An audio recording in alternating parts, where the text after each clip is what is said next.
कई क्षेत्रों में संघ निरंतर कार्य कर रहा है और इस यात्रा की भी एक विशेषता रही है। संघ की एक धारा अनेक धारा तो बनी, मल्टीप्लाई तो होती गई, लेकिन उनमें कभी विरोधाभास पैदा नहीं हुआ, डिवीजन नहीं हुआ,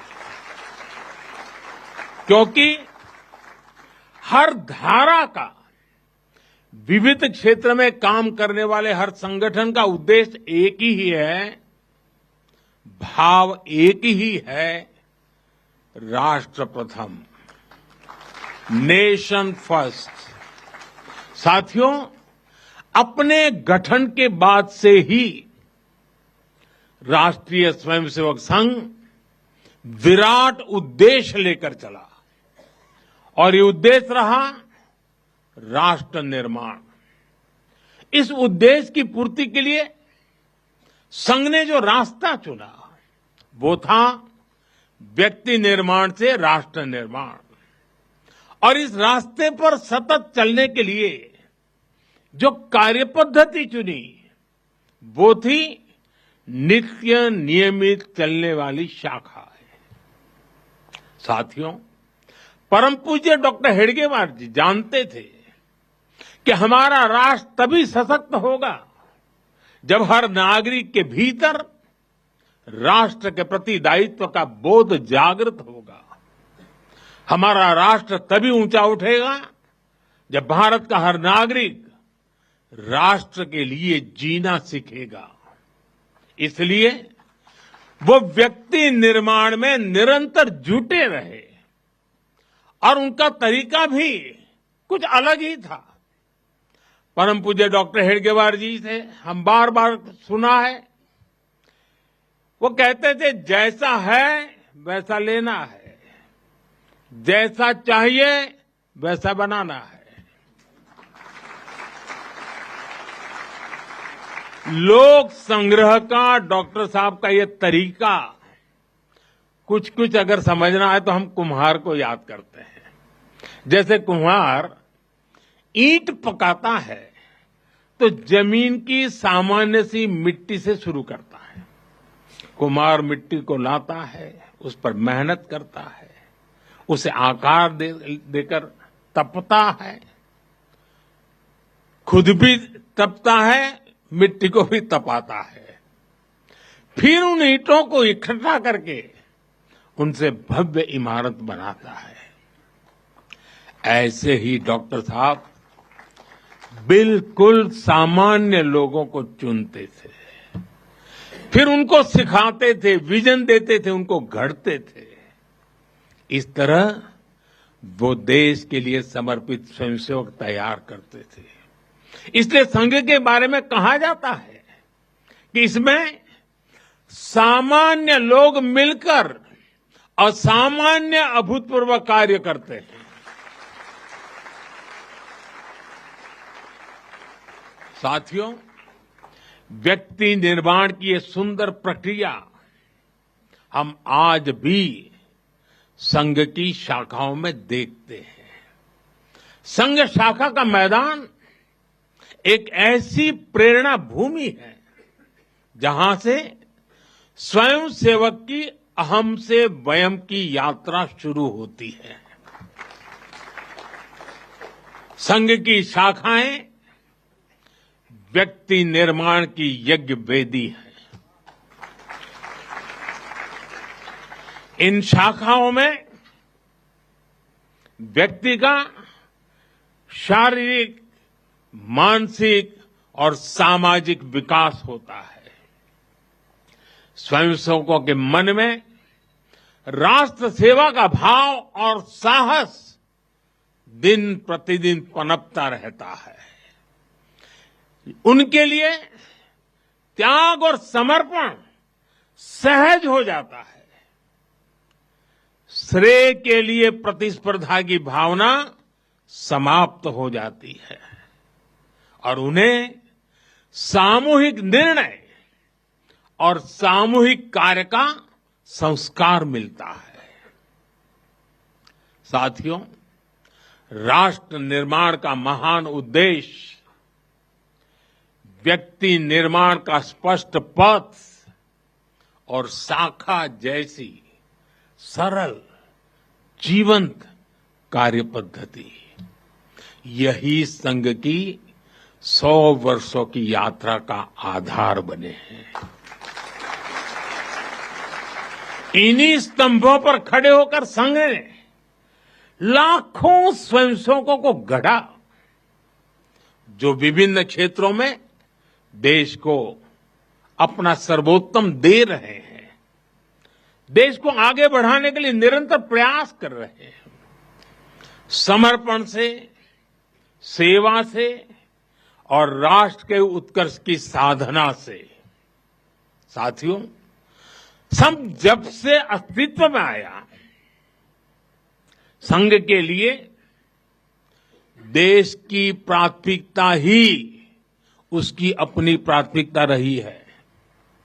इसलिए जिस कालखंड में जो बड़ी चुनौती देश के सामने आई, संघ ने उस कालखंड के अंदर अपने आप को झोंक दिया, संघ उससे जूझता रहा। आजादी की लड़ाई के समय देखें तो परम पूज्य डॉक्टर हेडगेवार जी समेत अनेक कार्यकर्ता ने स्वतंत्रता आंदोलन में हिस्सा लिया। डॉक्टर साहब कई बार जेल तक गए। आजादी की लड़ाई की कितने ही स्वतंत्रता सेनानियों को संघ संरक्षण देता रहा, उनके साथ कंधे से कंधा मिलाकर काम करता रहा। 1942 में, 1942 में जब चिमूर में अंग्रेजों के खिलाफ आंदोलन हुआ, तो उसमें अनेक स्वयंसेवकों को अंग्रेजों के भीषण अत्याचार का सामना करना पड़ा। आजादी के बाद भी हैदराबाद में निजाम के अत्याचारों के खिलाफ संघर्ष से लेकर गोवा के स्वतंत्रता आंदोलन और दादरा नगर हवेली की मुक्ति तक संघ ने कितने ही बलिदान दिए, और भाव एक ही रहा, राष्ट्र प्रथम। लक्ष्य एक ही रहा, एक भारत श्रेष्ठ भारत। साथियों, राष्ट्र साधना की इस यात्रा में ऐसा नहीं है कि संघ पर हमले नहीं हुए, संघ के खिलाफ साजिशें नहीं हुई। हमने देखा है कैसे आजादी के बाद भी संघ को कुचलने का प्रयास हुआ, मुख्य धारा में आने देने का और उसे न आने से रोकने का अनगिनत षड्यंत्र हुए।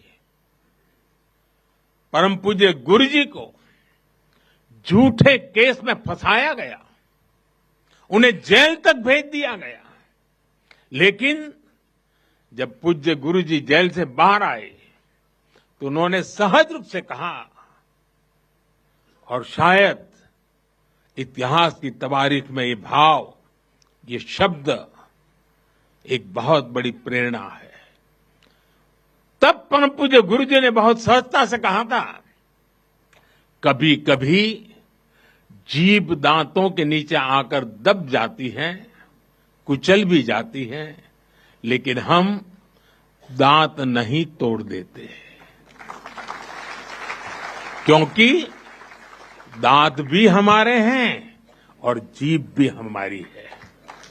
आप कल्पना कर सकते हैं, जिन्हें जेल में इतनी यातनाएं दी गई, जिन पर भांति भांति के अत्याचार हुए, उसके बाद भी परम पूज्य गुरु जी के मन में कोई रोष नहीं था, कोई दुर्भावना नहीं थी। यही परम पूज्य गुरु जी का ऋषि तुल्य व्यक्तित्व था। उनकी यही वैचारिक स्पष्टता संघ के प्रत्येक स्वयंसेवक के जीवन के मार्गदर्शक बनी। इसी ने समाज के प्रति एकात्मता और आत्मीयता के संस्कारों को सशक्त किया, और इसलिए चाहे संघ पर प्रतिबंध लगे, चाहे षड्यंत्र हुए, झूठे मुकदमे हुए, संघ के स्वयंसेवकों ने कभी कटुता को स्थान नहीं दिया, क्योंकि वो जानते हैं हम समाज से अलग नहीं है। समाज हम सबसे ही तो बना है। जो अच्छा है वो भी हमारा है, जो कम अच्छा है वो भी हमारा है। साथियों, और दूसरी बात, जिसने कभी कटुता को जन्म नहीं दिया वो है प्रत्येक स्वयंसेवक का लोकतंत्र और संवैधानिक संस्थाओं में अडिग विश्वास। जब देश पर इमरजेंसी थोपी गई तो इसी एक विश्वास ने हर स्वयंसेवक को ताकत दी, उसे संघर्ष करने की क्षमता दी।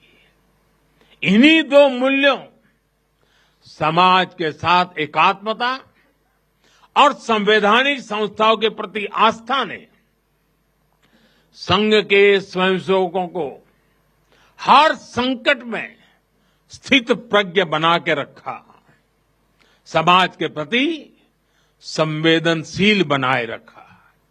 इसलिए समाज के अनेक थपेड़े झेलते हुए भी संघ आज तक विराट वट वृक्ष की तरह अडिग खड़ा है। देश और समाज की सेवा में निरंतर कार्य कर रहा है। अभी यहां हमारे एक स्वयंसेवक ने इतनी सुंदर प्रस्तुति दी, शून्य से एक शतक बने, शून्य से एक शतक बने, अंक की मन भावना, भारती की जय विजय हो, ले हृदय में प्रेरणा, कर रहे हम साधना, मातृभू आराधना। और उस गीत का संदेश था, हमने देश को ही देव माना है और हमने देह को ही दीप बना करके जलने का सीखा है। वाकई ये अद्भुत था। साथियों, प्रारंभ से संघ राष्ट्रभक्ति और सेवा का पर्याय रहा है। जब विभाजन की पीड़ा ने लाखों परिवारों को बेघर कर दिया, तब स्वयंसेवकों ने शरणार्थियों की सेवा की। संघ के स्वयंसेवक अपने सीमित संसाधनों के साथ सबसे आगे खड़े थे। यह केवल राहत नहीं था, यह राष्ट्र की आत्मा को संबल देने का कार्य था। साथियों, 1956 में 1956 में गुजरात के कच्छ के अंजार में बहुत बड़ा भूकंप आया था। तबाही इतनी बड़ी थी, चारों ओर विनाश का दृश्य था। उस समय भी संघ के स्वयंसेवक राहत और बचाव में जुटे थे। तब परम पूज्य गुरु जी ने गुजरात के वरिष्ठ संघ के प्रचारक वकील साहब को, जो उस समय गुजरात का कार्य संभालते थे, उन्हें एक पत्र लिखा था।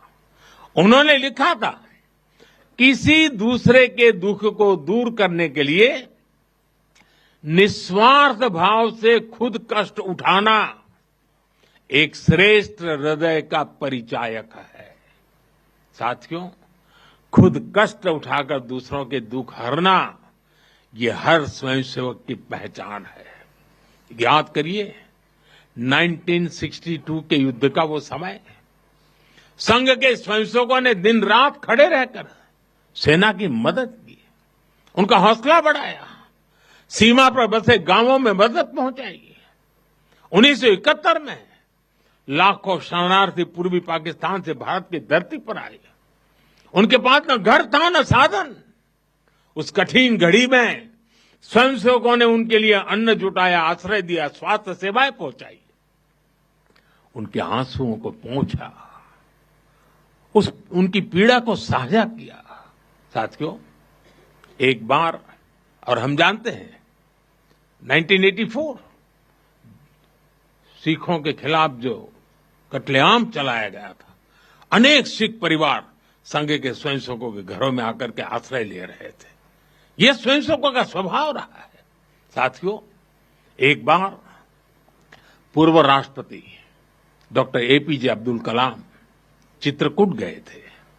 वहां उन्होंने नानाजी देशमुख जिस कार्य को कर रहे थे उस आश्रम स्थान को देखा था, वहां के सेवा कार्य देखे, वो हैरान रह गए थे। उसी प्रकार से पूर्व राष्ट्रपति प्रणब मुखर्जी भी जब नागपुर गए तो वो भी संघ के अनुशासन, संघ की सादगी उसको देखकर बहुत प्रभावित हुए थे। साथियों, आज भी आप देखें पंजाब की बाढ़, हिमाचल उत्तराखंड की आपदा, केरल के वायनाड की त्रासदी, हर जगह स्वयंसेवक सबसे पहले पहुंचने वालों में से एक रहते हैं।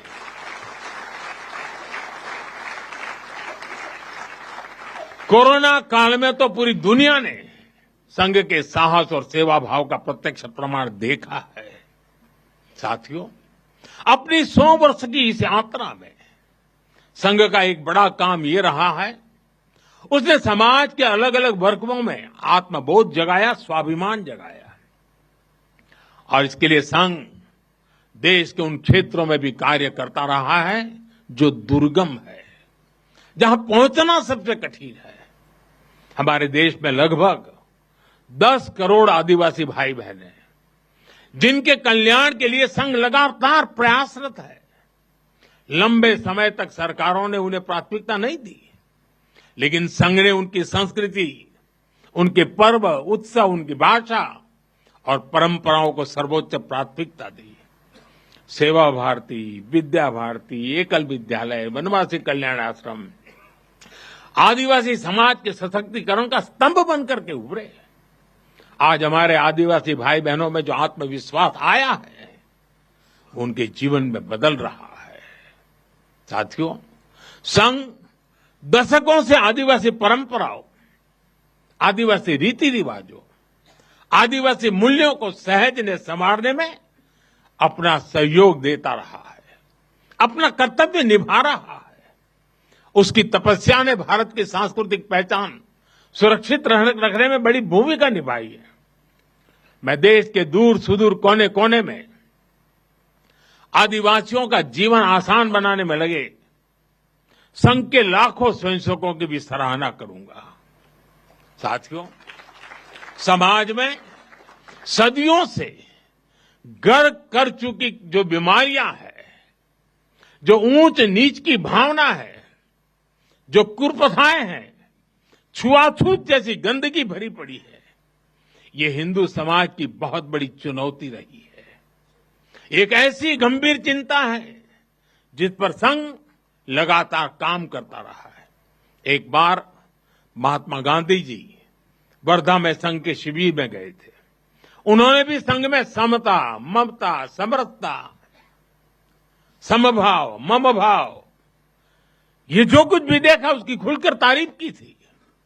और आप देखिए, डॉक्टर साहब से लेकर आज तक संघ की हर महान विभूति ने, हर सरसंघ चालक ने भेदभाव और छुआछूत के खिलाफ लड़ाई लड़ी है। परम पूज्य गुरु जी ने निरंतर न हिंदू पतितो भवेत की भावना को आगे बढ़ाया। यानी हर हिंदू एक ही परिवार है, कोई भी हिंदू कभी पतित या नीचा नहीं हो सकता। पूज्य बाला साहब देवव्रत जी के शब्द भी हम सबको याद है। वो कहते थे, छुआछूत अगर पाप नहीं, छुआछूत अगर पाप नहीं तो दुनिया में कोई पाप नहीं है। सरसंघ चालक रहते हुए पूज्य रज्जू भैया जी और पूज्य सुदर्शन जी ने भी इसी भावना को आगे बढ़ाया। वर्तमान सरसंघ चालक आदरणीय मोहन भागवत जी ने भी समरसता के लिए समाज के सामने स्पष्ट लक्ष्य रखा है और गांव गांव तक इस बात की ज्योत जगाई है। क्या है वो? उन्होंने कहा, एक कुआं, एक मंदिर और एक श्मशान। इसे लेकर संघ देश के कोने कोने में गया है। कोई भेदभाव नहीं, कोई मतभेद नहीं, कोई मनभेद नहीं। यही समरसता का आधार है, यही सर्वसमावेशी समाज का संकल्प है। और संघ इसी को निरंतर नई शक्ति दे रहा है, नई ऊर्जा दे रहा है। साथियों, जब 100 साल पहले संघ अस्तित्व में आया था, तो उस समय की आवश्यकताएं, उस समय के संघर्ष कुछ और थे। तब हमें सैकड़ों वर्षों की राजनीतिक गुलामी से मुक्ति पानी थी, अपने सांस्कृतिक मूल्यों की रक्षा करनी थी। लेकिन आज 100 वर्ष बाद जब भारत विकसित होने की तरफ बढ़ रहा है, जब भारत दुनिया की तीसरी सबसे बड़ी इकोनॉमी बनने जा रहा है,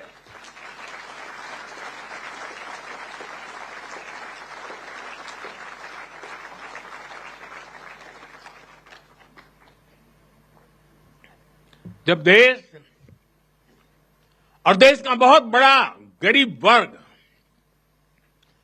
गरीबी को परास्त करके, गरीबी को पराजित करके आगे आ रहा है, जब हमारे युवाओं के लिए नए नए सेक्टर्स में नए अवसर बन रहे हैं, जब ग्लोबल डिप्लोमेसी से क्लाइमेट पॉलिसीज तक भारत विश्व में अपनी आवाज बुलंद कर रहा है, तब आज के समय की चुनौतियां अलग है, संघर्ष भी अलग है। दूसरे देशों पर आर्थिक निर्भरता हमारी एकता को तोड़ने की साजिशें, डेमोग्राफी में बदलाव के षड्यंत्र, एक प्रधानमंत्री के नाते मैं नम्रतापूर्वक कहूंगा कि मुझे बहुत संतोष है कि हमारी सरकार इन चुनौतियों से तेजी से निपट रही है।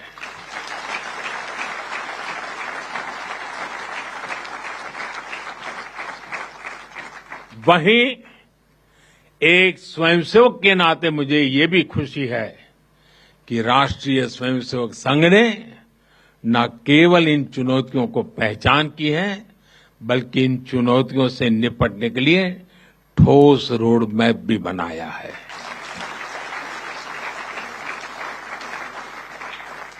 अभी माननीय दत्ता जी ने जिन चीजों का उल्लेख किया, मैं अपने तरीके से फिर से एक बार उसका उल्लेख करना चाहूंगा।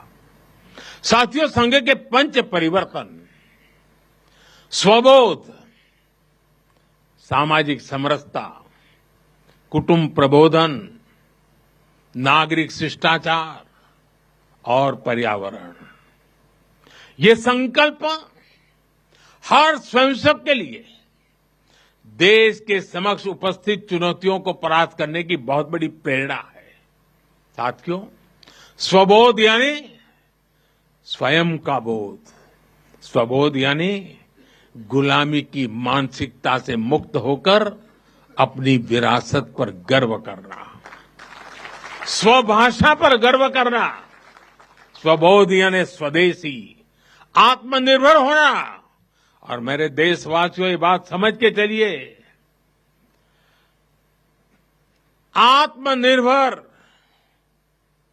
ये विकल्प के तौर पर नहीं है, ये अनिवार्यता के रूप में है।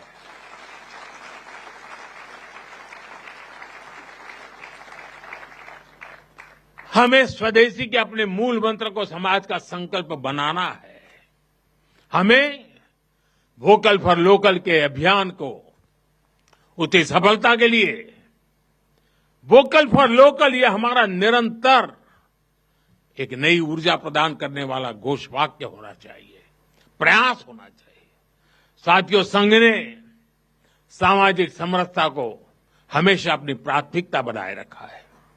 सामाजिक समरसता यानी वंचित को वरीयता देकर सामाजिक न्याय की स्थापना करना, देश की एकता को बढ़ाना। आज राष्ट्र के सामने ऐसे संकट खड़े हो रहे हैं जो हमारी एकता, हमारी संस्कृति और हमारी सुरक्षा पर सीधा प्रहार कर रहे हैं। अलगाववादी सोच, क्षेत्रवाद, कभी जाति, कभी भाषा को लेकर विवाद, कभी बाहरी शक्तियों द्वारा भड़काई गई विभाजनकारी प्रवृत्तियां, ये सब अनगिनत चुनौतियां हमारे सामने खड़ी है। भारत की आत्मा हमेशा विविधता में एकता ही रही है। अगर इस सूत्र को तोड़ा गया तो भारत की शक्ति भी कमजोर होगी और इसलिए हमें इस सूत्र को निरंतर जीना है, उसे मजबूती देनी है। साथियों, सामाजिक समरसता को आज डेमोग्राफी में बदलाव के षड्यंत्र से, घुसपैठियों से भी बड़ी चुनौती मिल रही है। ये हमारी आंतरिक सुरक्षा और भविष्य की शांति से भी जुड़ा हुआ प्रश्न है और इसलिए मैंने लाल किले से डेमोग्राफी मिशन की घोषणा की है। हमें इस चुनौती से सतर्क रहना है, इसका डटकर मुकाबला करना है। साथियों, कुटुंब प्रबोधन आज समय की मांग है।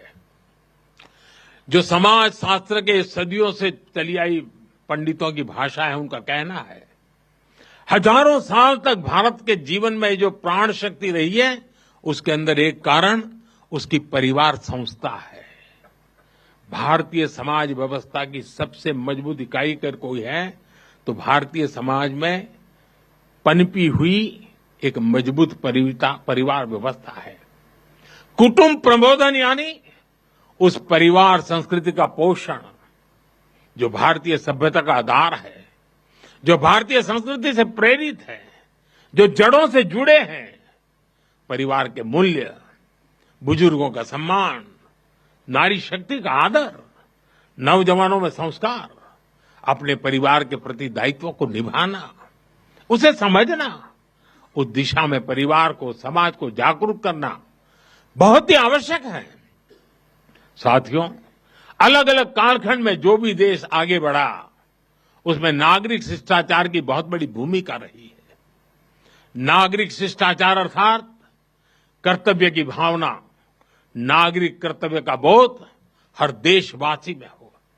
स्वच्छता को बढ़ावा, देश की संपत्ति का सम्मान, नियमों और कानूनों का सम्मान, हमें इसे लेकर आगे बढ़ना है। हमारे संविधान की भावना है नागरिक अपने कर्तव्यों का पालन करे। हमें संविधान की इसी भावना को निरंतर सशक्त करना है। साथियों, पर्यावरण की रक्षा वर्तमान और आने वाली पीढ़ियों के लिए बहुत जरूरी है। ये पूरी मानवता के भविष्य से जुड़ा है। हमें इकोनॉमी के साथ ही इकोलॉजी की भी चिंता करनी है। जल संरक्षण, ग्रीन एनर्जी, क्लीन एनर्जी, ये सारे अभियान इसी दिशा में है।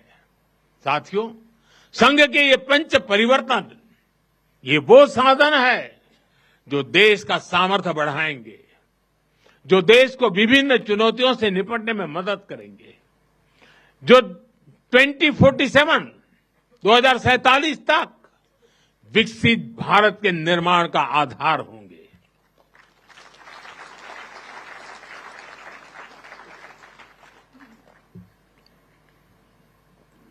साथियों, 2047 का भारत तत्वज्ञान और विज्ञान, सेवा और समरसता से गढ़ा हुआ वैभवशाली भारत हो।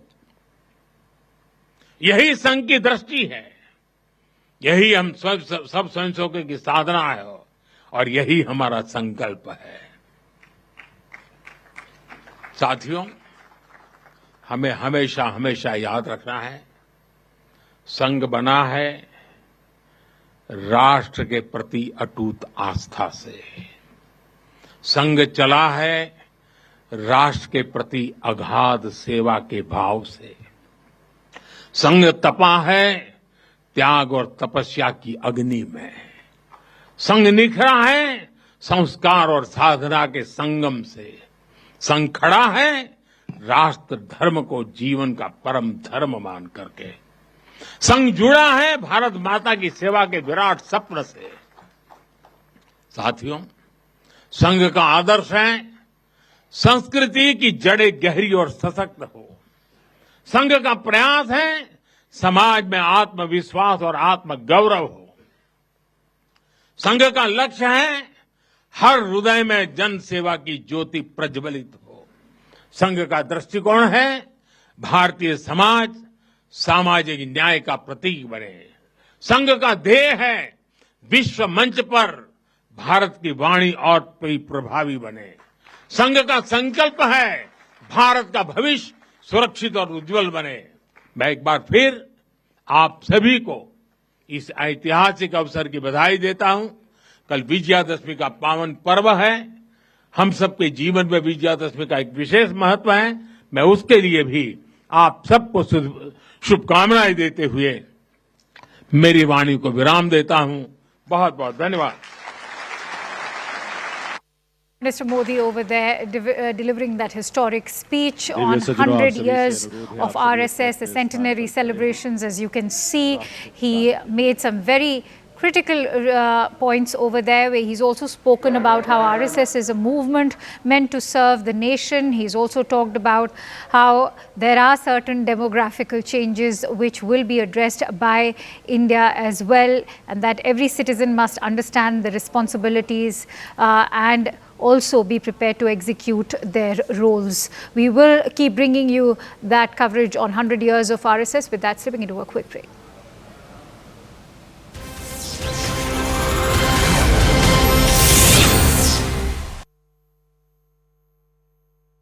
Looking for attractive? This is News 18 Network.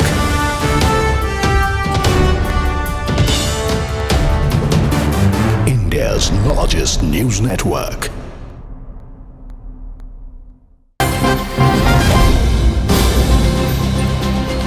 We're now getting some breaking news in the probe in the Zubeen Garg death case. That's only intensifying. We are now learning that Shamkanu Mahanta, the organizer of the Northeast India Festival, and Siddharth Sharma, the manager of the late singer Zubeen Garg, have now been arrested in connection with the singer's death.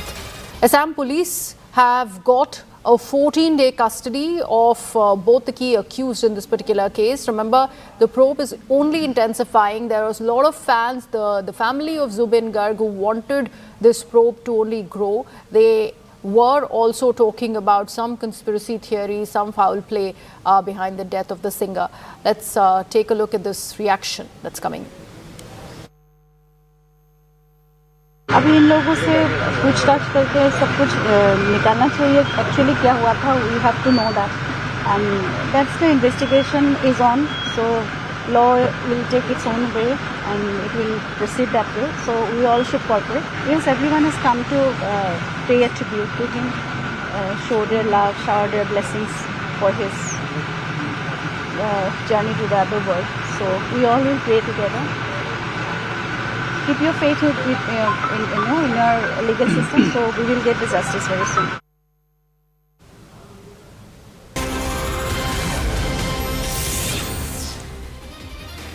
Very good afternoon. You're watching CNN News 18. I'm Akanksha Swaroop. Let's dive into this segment with our top focus on Bareilly, as the city in Uttar Pradesh remains tense following violent protests on 26th of September, sparked by demonstrators carrying I Love Muhammad placards who allegedly pelted stones outside the Ala Hazrat Dargah. Police have now arrested 70 individuals, including cleric Tauqi Raza and his aide Maulana Mohsin Raza. Authorities have also initiated demolition actions against properties linked to Mohsin Raza. Meanwhile, Congress MP Imran Masood and Samajwadi Party leader Shahnawaz Khan were placed under house arrest ahead of their planned visit to Bareilly. The AIMPLB, in a strongly worded statement, has demanded Tauqi Raza's immediate release. All right, staying with the story, getting in breaking inputs from Bareilly. What we're learning is that as the probe into Bareilly violence intensifies, fresh drone visuals of violence have been accessed by CNN News 18. Remember, these were protests that took place on 26th of September when locals clashed in the heart of the city over denial of permission for a demonstration in support of the I Love Muhammad campaign. This was on Friday last. And those visuals you can see are aerial footage, drone footage of the clash when it happened on 26th of September. It was a Friday. and this was soon after the Friday namaz. And so far what we can tell you is that the police in Bareilly have detained the close associate of an Islamic cleric, Taqir Raza Khan, in connection with the recent violence in Bareilly. But that visual, that in fact footage that we are bringing to you is of the drone footage of 26th of September, which has been exclusively accessed by CNN News 18. It shows the magnitude of the kind of violence, the number of people that had clashed with the police personnel over there as they were pushing them back. And there was much mob fury also witnessed on ground level. Anshul's joining me on the phone line. Anshul, what has been deduced from this drone footage so far? Well, yes, if you look at this entire drone footage, it can very clearly be seen that how there was this massive crowd that had gathered over there and how this entire violence was eventually in. All right, we'll try and reconnect with Anshul, but as of now, what we can tell you is that this is drone footage from 26th of September when police and locals clashed in the heart of the city. But more importantly, do understand that I Love Muhammad campaign has not been just spreading across Uttar Pradesh, but across the entire country as it is now gaining momentum. Let's quickly go back to Anshul. Anshul, yes. So yes, these drone footages are of the day when the violence was incited. In fact, in Bareilly, and in these drone visuals, it can very clearly be seen that how people suddenly collected at these locations where they tried to attack the police lines that were made, and eventually, in retaliation, the police went ahead and made sure that the crowd is dispersed at the earliest. Because remember, there was in fact no permission that was granted to carry out this entire I Love Muhammad rally on last Friday. But even after that, after the announcements from the top leaders of the community, the locals were on the ground and they decided to carry out this protest, and eventually this violent protest. In fact, this protest turned violent, due to which there were policemen who got injured. There were people who got injured in retaliatory action by the police. Now, till now, more than 55 people have already been arrested in connection with the violent clashes that broke out last Friday. And it is expected that over the next few days, the number of arrests will go up, because the police is in the process of identifying more and more antisocial elements who were part of this crowd and were actually trying to somewhere or the other sabotage the peace in that entire area. Now, over the last 3 to 4 days since the time the incident has happened, there has been peace in Bareilly. Curfew was imposed for a few hours as well. But yes, the Yogi Adityanath government has also gone ahead and started bulldozer action in the district as well. So definitely there is a lot of action that is being done by the government. The message from the government is very, very clear, and the Chief Minister also didn't mince any words while giving out this very clear message that if at all anyone tries to play with the law and order of the state, a similar action would be taken against them, an action that would be remembered by generations. So definitely the government is very, very clear. The administration is very, very clear that there will be no tolerance to any sort of antisocial elements or any person going ahead and carrying out any sort of violence to disturb the law and order situation, and that is something that has been done. But yet again, these visuals that you are seeing on your screens right now actually tell a very clear story that how this entire protest seems to have been planned in a very meticulous manner, right, so that more and more pressure could be built on the police, and eventually a larger message can be given out to people across the country. All right, stay with me. I'm also joined in by Deepak Bisht, who's in fact joining us from Bareilly. Deepak ji, क्या जानकारी दे सकते हैं? 2 arrest बहुत ही महत्वपूर्ण है. एक तो तजीम और तौकीर रजा खान. तौकीर रजा खान क्लेरिक हैं और तजीम कहा जा रहा है गौ तस्कर भी है. तो इससे क्या इंडिकेशंस मिल रहे हैं? किस तरह प्लानिंग हुई है इस पूरे क्लैश की? देखिए, बड़ी खबर है, और क्योंकि बरेली हिंसा में ये दोनों आरोपी शामिल थे, दोनों हिस्ट्री शीटर है, यानी पहले से ही बदमाश है। और जिस दिन शुक्रवार को जुमे की नमाज के बाद जिस तरह से पूरा घटनाक्रम हुआ था, उपद्रव हुआ था, जगह जगह प्रदर्शन हो रहे थे, तो इन दोनों की मूवमेंट कोतवाली इलाके में थी। और इदरीस और इकबाल जो दोनों बदमाश हैं, इन दोनों ने उसी वक्त जो एसपी हैं, एसपी के गनर से एक गन भी छीनी थी, एंटी रॉयड गन, जिसे भी बरामद किया गया है। आज पुलिस को इनपुट मिला था कि ये सीबीगंज इलाके में आएंगे, और जिसके बाद इनके ट्रैप में पुलिस ने इनको रोकने की कोशिश की है। उसके बाद दोनों ही बदमाशों ने पुलिस पार्टी पर फायर किया, जिसके बाद जवाबी कार्रवाई में पुलिस ने दोनों के पैर में गोली मारी है ताकि उन्हें काबू में किया जा सके, और उसके बाद दोनों की गिरफ्तारी हुई है। दोनों के पास से All right, let's quickly go back to Anshul. Deepak ji, आप हमारे साथ बने रहिए. Anshul, as you heard, there are multiple arrests being made. There are fresh reports. All right, we'll try and reconnect with Anshul, but staying with the story, getting in some more fresh breaking inputs. In fact, Deepak was just now sharing with us about this big update in the Bareilly violence case.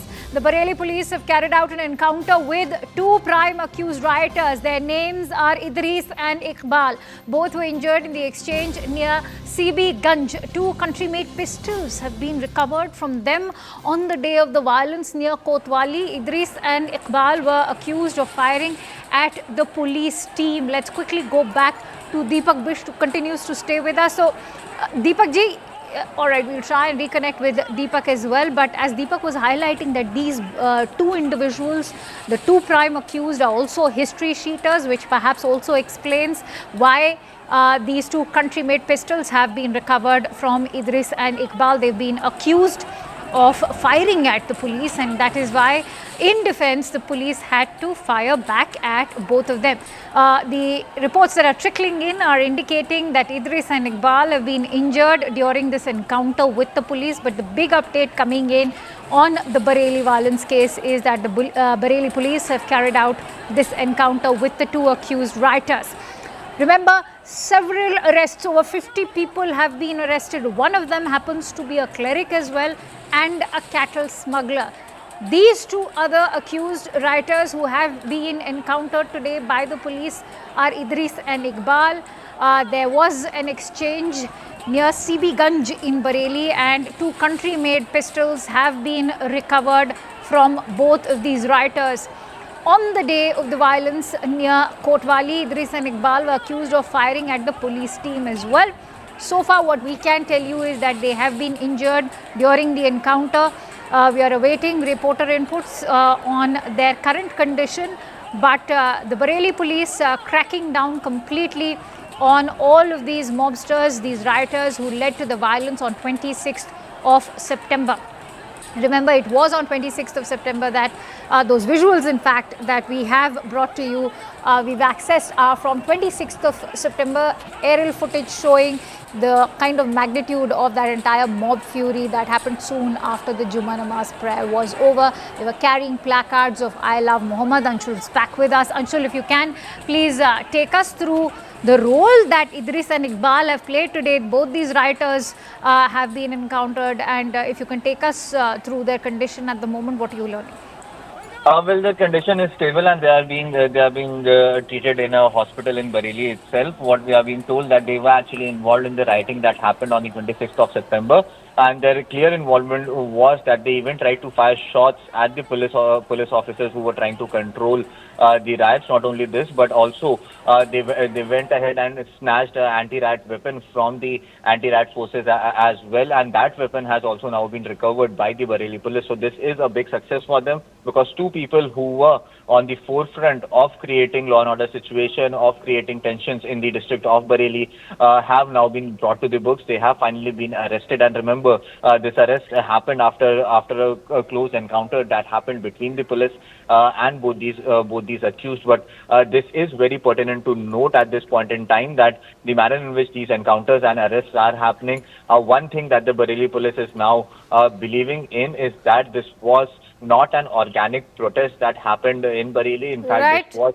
a very pre-planned riot that happened, and the manner in which these drone visuals have now come to the fore, this clearly shows that how after messaging was done through social media apps, people started to collect. We can see in these visuals that from a roof of a mosque, people can be seen rushing down, and then just minutes after that, massive crowd collects over there and starts pelting stones at the police. They were carrying some weapons with them as well. So definitely this was a pre-planned riot, is what the UP police believes at this point in time, and the manner in which these arrests are happening are clearly vindicating the point of the UP police that So Anshul, I want to quickly bring you in on this entire aspect of the criminal antecedents of all of these rioters who are currently accused. Tazim is a cattle smuggler. Idris and Iqbal, both of the rioters who have now been taken into police custody after this encounter. are also believed to be history sheeters, which perhaps also explains why there was a recovery of 2 country-made pistols as well. So, is this a larger criminal conspiracy behind a kind of mob violence we are seeing now sprout not just in Bareilly but across Uttar Pradesh? Well, definitely there is a larger plan that could have been in place, and this is what the UP police believes, and it is in this direction that their entire investigation is going on, because the evidences that have come to the fore, these evidences very clearly pinpoint towards these people who were involved in these rioting. And not only this, but also UP police has already come on record and have claimed that there were several people who were called from outside the district, outside the boundaries of Bareilly, just for the purpose of carrying out this protest. And yes, the messaging was very clear from all these protesters or these rioters, should I say, who the messaging was very, very clear, and this entire thing was probably done to give a larger message to people across the country and also in the state of Uttar Pradesh as well. So definitely there was a larger conspiracy, is what the Uttar Pradesh police believes. But yes, there are other evidences that the UP police now needs to gather. But the first focus of the police is to actually go ahead and make sure that all these people who were involved in rioting, they could be identified, and then eventually action could be taken against them as deemed necessary by the laws. And then eventually make sure that whatever damage has been done to either public property, that can also be recovered, and also a larger message could be given out from the side of the administration and the government as well, that such actions would not be taken lightly by the UP police or the UP government. All right, stay with me, Anshul. Remember, Bareilly stays on the edge at the moment, because till Tuesday, the State Home Department had also issued orders for suspension of the internet, even mobile services, SMS and broadband services as well. We will continue with that, but before we go back to Anshul, let's bring you some reactions as well. Party का delegation हम लोग जा रहे थे, और हम तो 2 ही लोग थे यहाँ से, मैं और शाहनवाज साहब दोनों ट्रेन से जा रहे थे, और ट्रेन से ही वापसी भी थी। 11:30 बजे पहुँचना था और 1:30 बजे हमारी वापसी भी थी। लेकिन ऐसा हालात हो गए, मुझे नहीं समझ में आता कि बिल्कुल एकदम हर चीज़ के ऊपर पाबंदी, कि देश के अंदर जो माहौल है, जो हालात बने हुए हैं, क्या पोस्टर दिखाने के ऊपर टांगे तोड़ दे रहा हूँ। फतेहपुर के अंदर मस्जिद में, मज़ार में घुस करके तोड़फोड़ की जाती है, कब्रों को तहस नहस किया जाता है, पुलिस की बैरिकेडिंग तोड़ दी जाती है, पुलिस का डंडा नहीं उठता है। चुनाव हारने का डर सता रहा है, इसलिए मुसलमान के ऊपर लाठी, डंडा, बुलडोज़र, गोली सब चलाने का काम हो रहा है। और ये जो नफरतें हैं, इन नफरतों की बुनियाद के ऊपर उन तमाम नाकामियों को छुपा करके चुनाव के एजेंडे को अपने चलाना चाहते हैं। All right, shifting focus over to the other big story that we've been tracking this hour. The probe into Zubeen Garg's death is now intensifying as Northeast India Festival organizer Shamkanu Mahanta and Zubeen Garg's manager Siddharth Sharma, both of whom were present in Singapore when Zubeen succumbed, have been now arrested. Both have been remanded to 14 days in police custody. Mahanta was intercepted at Delhi airport late Tuesday night, just after returning from Singapore. Meanwhile, Sharma was arrested at a toll plaza in Gurugram while on his way from Rajasthan to Delhi. The 2 men were flown to Guwahati under police escort and presented before the Chief Judicial Magistrate as well.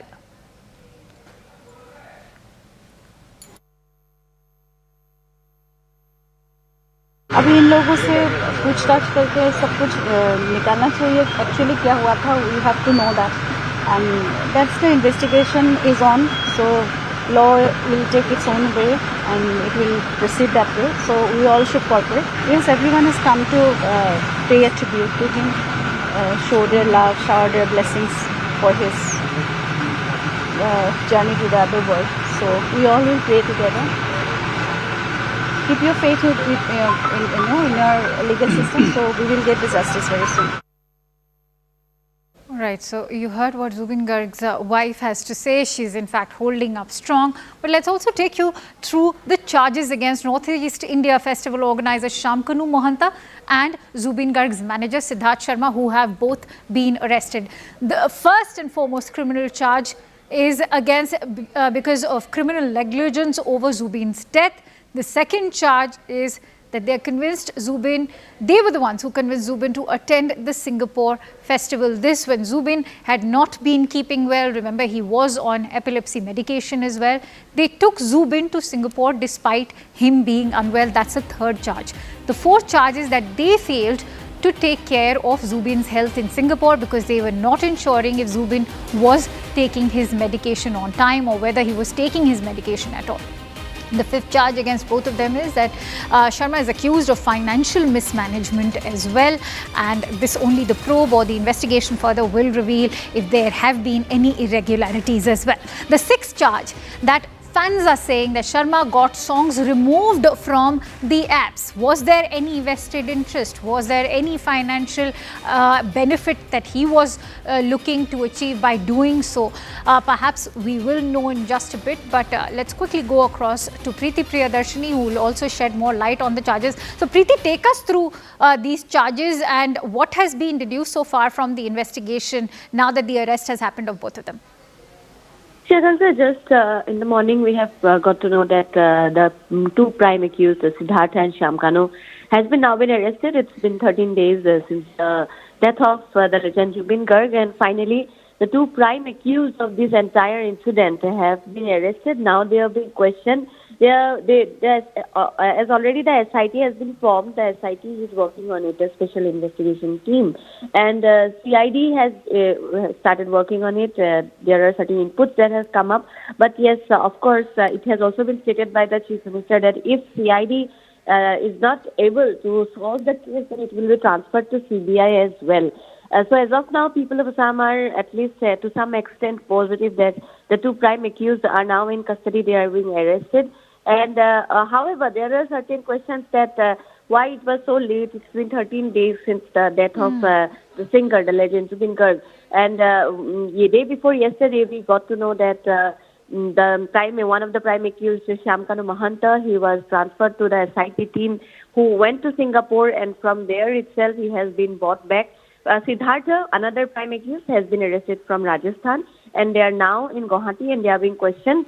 However, whatever comes out will definitely be, it will be noticeable in the coming times. But as of now, they are in the direct questioning of the CID. And when you say they are in the direct questioning of CID, could you also give us a sense of the line of investigation so far? There are several unanswered questions that, of course, lead they are leading up to all, not just his family members, even the fans, to ask, how did Zubeen manage to drown? Why was he not given his medication on time? These are all charges against these two arrested as well. So give us a sense of what is the line of questioning and investigation to be followed. Yeah, Gansha, the first thing is that the charges as far as the death is concerned is that the medicines were not given. He was taken to the water. So who planned it? They will now be speaking up, because entirely until now it was a lot of speculation. People were only assuming things to how things might have happened. But now that these two people are arrested, the prime accused, they will be cross-questioned about who planned the yacht trip, because it was not advised for Zubeen Garg to go near water. He had seizure attacks. Also, you have spoken about the medicines. The medicines were not taken. Was it objectivated? Like, was there any intention behind not giving him the medicines, or was he said to take the medicines? What actually happened will be coming out. But again, another thing here is that this entire party, yacht party, which was made before the event day. One day was still there for the event to happen. So even then, this was planned, and they were putting the blame on each other. Someone was telling it was not done by me. Someone was telling it was done by other person. So the entire line of questioning will be who instigated for this yacht trip, because he was not advised by the doctor. And was there any, along with these things comes another allegation of financial fraud, because manager Siddharth Sharma and also Shyam Mahanta, who is the organizer of the Northeast Festival, they have a lot of allegations, and also another case has been filed against Shyam Mahanta about the financial fraud that he has been doing to the government. So how are these things related to Zubeen Garg music will also be questioned. It's a huge question of financial fraud also involved for the both Sham Kanu and Siddhartha in regard to this case. Thank you for sharing that very significant point with us as well, Preeti. With that, we're slipping into a quick break. Stay tuned to CNN News 18 as we return with the latest news and updates.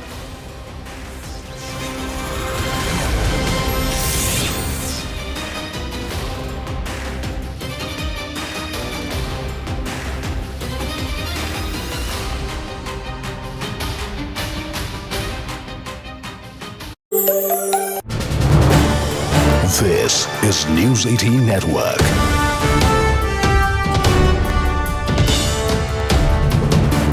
India's largest news network.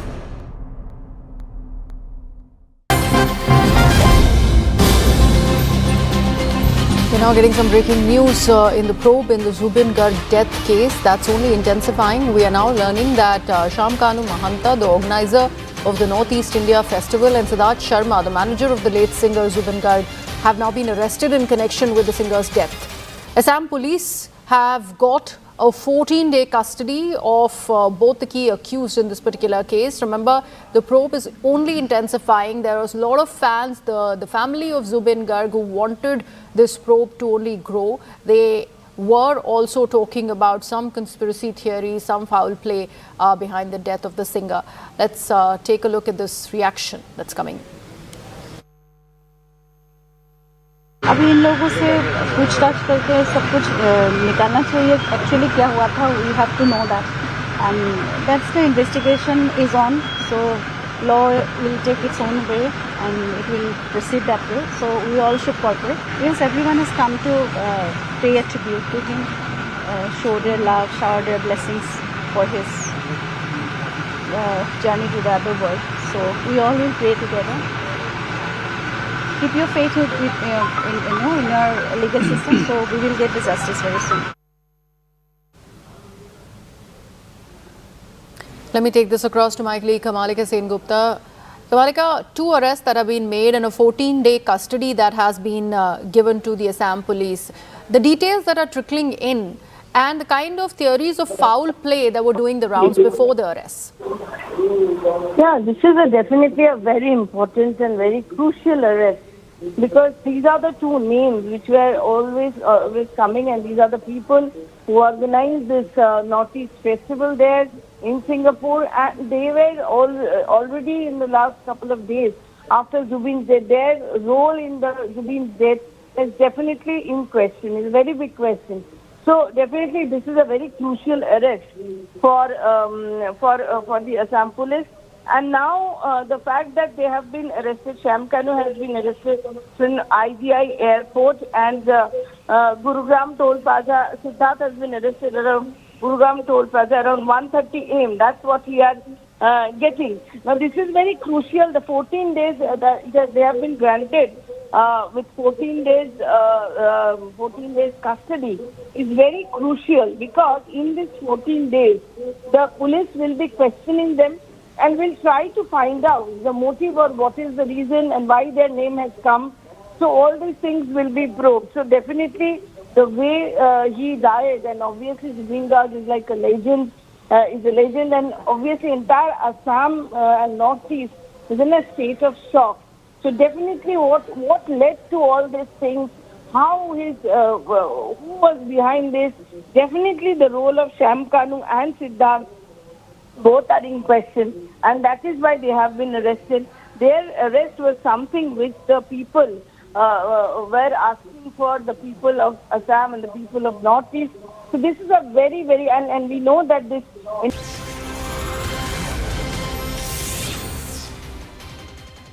Welcome back. We're getting in breaking inputs from Hyderabad. In fact, the Film Nagar police in Hyderabad have booked actor Dimple Hayati and her husband after housemaid lodged a complaint alleging harassment and assault against Hayati and her husband. Speaking to CNN News 18, the Hyderabad police have stated that a case has been registered for outraging the house help's modesty and breaking her cell phone as well. The house help is a native of Odisha and had come to Hyderabad for employment. The maid has alleged that Dimple and her husband allegedly harassed her and assaulted her.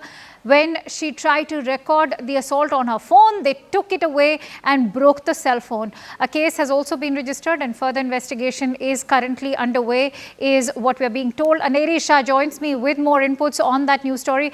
Aneri, if you could take us through what have been the accusations filed in that complaint against Hayati and her husband. Well, what we see is that the police officials, the Filmnagar police officials, have now registered a case against the actor Dimple Hayati and her husband for allegedly harassing her and also assaulting and abusing the housemaid. Well, the housemaid is a native of Odisha, but she had come down to Hyderabad for employment and she was working as a housemaid at Dimple Hayati's residence. But then there was an argument that had taken place, and for quite a long time it is being alleged that she was facing this harassment, and then when she tried to record this assault and harassment on her phone, Dimple Hayati and her husband took away her phone and broke her phone. So now the police officials have registered a case of outrage of modesty and also for breaking the housemaid's phone as well. So now further investigation will be taken up into this matter, is what the police officials have said, and also at the same time both Dimple Hayati and her husband have been booked under reliable sections of based on the police complaint which has been filed by the housemaid.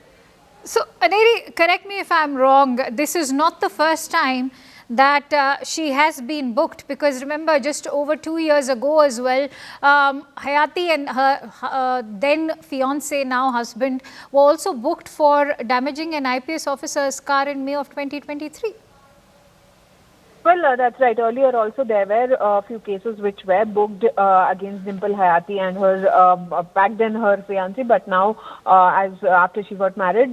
So now what we are seeing is that that investigation is also underway, but now the housemaid has registered a complaint for allegedly harassing her, abusing her and also assaulting her. Well, the housemaid in her complaint has alleged that Dimple and her husband had harassed her and assaulted her, and when she tried to record all of this for evidence and for to put it forward as a proof, her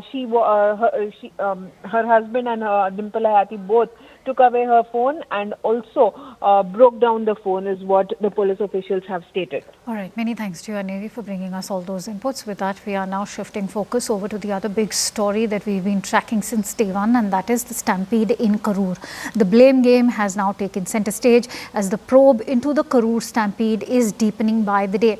Actor turned politician Vijay broke his silence nearly after 72 hours after the incident claimed 41 lives, saying he will meet with the victims. Vijay also dared Chief Minister M. Stalin to take revenge from him, not from his party workers. Vijay has insisted that he did no wrong and has vowed his political journey will continue. The DMK government, meanwhile, has hit back strongly, releasing videos allegedly showing TVK cadres breaking barricades, ignoring police warnings as well. Top bureaucrats also held a press conference blaming overcrowding and poor planning by TVK and its organizers. Meanwhile, an NDA delegation led by Hema Malini visited the site yesterday. They've demanded an independent Supreme Court-led probe. We bring you some reactions as well. In life, in the painful situation, I face it. Manasu mudukku vali mattumda. இந்த சுற்றுப்பயணத்தில் என்னென்ன மக்கள் பார்க்க வராங்க, அதுக்கு ஒரே ஒரு காரணம் தான் அவங்க என் மேலே வச்சிருக்கிற அன்பும் பாசம். அந்த அன்புக்கும் பாசத்துக்கும் நான் எப்பவும் கடமைப்பட்டிருக்கிறேன். அதனால தான் இந்த சுற்றுப்பயணத்தில் மற்ற எல்லா விஷயங்களையும் தாண்டி மக்களுடைய சேஃப்டி, அதில் எந்த காம்ப்ரமைஸும் பண்ணிடக்கூடாதுன்றதுக்காக தான் அது என் மனசில் ரொம்ப ஆழமாக இருக்கும் அந்த எண்ணம். அதனால தான் இந்த அரசியல் காரணங்கள் எல்லாத்தையும் தவிர்த்துட்டு ஒதுக்கி வச்சுட்டு மக்களுடைய சேஃப்டி மட்டும் மைண்டில் வச்சுக்கிட்டு அதுக்கான இடங்களை சூஸ் பண்ணுறது, அதுக்கான இடங்களை பார்த்து பெர்மிஷன் கேட்குறது. கிட்டத்தட்ட ஒரு 5 மாவட்டத்துக்கு பிரச்சாரத்துக்கு போனோம். இந்த மாதிரி எதுவுமே நடக்கல. ஆனால் கரூரில் மட்டும் ஏன் இப்படி நடக்குது? மக்களுக்கு எல்லா உண்மையும் தெரியும். எங்களுக்கு தரப்பட்ட இடத்துல நாங்கள் போய் அந்த ஸ்பாட்டில் நின்று நாங்கள் பேசிட்டு வந்தோம். அதை தாண்டி எந்த தவறும் எங்கள் சைடில் நாங்கள் எதுவுமே செய்யலை. பட் இருந்தாலும் எங்கள் கட்சியை சேர்ந்த நிர்வாகிகள் தோழர்கள் மேலே எஃப்ஐஆர், அது மட்டும் இல்லை சோஷியல் மீடியாவை சேர்ந்த நண்பர்கள் தோழர்கள் அவங்க மேலே எஃப்ஐஆர்லாம் போட்டு இப்போ பிடிச்சிட்டு இருக்கிறாங்க. சிஎம் சார், உங்களுக்கு ஏதாவது இந்த பழி வாங்கணும் அப்படின்ற எண்ணம் ஏதாவது இருந்துச்சுன்னா என்ன வேணாலும் பண்ணுங்க, அவங்க மேலே கை வைக்காதீங்க. நான் ஒன்று வீட்டில் இருப்பேன், இல்லை நான் ஆஃபீஸில் இருப்பேன், என்ன வேணாலும் செய்யுங்க. நண்பர்களே, தோழர்களே, நம்மளோட அரசியல் பயணம் இன்னும் ஸ்ட்ராங்காக, இன்னும் தைரியத்தோட கண்டினியூ ஆகும். All right. So even though Vijay has hinted at a larger conspiracy by the DMK government, it's important to highlight what the DMK government has had to say in its defense. They've released video clippings showing violation of norms at Vijay's rally in Karur. They said that the estimated crowd that had attended more than double. That is what caused a lot of hardships. Let's bring out all of those points that have been shared so far by the state government officials. The government said that it suggested that TVK should choose a different venue for the rally. That led to the stampede in which 41 people, remember, lost their lives, 17 of them women and children. But the party insisted on this venue where the stampede took place. They showed videos of the party cadre breaking barricades and climbed generator wall as the heat increased. There was a lot of humidity. Vijay was nowhere to be seen. Also, Tamil Nadu Revenue Secretary P. Amudha said that TVK informed the government only 10,000 people were expected. However, the government estimated that the crowd was expected to be around 20,000. They worked with the ratio of 1 policeman for every 20 people, and crowd control was not mismanaged, is what the DMK officials have said so far. But questions now being raised at the role that was played by the organizers. Why did they mislead the state government? Because remember, the crowds are way over 30,000, and that is what led to the stampede. In their defense, in fact, the TVK says that the venue that they wanted, that the government was suggesting, was far smaller. On that note, we're getting in some breaking inputs. In fact, as the blame game continues over Karur stampede tragedy, DMK is hitting out at TVK, saying that TVK is responsible for Karur tragedy. In a social media post, DMK has said, and let me quote, Vijay, in a cinematic way, accused authorities of oppression in the name of regulation, leading to his fans violating the regulations. Because remember, he's also alluding to those videos which were shared by the state government officials yesterday, which showed how TVK members were in fact breaking through the barricades. We are showing you visuals of Vijay at the rally that day. But now a fresh attack has been directed by the DMK towards TVK and Vijay, saying that in true cinematic style, his members Vijay's members of the party went ahead and they were the ones violating the security arrangements over there. Poonima Murli has been tracking that story since day one for us. She joins me live on the broadcast. So Poonima, shed more light on this new attack that's come in from the DMK. It's of course in tune with what we were hearing even yesterday, but any fresh points being shared by the DMK today? Well, in fact, DMK Karur MLA and former Minister Sendil Balaji, as we speak, is addressing the media. And he, in fact, plays a couple of videos and says that even as Vijay started his speech, people started screaming, calling for help. And he went on, Vijay, despite knowing that there are people who are screaming, went on with his speech and says that even if he had earlier said that he'll be at the rally spot at 12, he should have at least just come by 4 or 5.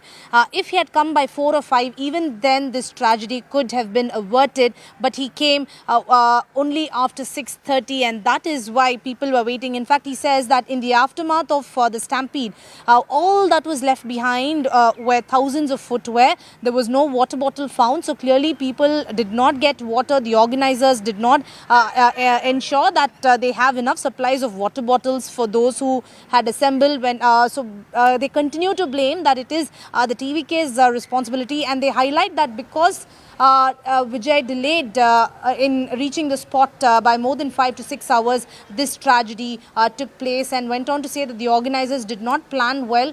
This venue, in fact, was the same venue that was given to the AIADMK rally.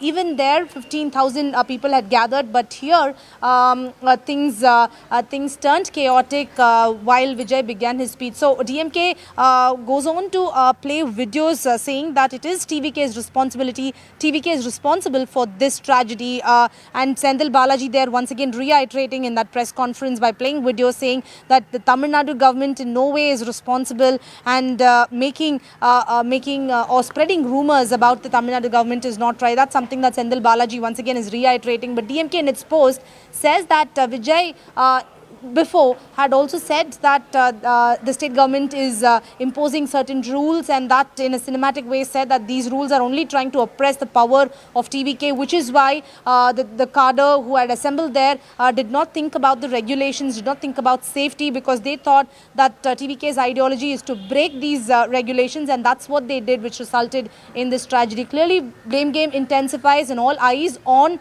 Friday when the hearing of TVK will be heard in the Madurai bench of the Madras High Court, which is when we'll know.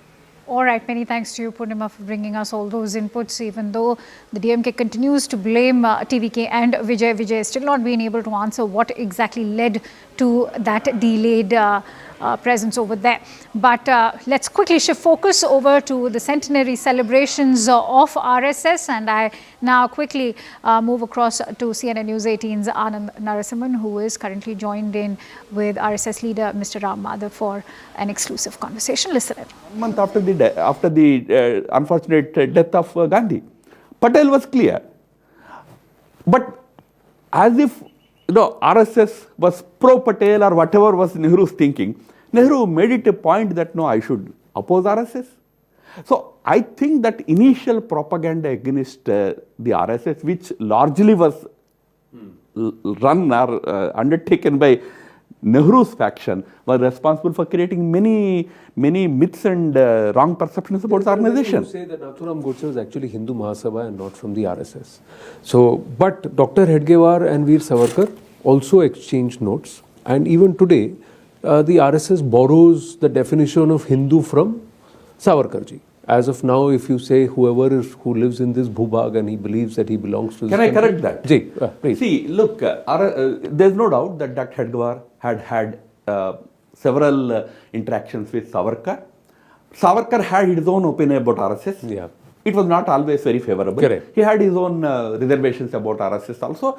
But remember, Dr. Hedgewar had equally, I would not say regular, equal engagements with several other leaders, including Hedgewar had direct engagements with Arvind Ghosh. Hedgewar had direct engagement with Gandhiji. When in 1920, Congress Adhiveshan was held in Nagpur, one of the important organizers was Dr. Hedgewar. In that capacity, along with a few other colleagues, he goes and meets Gandhiji and tells Gandhiji that in this Adhiveshan, we should demand not just Swaraj, but Sampurna Swaraj, Purna Swaraj, total independence. Gandhi says, no, Swaraj means Purna Swaraj, we don't have to specially emphasize on that. Because that time Gandhiji's view was that let us take dominion status first, then think about Purna Swaraj. But 9 years later, Congress had to pass that resolution. The first demand comes from Dr. Hedgewar. So Hedgewar was engaging with him also. Hedgewar was engaging with Ambedkar. Ambedkar had visited RSS activity in 1930s. Hedgewar was engaging with Gandhi. Gandhi visited RSS activity in Wardha in 1930s. So Hedgewar's engagement happened with several different leaders. As far as that idea of Hindutva is concerned, Hedgewar drew it from 3-4 important personalities. Vivekananda was one, with whom Hedgewar never had any meeting. Vivekananda died in 1902 itself. Yeah. Then, of course, I mentioned Arvind Ghosh. Then Lokmanya Tilak. Tilak gave him a lot of inspiration. Hedgewar drew it from him. I would say even Gandhi. Gandhi's idea that not just the ends, but means are also important. And I want to pursue a very non-violent way of, taking this forward. Hedgewar's speeches initially, as if you listen to those speeches, he was very categorical. My RSS movement will not be violent. It will not be against anybody. It will be to create strength in the Hindu society, physical strength and emotional strength. So RSS Hindutva is derived from all these people. Not just Savarkar alone. In fact, Savarkar used Pitrubhumi for describing the country. Although Pitrubhumi's meaning for Savarkar was land of ancestors. Ancestors, but our RSS Pitrus, always believed in Bharat Mata. And Matrubhumi. Matrubhumi. Yeah. So the inspiration for Hindutva is not just from Savarkar alone, but many of these people I mentioned. So was the RSS inclusive, or was it, when you defined Hindu, were Muslims out of it? Were Christians out of it? Were non-Hindus out of it? Actually, this misunderstanding stems from a very post-independence secular debate. Until the time of our independence, the entire independence movement used to rely heavily on India's cultural symbols. So much so that what was Gandhiji doing? He was doing bhajan.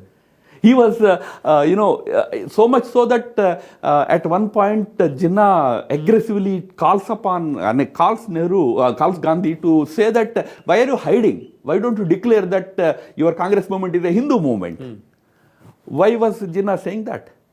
Not that Gandhi is propagating for any one particular religion, but the cultural symbols that Gandhi adopted are freedom movement adopted in general. I mentioned about Lokmanya Tilak. Tilak deployed Ganeshotsavas. Tilak deployed Shivaji Maharaj's coronation ceremony as a means to mobilize public sentiment in favor of independence. All those things were considered as a natural part of India's independence movement, because that time India's cultural and civilizational symbolism was considered to be a primary source of patriotism. It was cultural patriotism. But somehow, post-independence, anything to do with Hindu, anything to do with the symbols has suddenly become parochial. That debate about whether Sangh is inclusive or not is a very post-independence, pseudo-secularist debate. If Sangha is divisive, I would say all those people, right from Aurobindo to Tilak to Gandhi, everybody should be called divisive, parochial. Sangh drew that spirit from that sentiment that after all, culture and civilization of this country cannot be removed. And apart from it, there cannot be any national inspiration for the people. True. So now let's look forward. Where do you see the Sangh, and what do you see the Sangh as now? More than 5.5 crore followers or Swayamsevaks, give or take, I don't know the exact number I'm estimating. It's spread not just in Bharat, the world over. Where do you see the Sangh today, and what do you see the Sangh doing over the next 100 years? Sangh's greatest contribution in the 100 years has been to create a platform for any ordinary citizen of this country to do good for the nation. To instill in every citizen of this country that, look, working for the country is not just the job of the government, the police, the army, the officers. No. Every citizen can play a role. It's not just should play a role. Can play a role. When I say can, I need a platform. That platform RSS has created. Now going forward, RSS will use this emotional commitment that it has generated in millions and millions of people in the country. It will use it for certain contemporary and futuristic challenges. RSS has adopted, which was mentioned today by Honorable Prime Minister also, some kind of 5 new, 5 missions you can say. Panch Parivartan. 5 kinds of transformation Sangha wanted to see happening in the country. Some of them are since the whole debate about constitution happens, one of them is that make people strictly abide by their duties. In the Constitution, Article 51 talks about fundamental duties. So now RSS is undertaking a campaign to make people duty conscious. One of the major tasks that RSS has undertaken, right from that to creating the sense of family, value of family, to environment, climate issues. So 5 major transformations creating great harmony in the society, rise above casteism, differences, create harmony. So all these 5 important tasks will be RSS future agenda. Besides continuing to instill this primary sense in this country that after all, cultural patriotism is the natural, real patriotism. Okay, so then let's look at some of the internal issues and external, since foreign affairs and also world affairs is part of your forte, and you have also been responsible for certain key regions and states. Let's start with the Northeast and Manipur. The Sangh has been active in Manipur. Why is Manipur facing the kind of strife it is? What's the societal issue there? Or is it political? Manipur's challenge is its demographic, the complexion of that state. It has 3 very distinct demographic groups existing in that state, but that state's geography is such that there is no option for them but to live together. There is a valley which is dominated by Meiteis, surrounded by hills dominated by Kukis, surrounded by another ring of hills dominated by Nagas. How can you change that complexion? So they have to live together. So there have been occasional tensions in the past also. Yeah. But important tasks for the government of the day is to convince them that there is no alternative to living together. Nothing else is possible there. So it's unfortunate that the differences have grown much stronger, much deeper today. All right, shifting focus over to the world of entertainment, and politics can't be away from this either, as US President Donald Trump has struck again, and this time it's the non-American movies that he's targeting. In a now viral post, he said that he'll be imposing 100% tariffs on any movie that's made outside of America. But what does this decision mean for the Indian cinema, and on a larger scale for Indian cinema along with Bollywood as well? Because remember, all filmmakers from India vie to take their films to Hollywood. We break it down for you in this report.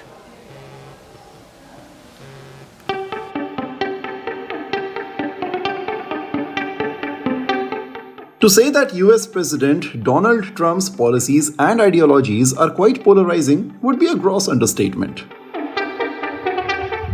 हाल ही में उन्होंने एक नई policy announce की जिसकी कोई तारीफ नहीं कर रहा है, और शुड वी से कि कोई टैरिफ नहीं कर रहा है.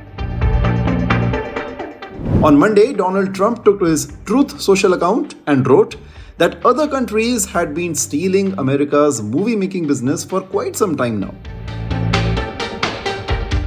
Which is why he'll now be imposing 100% tariff on all movies that are made outside of the United States of America.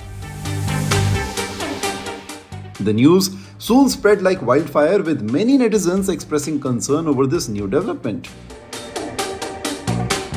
But the bigger question remains, what does this new tariff policy mean for Indian movies?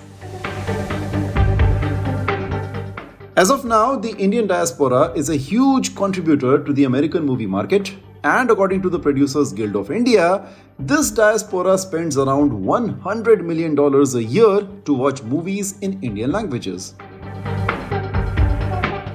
ऐसे में अगर इस tariff से ticket prices बढ़ते हैं तो इससे Indian movie industry से ज्यादा नुकसान यूएस के सिनेमा ओनर्स को है. Reason being that US only contributes to 5 to 7% of total box office revenue for Indian films. On the other hand, with the prominence of OTT platforms, Hollywood is already struggling, and so are the theatre owners. Let's also not forget that other countries, including India too, might impose a similar tariff on American films, thus reducing the market for Hollywood even more. All right, that's all I have for you in this newscast. Thank you so much for watching News and Updates. Continue on the other side with my colleague Shivani Gupta.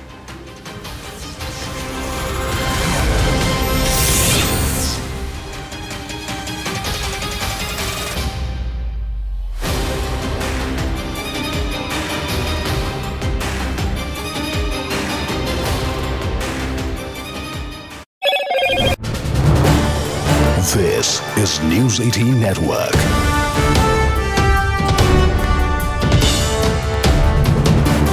India's largest news network.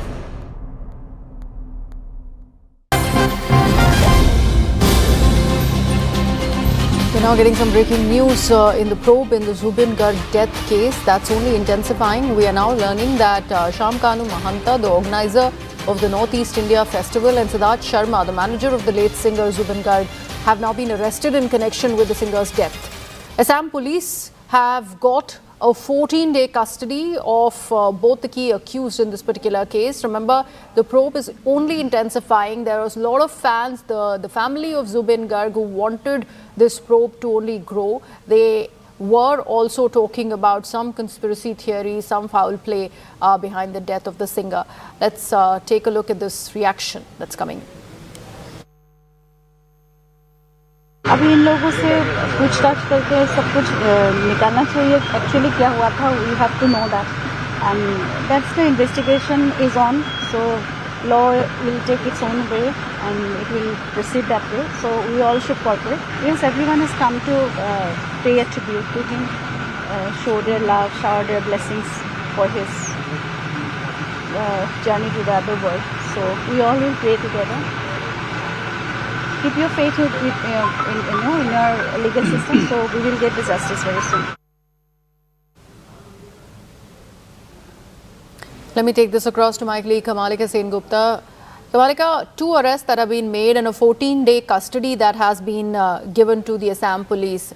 The details that are trickling in and the kind of theories of foul play that were doing the rounds before the arrests. Yeah, this is definitely a very important and very crucial arrest because these are the two names which were always coming, and these are the people who organized this Northeast Festival there in Singapore, and they were already in the last couple of days after Zubeen's death. Their role in the Zubeen's death is definitely in question. It's a very big question. So definitely this is a very crucial arrest for the Assam police.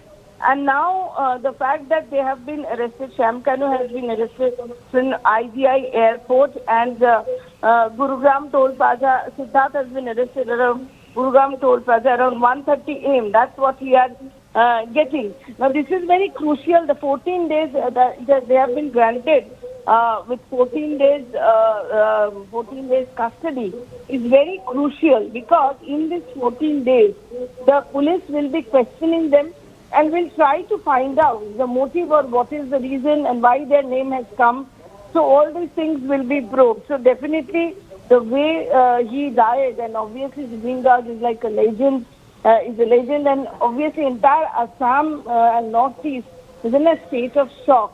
So definitely what led to all these things, how who was behind this, definitely the role of Shamkanu and Siddharth, both are in question, and that is why they have been arrested. Their arrest was something which the people were asking for, the people of Assam and the people of Northeast. So this is a very, very, and we know that this entire investigation went into CID. There was a special team formed by the Chief Minister Himanta Biswa Sharma. So very crucial development in this entire case. And definitely we have the reaction of Garima and the wife of Zubeen, and law will take its course. That has also been pointed out by her.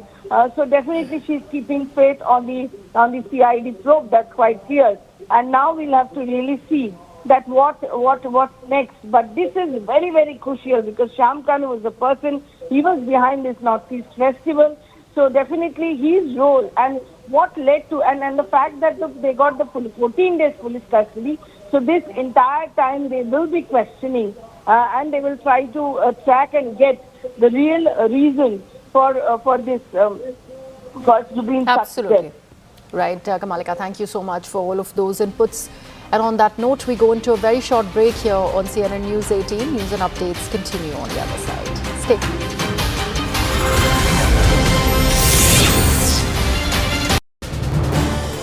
This is News 18 Network.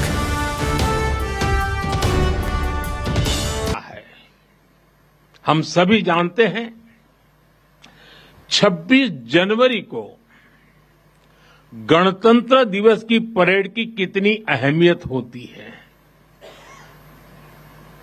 1963 में 1963 में RSS के स्वयंसेवक भी 26 जनवरी की उस राष्ट्रीय parade में शामिल हुए थे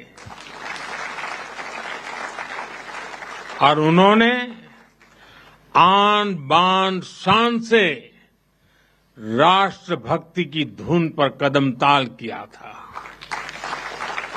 इस टिकट में उसी ऐतिहासिक क्षण की स्मृति।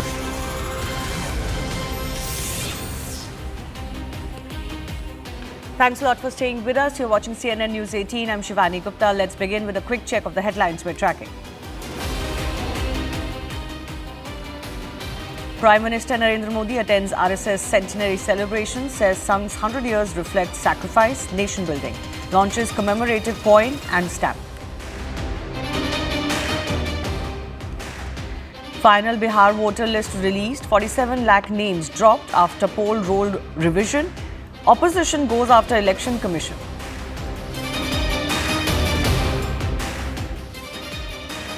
Congress MP Imran Masood and SP leader Shahnawaz Khan placed under house arrest ahead of planned trip to Bareilly. Actor Vijay, in a video statement, alleges conspiracy, accuses Stalin of taking revenge. DMK hits back, says this is not a film set. Lead singer Zubeen Garg's manager and fest organizer arrested in death case, sent to 14-day SIT custody. Actor Dimple Hayati husband booked after their house help alleges non-payment, assault attempts and harassment. India confronts PCB chief at the ACC meeting over Asia Cup trophy. BCCI ex-official leaves the meet midway in protest. Chor Naqvi gave no clarity over the Asia Cup trophy. India's first Europe-facing trade pact with $100 billion commitment comes into effect. Swiss wines, apparels and watches to get cheaper in India.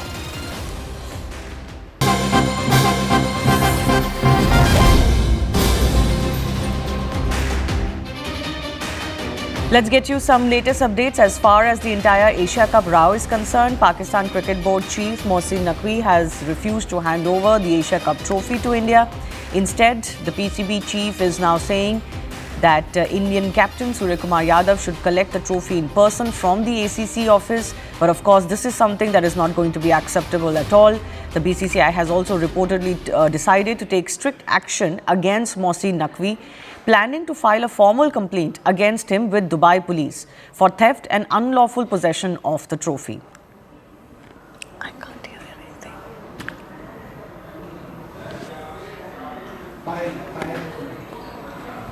Let's go across to my colleague Payal Mehta, who's also joining us. Payal, you know, this is something that has now become a full standoff. But after yesterday's meeting, given Chor Naqvi's reaction, I think it was clear that he was not really willing to budge. More pressure is needed as far as, you know, making sure that the protocol is followed and the deserving team gets the trophy. Yes, you know, Chor Naqvi has been planting a lot of these news in the Pakistani media. Essentially, you know, putting up a bravado and putting up a face, essentially saying that he tried to humble India, but India's response was very, very strong. That, you know, the trophy belonged to India and it had to be given to India. If you remember, Shivani, yesterday, we did break the news that Ashish Sherar, who was also part of the meeting, had actually quit the meeting midway in protest, given the fact that he wanted the Pakistani side to understand that they were not doing any charity to India by, you know, giving the cup which actually belonged to them rightfully, and also, you know, threatening the PCB chief that, you know, action will be taken against him and they will be approaching ICC is what we are given to understand. So the stand of the BCCI is very clear. This trophy belongs to us. It needs to be given to us. But Chor Naqvi, it seems, has gone and told the Pakistani side that he told the Indian side that if the Indian team wanted the trophy, then, you know, the Indian captain should be sent back to Dubai to receive it as well. We'll have to just wait and see what further action the BCCI is going to mull over it. There is no doubt whatsoever, Shivani, and, you know, we were reporting this yesterday, that the BCCI will immediately approach the ICC and tell the ICC to step in as far as this issue is concerned, because there is a meeting which is going to happen in November where a very, very strong protest will be registered by India, essentially saying that Pakistan has illegally been in occupation of the ICC trophy. That should be that the Asia Cup trophy which should have been given to India. Yeah, the only problem with that, Payal, is that November is, more than a month to go. That meeting that you're talking about or the BCCI has been talking about, and certainly while BCCI will register some protest against Mohsin Naqvi's behavior and maybe demands that there should be penalties or some sort of action against him, maybe against the PCB itself. But before that, well before that, this whole trophy fiasco needs to be sorted out. And what we're also learning now that BCCI might also look at filing a complaint, like a police complaint against Mohsin Naqvi, because as we brought to our viewers on Monday evening, BCCI has been very clear that he's not a personal custodian of the trophy, and he seems to have just hijacked it and taken it, with himself, not even kept it at the ACC headquarters. Well, the BCCI will mull all the possible steps that need to be taken. So far, nobody from the BCCI, Shivani, has really confirmed to me that they are planning to approach the Dubai police, for taking custody of the trophy. We'll have to just wait and see how this really goes. The BCCI must be mulling all the options, in fact, looking at all the possible options available to them, including, bringing it to the ICC sooner than we really thought they would. But as of now, we'll have to just wait and see exactly what the BCCI is going to do. But the BCCI has been very clear that they want Pakistan to be answerable. This is not Pakistan's own property that they're giving to India. This is, of course, the rightful celebration that the Indian team really deserves, and they won the ICC trophy. Yesterday, the PCB chief was forced to congratulate the Indian team for their win as well. That is something also which needs to be noted, but we'll have to just wait and see in the next couple of hours what steps the BCCI really announces as far as this is concerned. Yes. So yesterday there was an ACC meeting, and in that BCCI got the first opportunity to formally demand that the trophy be sent to them and handed over to them. But they also raised questions on how Mohsin Naqvi can take the trophy away with him and kind of keep it in his personal possession. He is refusing to hand it over. He should be handing it over to the BCCI. For example, when I spoke to BCCI Secretary Devajit Saikia, he said that it should be couriered to us. In fact, on Monday, BCCI representatives were still available in Dubai, but nothing was happening. And it's clear that Mohsin Naqvi is also acting on behalf of the Pakistani establishment, not necessarily the government alone, but clearly on behalf of Rawalpindi. And this is now being used by Pakistan as some sort of a measure to hit back at India, because they feel embarrassed because of India's no handshake policy. They feel embarrassed because of the fact that India refused to accept that trophy from Mohsin Naqvi. Let me go across to former India cricketer Madan Lal is also joining us. Madan Lal, this whole fiasco where Mohsin Naqvi is refusing to give the trophy to India, this is obviously unprecedented. Surely the BCCI should lodge some sort of a complaint against him. Would you be in favor of that? Yeah, definitely I will in favor, because BCCI should, why should he keep the trophy? Because they are supposed to give it to the Indian board, BCCI. Yes. He cannot say that I'm not going to give it. What will he do with the trophy? हमारा नाम तो लिखा गया ना history में कि 2025 में हमने एशिया कप जीता था, तो ले जा ट्रॉफी घर पे ले जा, तो डाले जाके. Like these are the things, it doesn't show that, you are capable of that position. You're not. You have to behave like you are head of the country, which PCB board chairman, So you have to behave like properly. Yes, and Madan Lal, ये भी हमको पता चल रहा है कि उन्होंने personally उस ट्रॉफी को पूरा हथिया लिया है. वो ACC ऑफिसेस में भी नहीं रख रहे हैं उसको, और वहाँ से एक नॉर्मल प्रोसीजर होता है, एक सिंपल नेचुरल प्रोसेस है कि अगर आपने ट्रॉफी फाइनल में नहीं ली है किसी भी वजह से, तो आपको कुरियर कर देनी चाहिए. लेकिन वो कुरियर भी करने से मना कर रहे हैं, कुछ बोल ही नहीं रहे हैं. ये क्या दर्शाता क्या है? ये दर्शाता कि इनको कुछ समझ ही नहीं है. तो ट्रॉफी तो देनी ही पड़ेगी उनको. नहीं भी देंगे तो क्या कर लेंगे बताओ? ये क्या कर सकते हैं ट्रॉफी का? ट्रॉफी का तो कुछ they can't do anything, because he will bring more shame to their own country. It's not about him, Mohsin Naqvi, it's about the country which matters. Like we are proud of our team and we are proud of our players because they have won and the trophy has supposed to go to them. You know, they let them have a feel of the trophy because they worked for it for 4-5 weeks. You know. No problem ये भी है कि वो सिर्फ PCB के तो representative है नहीं, अभी वो एसीसी को हेड कर रहे हैं. एसीसी में 30 कंट्रीज हैं, तो वो सिर्फ अपना एजेंडा चला के पूरे बॉडी को तो हाईजैक नहीं कर सकते. तो आया तो पाकिस्तान की तरफ से ही है ना, एजेंडा हाईजैक कर ही नहीं सकते.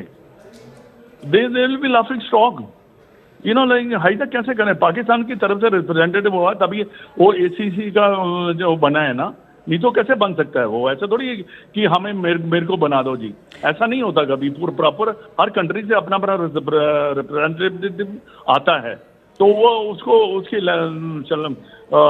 होती है. नहीं, बिल्कुल. तो इसमें क्लियर है कि वो एक तो पाकिस्तानी एस्टैब्लिशमेंट के हिसाब से काम कर रहे हैं अभी, क्योंकि उनको लगता है कि इंडिया ने हमें एम्बैरेस करने की कोशिश करी है तो हम भी उनको एम्बैरेस करेंगे. और दूसरी बात है कि ACC as a board also should take note of this and surely should take some action against that chief, because he is not, you know, he is a representative of the entire ACC. He is not a PCB chief in his position in the ACC. But Pakistan will not take any action against him, you know, because you know, Pakistan whole board is like that, you know. They are appointed by the people, you know, so who doesn't know the game. But hijack, I don't know what he is going to do with doing all these things, you know. I think the whole Asia Cup was full of controversy, but he should have stopped it now. Yeah. You know, you apologize, say कि मैं trophy खुद दूंगा, मैं आऊंगा, मैं खुद दूंगा आपको, आके मैं चल के दूंगा.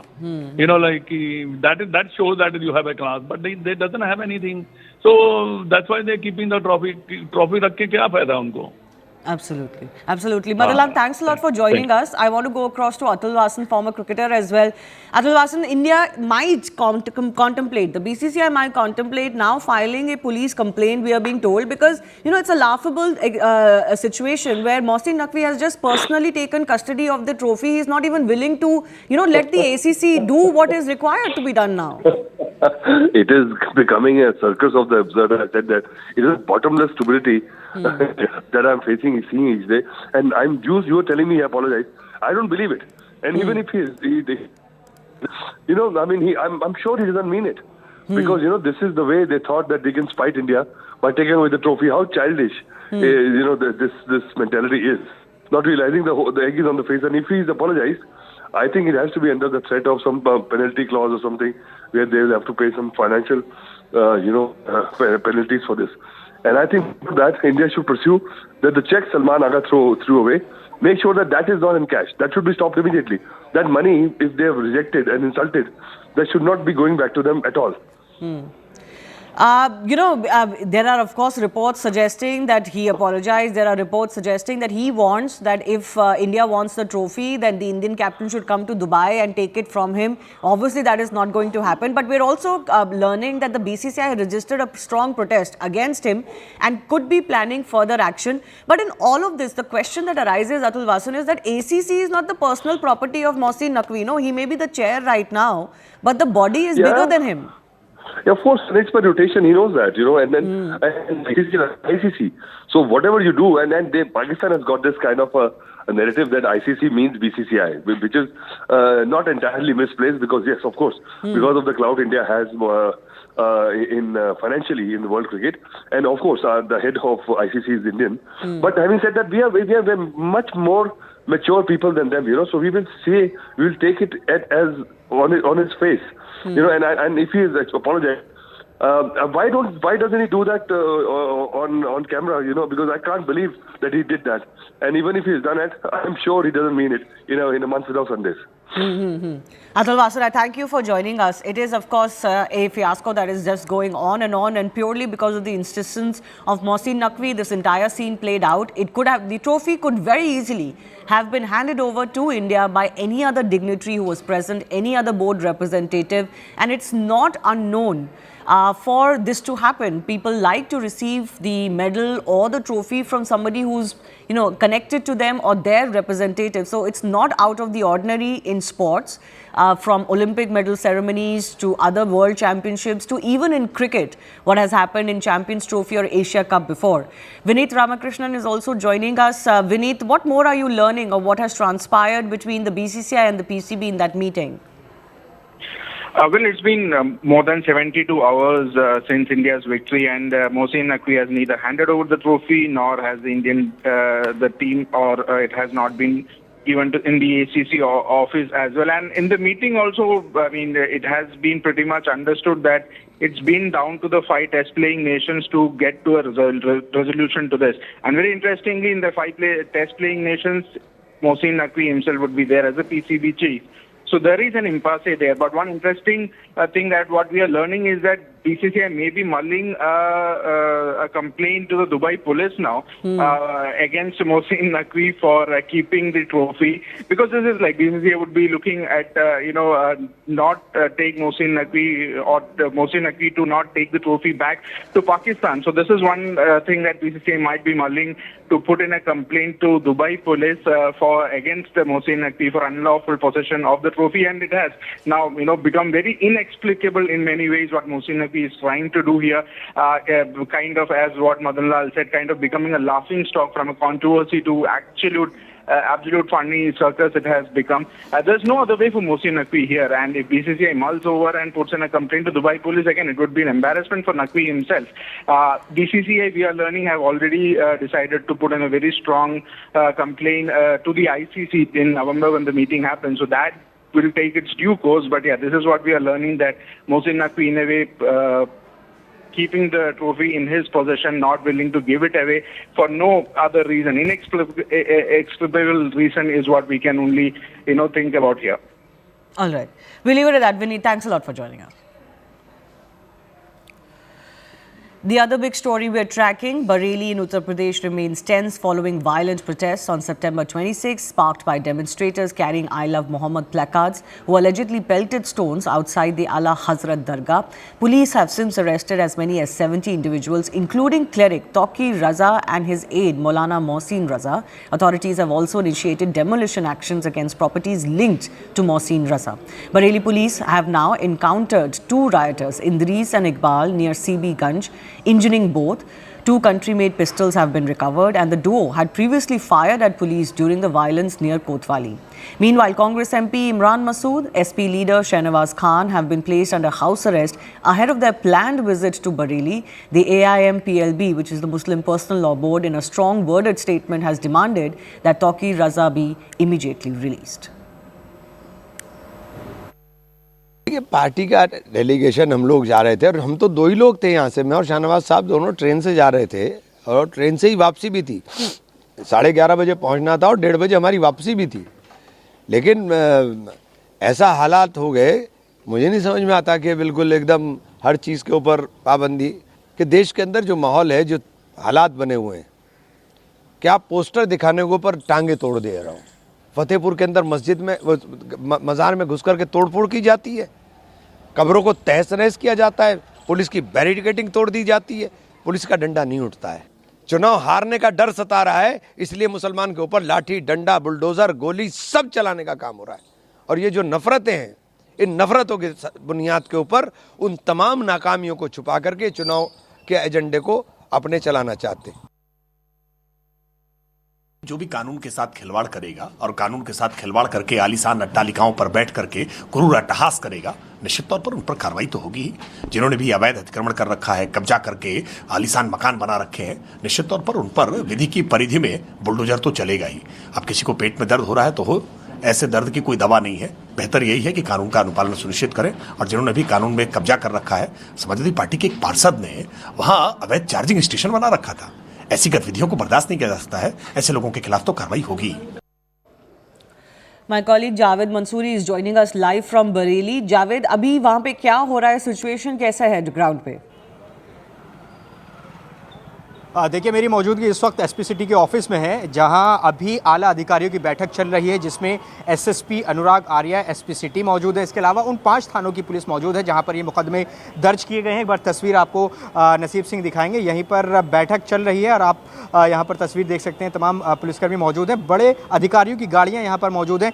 दरअसल ये बैठक इसलिए महत्वपूर्ण है क्योंकि आज रामनवमी का भी दिन है, कल दशहरा है, और इस बीच पुलिस इन्वेस्टिगेशन का दायरा लगातार अपना बढ़ा रही है। जो बरेली में 26 सितंबर को हिंसा हुई थी और लगातार गिरफ्तारियां, धरपकड़, दबिश इस पूरे मामले में दी जा रही हैं। कल भी 16 लोगों को गिरफ्तार किया गया। कुल अब तक 73 लोगों की गिरफ्तारी इस पूरे मामले में हो चुकी है, जिसमें मौलाना तौक़ीर रज़ा भी गिरफ्तार हुए। उनके अलावा कई और उनके सहयोगी गिरफ्तार किए गए हैं। कल बुलडोजर एक्शन भी हमने देखा था और आज हाफ एनकाउंटर भी एक आरोपी इदरीस और इकबाल का किया गया। तो ऐसे में पुलिस इस पूरे मामले की इन्वेस्टिगेशन बहुत तेजी से बढ़ा रही है और संभावना यह है कि शहर में एक भरोसे के लिए एक फ्लैग मार्च भी यहाँ पर किया जाए, क्योंकि न सिर्फ बरेली पुलिस के अलावा जो पैरामिलिट्री है वो शहर में तैनात है, क्योंकि अभी मामला संवेदनशील है, क्योंकि मौलाना तौक़ीर रज़ा यहाँ के बड़े मौलाना है, उनको अरेस्ट किया गया है इस पूरे मामले में। तो ऐसे में पुलिस इन्वेस्टिगेशन का जो पार्ट है उसको तो आगे बढ़ा ही रही है, साथ ही स्थिति कैसे नियंत्रण में रखी जाए उसको लेकर भी लगातार मीटिंगों का दौर चल रहा है। जी जावेद, ये जो 26 सितंबर को फ्राइडे प्रेयर्स के बाद वहाँ पे जो डेमोन्स्ट्रेशन हुआ, उसमें एग्जैक्टली हुआ क्या, हमारे दर्शकों के लिए आप बताइए कि अब पुलिस ने क्या उनको पता चला है कि उस दिन फ्राइडे डेमोन्स्ट्रेशन के बाद ये जो आई लव मोहम्मद टाइप के डेमोन्स्ट्रेशंस और प्रोटेस्ट हो रहे हैं, उसमें क्या हुआ, हिंसा क्यों हुई और किसके द्वारा हुई, क्या ये प्लान थी, पुलिस ने क्या केस बनाया है?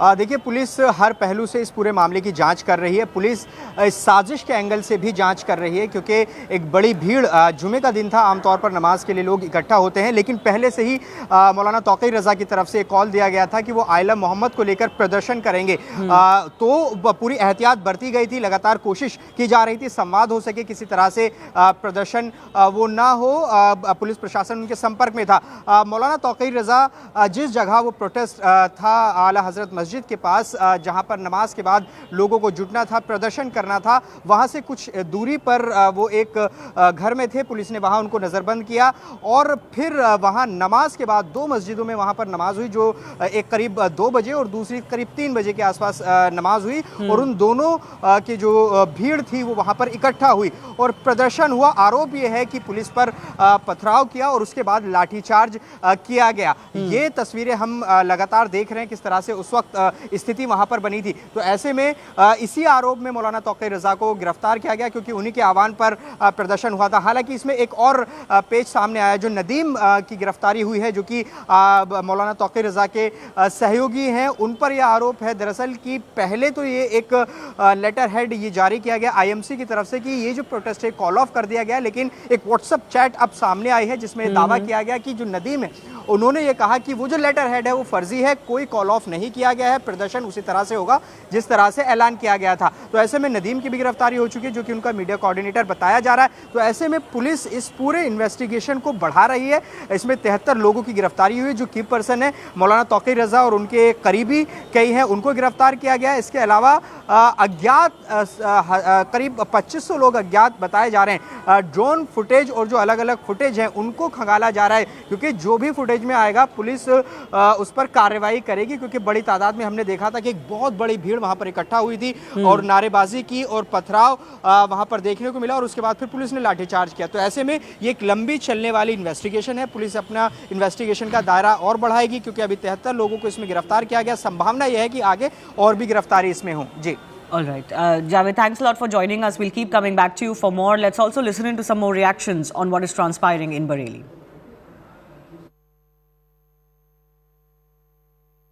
26 तारीख को शुक्रवार को जुमे की नमाज के बाद में जो उपद्रव हुआ था, उसके अंदर कुल मिला के 10 FIR पंजीकृत की गई थी। इसके अंदर लगातार हम लोगों को चिन्हित कर रहे थे, ऐसे उपद्रवियों को चिन्हित किया जा रहा था और इसी क्रम के अंदर लगातार दबिश दी जा रही थी, गिरफ्तारियां की जा रही थी। इसमें आज का यदि फिगर बताया जाए तो टोटल 73 गिरफ्तारियां हो चुकी हैं, जिनमें से जो लास्ट जो गिरफ्तारी अभी जो लेटेस्ट हुई है उसमें मुठभेड़ के उपरांत गिरफ्तारी हुई है और एक गौकश, अभ्यस्त गौकश जो पहले जेल जा चुका है गौकशी में और गैंगस्टर एक्ट के अंतर्गत भी इसके बाएं घुटने में गोली लगी है और इसी प्रकार बाकी भी जितने ऐसे उपद्रवी हैं उन सभी को चिन्हित किया जा रहा है और जल्दी बाकी लोगों को भी गिरफ्तार किया जाएगा। जो लास्ट शुक्रवार नमाज के बाद जो भी लॉ एंड ऑर्डर का वायलेशन का इश्यूज बरेली में हुआ है, उसमें police and administration, district administration की तरफ से ऑलरेडी सख्त कार्रवाई की जा रही है। उनके साथ हम लोग बरेली विकास प्राधिकरण भी लास्ट 2-3 दिन से हम लोग कार्रवाई कर रहा है। कुछ मेन अक्यूज्ड है, उपद्रवी है, जिन्होंने इसका मुख्य मूल रूप में कॉन्स्पिरेसी किया है, वो सारा लॉ एंड ऑर्डर को डिस्टर्ब किया है। उन लोग के खिलाफ ऑलरेडी हम लोग कुछ बिल्डिंग एंड मकान, दुकान वगैरह को हम लोग सील किया गया है। उसी लाइन में आज भी 2 बिल्डिंग को हम लोग सील किया है। एक हाजी शराफत का ये एक बारातगढ़ शाहजहानपुर में, उसको हम लोग सील किया है।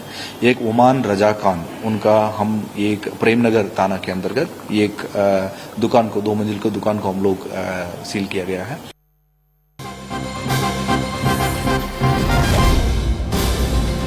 Getting some breaking updates, students of Delhi government schools will soon study the RSS along with freedom fighters and democratic values as part of a new program called Rashtra-Niti. Delhi Education Minister Ashish Sood has confirmed that the curriculum currently being finalized will include lessons on the RSS. Now, the Congress has already slammed the BJP over this move. In a tweet, Manikam Tagore, Congress MP, has hit out at the BJP saying, "Our kids deserve history, not propaganda, education and not indoctrination." He is saying Delhi schools must teach the truth about the RSS, not lies. Let's go across to my colleague Akash Sharma, who's joining. Akash, what more are you learning? So you see, Shivani, this Rashtriya Niti, the new curriculum was launched earlier this month, in fact last month, and now it has been confirmed that they are going to, of course, teach the history of RSS, which will include, of course, the profiling of leaders and the sort of developments that have happened in the earlier years. Now, as far as Ashish Sood is concerned, so he has confirmed this to media, and officials from the Delhi government are saying that by this month, October, by the end of the October or by the early November, they are going to send the hard copies of this curriculum, to the schools. Now, the idea behind, launching this curriculum is to, let the children aware of the sort of happenings that have happened in the past, or the sort of history that we have. They say that RSS, leaders that they are talking about were also a part of the sort of freedom struggle, that was in fact seen during the early 1947 or before that, or in fact in the Akash, early 80s. just hold your thought. I want to go across to Congress MP Manikam Tagore, who has objected to this new plan of the Delhi government, joining us. Mr. Tagore, your problem is with RSS being mentioned, being taught, or their history being taught to students, or what is the objection? No, my problem is that how RSS can be in curriculum. That's my problem, because RSS, what is their contribution to the Indian independence? When Quit India movement was happening, what we are going to teach to the students of Delhi? Why these kind of history is being rewritten with falsehoods? That is my problem, and RSS has not taken part in the freedom movement. We all know that RSS was just with the Britishers when the whole country was fighting against the Britishers. One from Netaji, he was having an armed struggle, but Mahatma Gandhi was having his own kind of methodology on Satyagraha, on the Quit India movement. So RSS was not with both the things. They were with the Britishers. So Manikam Tagore, what curriculum is going to... No, Manikam Tagore, see, the larger issue here is that what you're talking about is contested history, right? The BJP or the RSS claims that, what the branding that the Congress-led system and education system has done of the RSS is false. And they're only correcting some of the misnomers that have been spread over the RSS over the decades. They are rewriting it and with falsehoods. That's the story. When they are a pracharak in the prime ministership, will do these kind of things, which we will continue to oppose it, because this vote chori, all this happened to rewrite these kind of stories. It's all imaginary stories, which is not true, because media is also not fair. Media should oppose these kind of moves, and because this government, which is by the RSS, for the RSS, and particularly Mr. Modi wants to continue his prime ministership, because RSS was having some other views on their party presidentship. So all issues are there. Therefore, only is praising RSS too much. Okay. No, praising RSS is a separate issue, but you know, Manikam Tagore, often the Congress leaders are reminded of Indira Gandhi, where they have praised not just individual RSS leaders, but also RSS role, not just in nation building, their contribution during the freedom struggle, even if they weren't the faces of the freedom struggle. So how do you correlate what your stand today is versus what Congress leaders have said in the past? This is the problem with RSS. RSS always wants to spread half information as truth. RSS has been expert in these things, and RSS has been doing these kind of stories, half information as truth, and they will drag the name of Indira Gandhi, they drag the name of Mahatma Gandhi, they will drag the name of Sardar Patel and all other leaders. But at last, against Mahatma Gandhi, the hate campaign was led by RSS only. We all know that the RSS was the main thing which was against Mahatma Gandhi's idea. And they only spread the hate campaign in the country, and the result was Mahatma Gandhi's assassination. We all know that. That has been proven in all levels. Therefore, they can spread on because 100 years. I don't think it has been proven. In fact, Manikam Tagore, that is exactly the contest. You know, Rahul Gandhi himself has blamed RSS for Mahatma Gandhi's assassination, and he has faced a defamation suit because of that. And in one case, at least, he's had to say that, okay, you know, it wasn't right what I said. So just hold on with me. Just hold on with me. Can I please ask you to just hold on? Because I also want you to respond to what Pradeep Bhandari, BJP spokesperson, may have to say, and then you can respond to this. Pradeep, the allegation coming in from the Congress is that this is rewriting of history, but with falsehoods.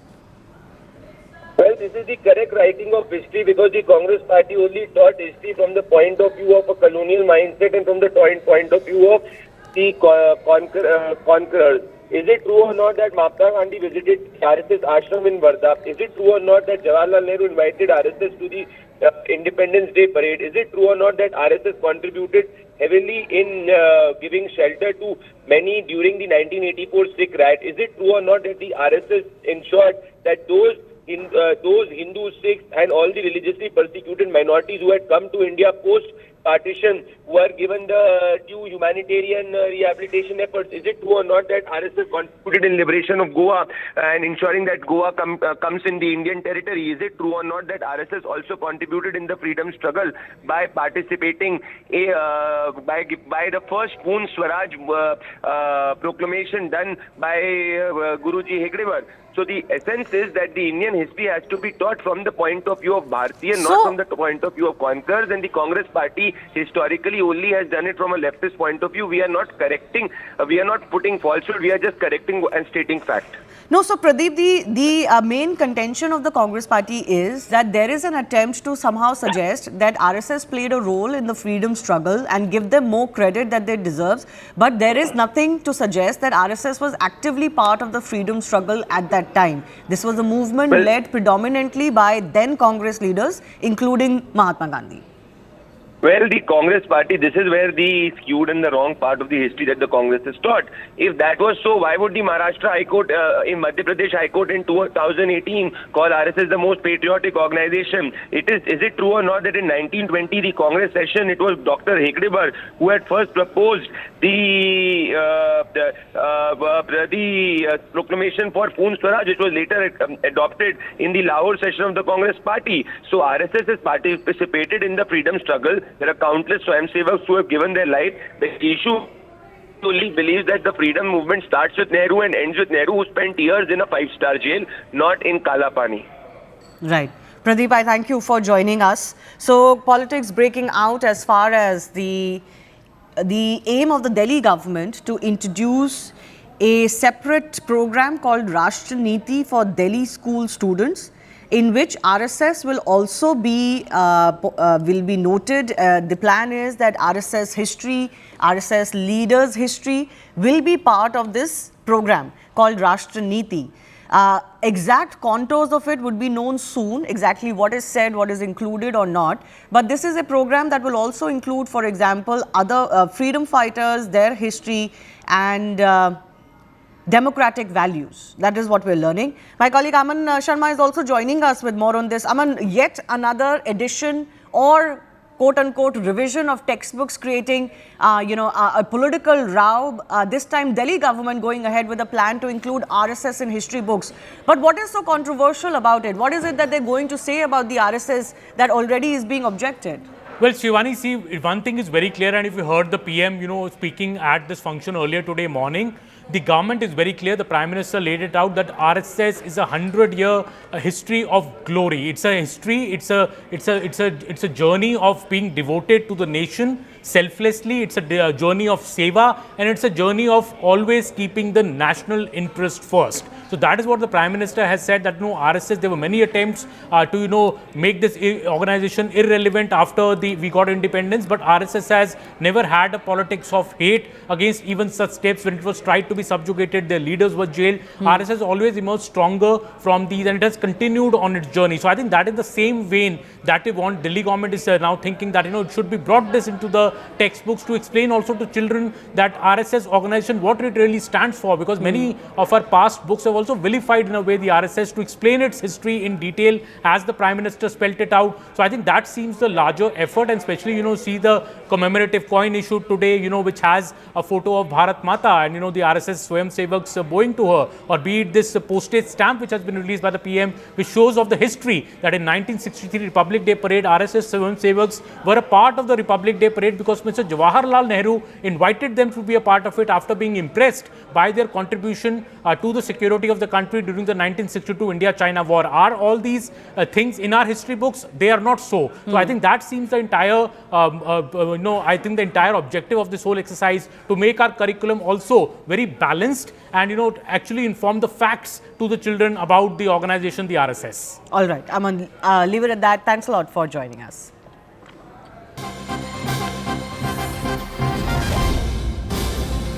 Let's get you the latest as far as the face-off between protesters in Ladakh and the government is concerned. Now, 8 student associations of Ladakh have written to Home Minister Amit Shah appealing for a judicial inquiry, compensation and dignified livelihoods, lifting of sanctions, release of detainees and confidence-building measures in the Union Territory.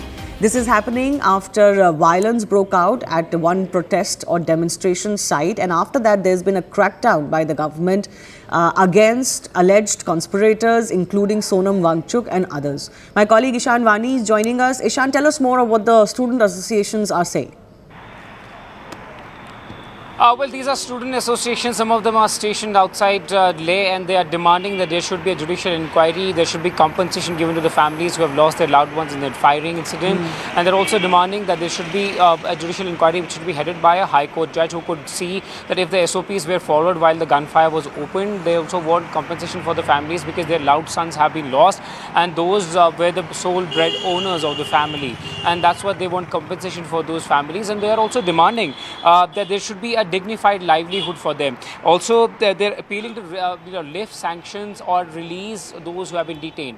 By that, they mean that the curbs or curfew that has been imposed there, that should be lifted. There should be no curfew in Leh, and people should be allowed to move freely. Remember, today is the first day since the violence broke out when shops are going to be opened from 10 to 6. So there is a bit of normalcy that is returning to Leh post that violence and after the arrest of Sonam Wangchuk. But they're also demanding that those youngsters who have been arrested and protesters who have been arrested, they should be let go, and including release of Sonam Wangchuk is something that they have written about to the Home Minister Amit Shah.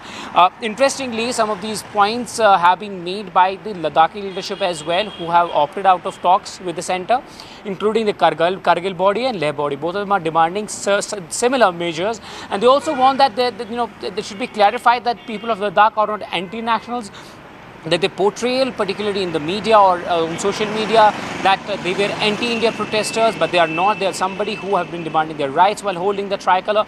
That should also be put forward, and the government needs to move in that direction so that peace and normalcy could be restored. But it seems like in coming days that there will be peace in Ladakh and people will be returning to their normal lives, but the demand for state 106 schedule will be there, as you're seeing that there is growing associations and people are writing to the Home Minister and also demanding on the ground that there should be an impartial probe by the High Court-led some retired Chief Justice or by High Court judge that whether the fighting was right or not, because they have been hurt the way by which the protesters have been dealt with. But the Ladakh Police and Administration is clear that those who have been involved in arson, clashes and stone pelting at the security forces, they wouldn't be spared because they have taken law in their own hands while they were sitting peacefully. Then what was the need to hit the streets and protest. Even yesterday evening, Shivani, if you remember, there was a press statement by the Ladakh administration which said that there is no smoke screen, there is nothing being hidden, and Sonam Wangchuk is somebody who is guilty, and agencies are working to ensure that there is a free and fair probe, and because of the evidences that they have, that's why he has been held, and people should not make hue and cry out of it. We are trying to deal with the situation. Well, the government is serious about talks, and people should come forward and talk to centre so that these issues can be resolved. The centre's message has been that even if certain things have transpired, talks should not be hampered. The talks have been going on and they should continue to go on. Ishan, thanks a lot for joining us. With that, it's a wrap on this edition of the news, but more from the south of India coming up in Simply South.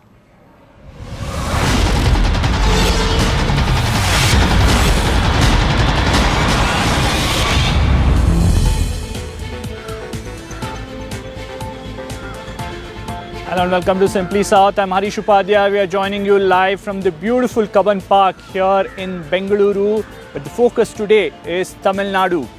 Blame game has taken center stage in the Karur tragedy. This after the statement by actor Vijay.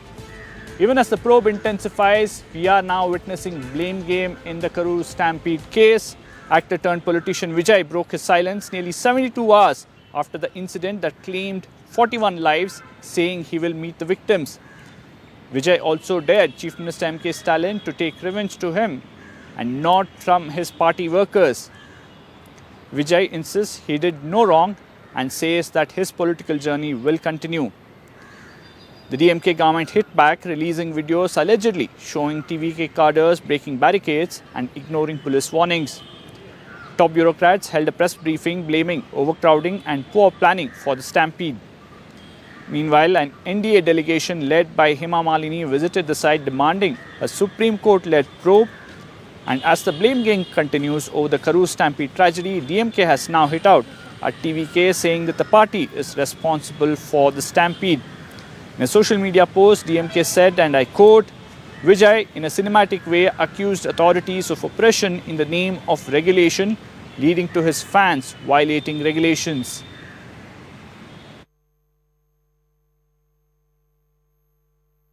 என் லைஃப்பில் இந்த மாதிரி ஒரு பெயின்ஃபுல்லான ஒரு சிச்சுவேஷனை நான் face பண்ணதே கிடையாது. மனசு முழுக்க வலி மட்டும்தான்.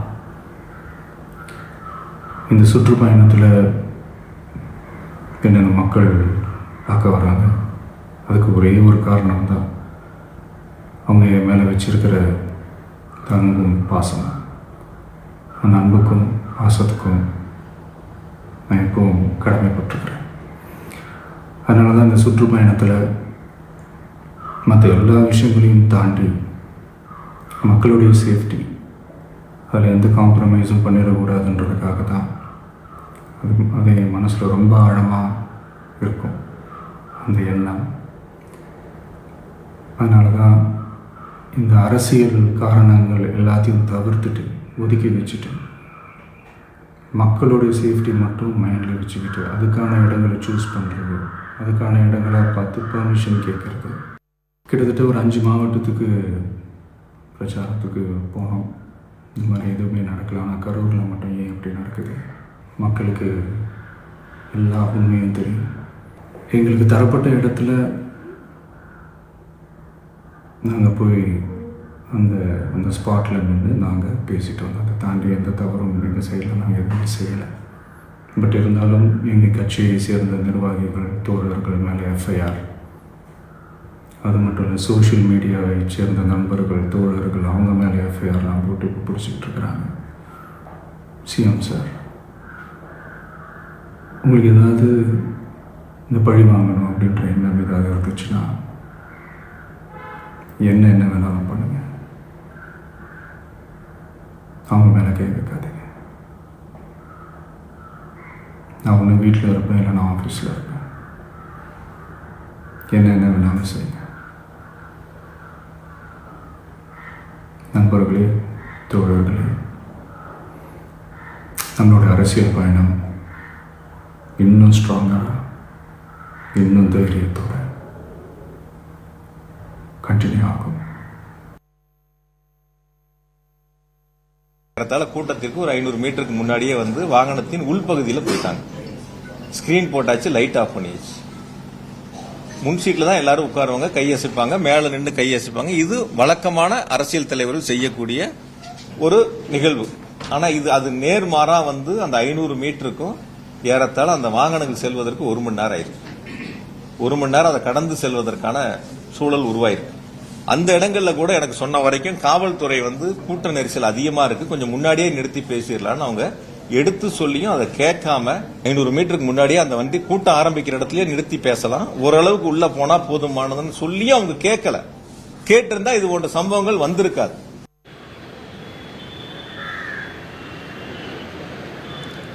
In fact, CNN News18's Poonima Murli now joins us for more on this. Poonima, clearly the government hitting back with those videos indicating that it was the unruly behavior of the TVK cadres and then not listening to the cops, which is what led to this incident eventually.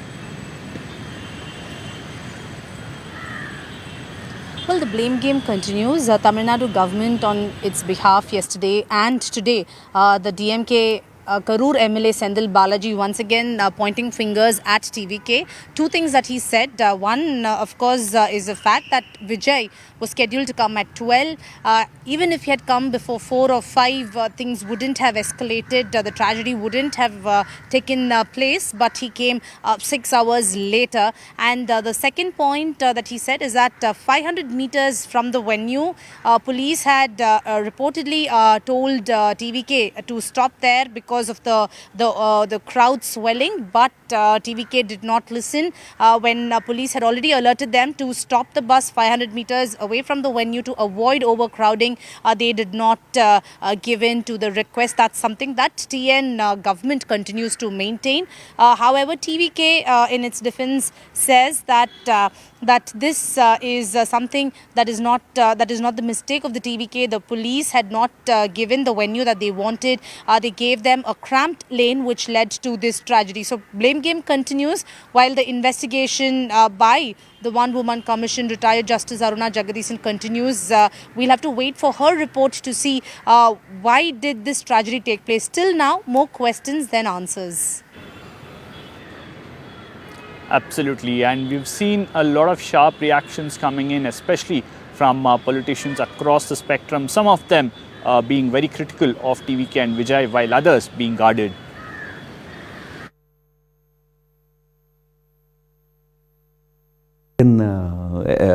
Election fever has already gripped that state, and we had a very unfortunate incident a few days ago in which many people had have lost their lives. But Tamil Nadu will probably see a very interesting change in the coming months. There is a lot of political turmoil happening in that state. There is a new entrant in the fray now, a film actor, we all know. So it appears as though things are going to be very, very volatile politically, not in any other sense, politically in the coming months in Tamil Nadu. It will be a very interesting electoral battle. It is a kind of acting, that's all, because he doesn't honor the responsibility of a leader. When there is a stampede and around 41 lives were gone, he should have gone to that place. If the police is not allowing him, he should wait for that.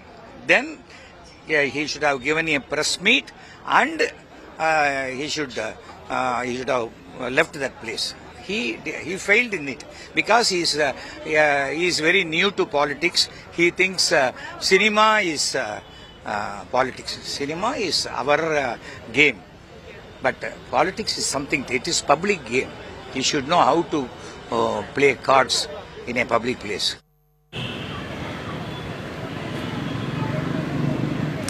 Shifting focus now, Hyderabad police have booked actor Dimple Hayati and her husband for alleged harassment. This after a complaint by a house help who claimed that she was harassed by the actor and her husband. She was also threatened and assaulted. That's the allegation being made by a house help. In fact, speaking to CNN News18, police said that a case has been registered for outraging modesty and breaking the house help's cell phone. The house help is a native of Odisha and had come to Hyderabad for employment. She's alleged that Dimple and her husband allegedly harassed her and assaulted her when she tried to record the assault on her phone. They snatched her phone and they managed to break it. A case has been registered and further investigation is currently underway. CNN News18's Aneri Shah now joins us for more on this. Aneri, the allegations are serious in nature. The House Help is saying that she was not just threatened but also assaulted by the actor and her husband. Well, that's right, Harish. What we see is that the house help, Priyanka, had recently joined and she was working at Dimple Hayati's residence as an house help. And what she has been alleging is that they have been using abusive language. Dimple Hayati and her husband David both have been using abusive language and have been asking them to work as like they are slaves. And also at the same time, what we see is that after the maid had given the complaint to the agency, then the Dimple Hayati's husband had allegedly beaten her up and also tried to break her phone, and that is the reason why we see that she further went and registered a complaint against Dimple Hayati and her husband at the Filmnagar police station. And based on her complaint, now there is a case which has been registered by the police officials under outrage of modesty and also breaking of cell phone is what the case has been registered. And the police officials have stated that they will be further investigating into this matter. And the housemaid has also was trying to record everything on her phone, and that is the time when David, Dimple Hayati's husband, had broken her phone, threw it on the floor, and also tried to threaten her, is what the housemaid has alleged. Absolutely, we'll have to see how the police in Hyderabad now deal with this case. Thank you, Aneri, for joining us with all those details.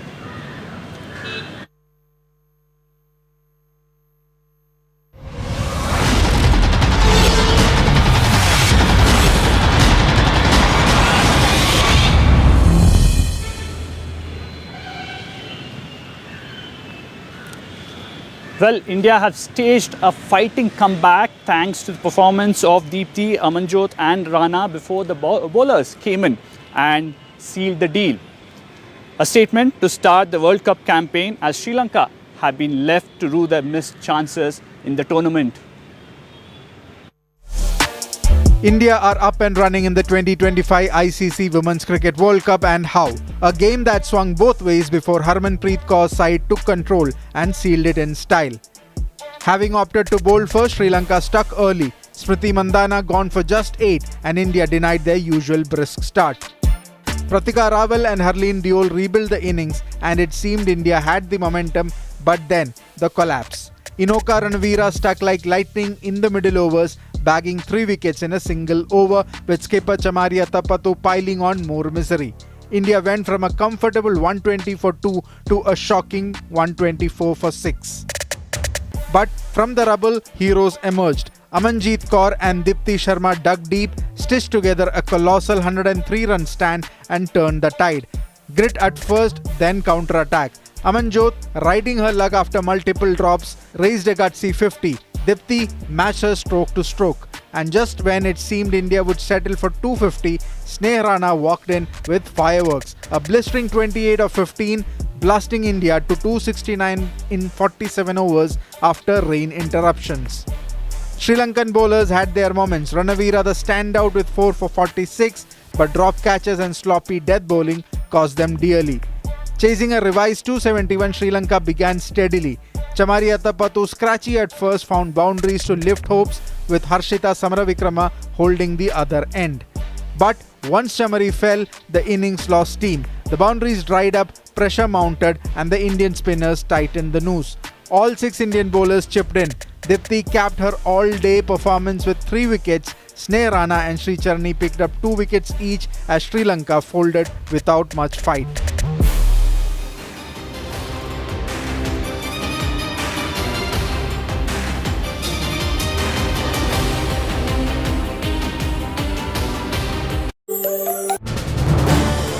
This is News 18 Network.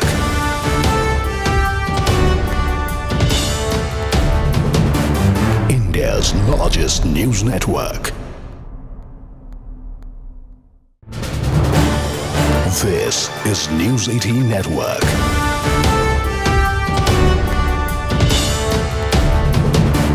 India's largest news network.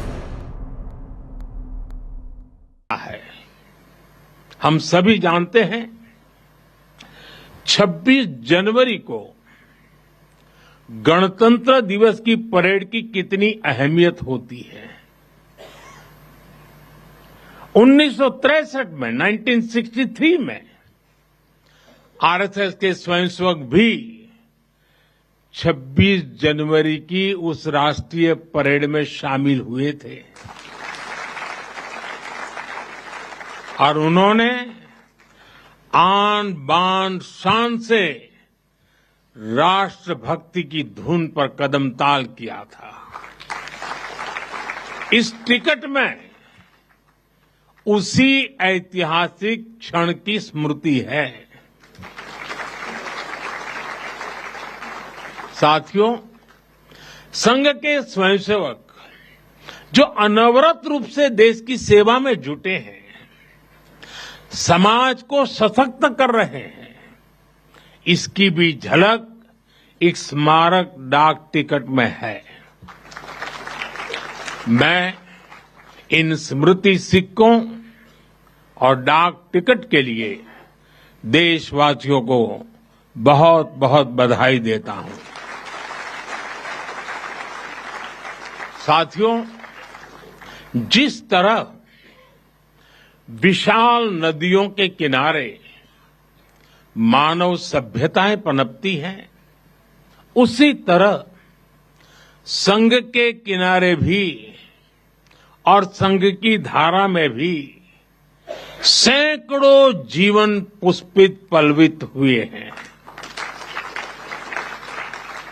जैसे एक नदी जिन रास्तों से बहती है, उन क्षेत्रों को, वहां की भूमि को, वहां के गांवों को सुजलाम सुफलाम बनाती हुई अपने जल से समृद्ध करती है, वैसे ही संघ ने इस देश के हर क्षेत्र, समाज के हर आयाम को स्पर्श किया है। यह अविरल तप का फल है, यह राष्ट्र प्रवाह प्रबल है। साथियों, जिस तरह एक नदी कई धाराओं में खुद को प्रकट करती है, हर धारा अलग अलग क्षेत्र को पोषित करती है, संघ की यात्रा भी ऐसी ही है। संघ के अलग अलग संगठन भी जीवन के हर पक्ष से जुड़कर राष्ट्र की सेवा करते हैं।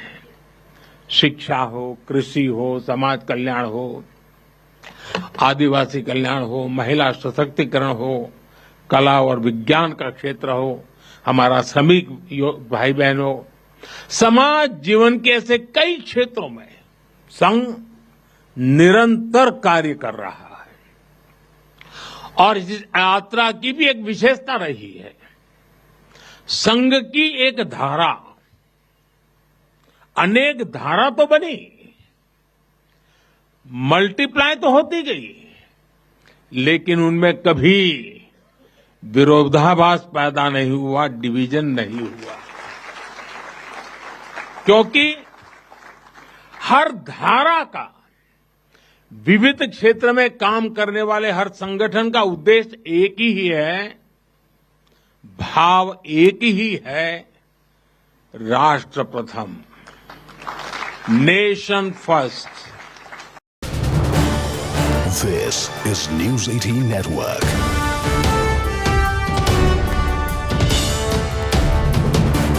India's largest news network.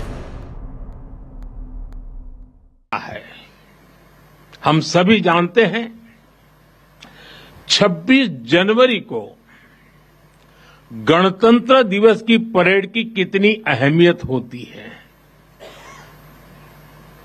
1963 में 1963 में आरएसएस के स्वयंसेवक भी 26 जनवरी की उस राष्ट्रीय परेड में शामिल हुए थे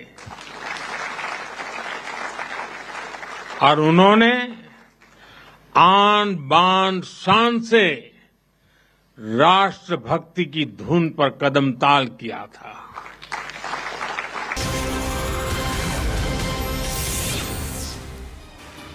Right, good afternoon. You're watching CNN News18. I'm Akanksha Swaroop. We begin this segment with the headlines first. Prime Minister Narendra Modi attended the RSS Centenary celebrations, saying Sangh's 100 years reflect sacrifice nation building, has also launched commemorative coin and postage stamp. Prime Minister Modi reiterated his call to tackle demography change at RSS Centenary event, says demographic change is a conspiracy which must be tackled in its mission mode as it becomes a threat to social harmony. The Delhi government is now mulling a chapter on RSS in revised school syllabus being finalized for government schools. Congress cries foul, says move akin to propaganda and indoctrination. Trophy Chor PCB chief Naqvi apologizes to BCCI over the post-match drama at Asia Cup final. However, he still remains adamant on handing over the trophy himself. Reports indicate BCCI might file a police complaint in Dubai accusing Naqvi of stealing the trophy. 8 Ladakh student associations write to Union Home Minister Amit Shah demanding confidence-building measures from the centre to restore normalcy, seek judicial probe into the violence and release of detained youths. Congress MP Imran Masood and Samajwadi Party leader Shahnawaz Khan placed under house arrest ahead of a planned trip to Bareilly.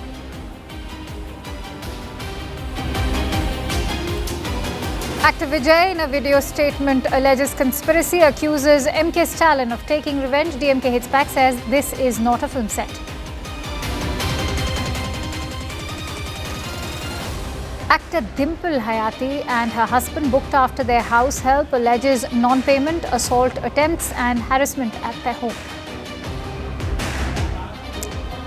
All right, Prime Minister Narendra Modi on Wednesday attended the centenary celebrations of the Rashtriya Swayam Sevak Sangh as the chief guest at the Dr. Ambedkar International Centre in New Delhi.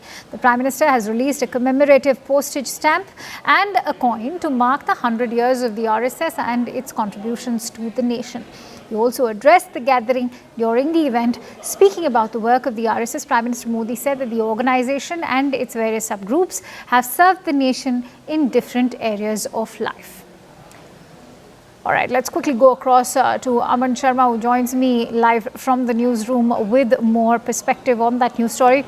Aman, from 1925 to 2025, Prime Minister very eloquently shed light on the journey of RSS and its contribution, especially when it comes to giving service to the nation. Take us through the key points of Prime Minister's speech.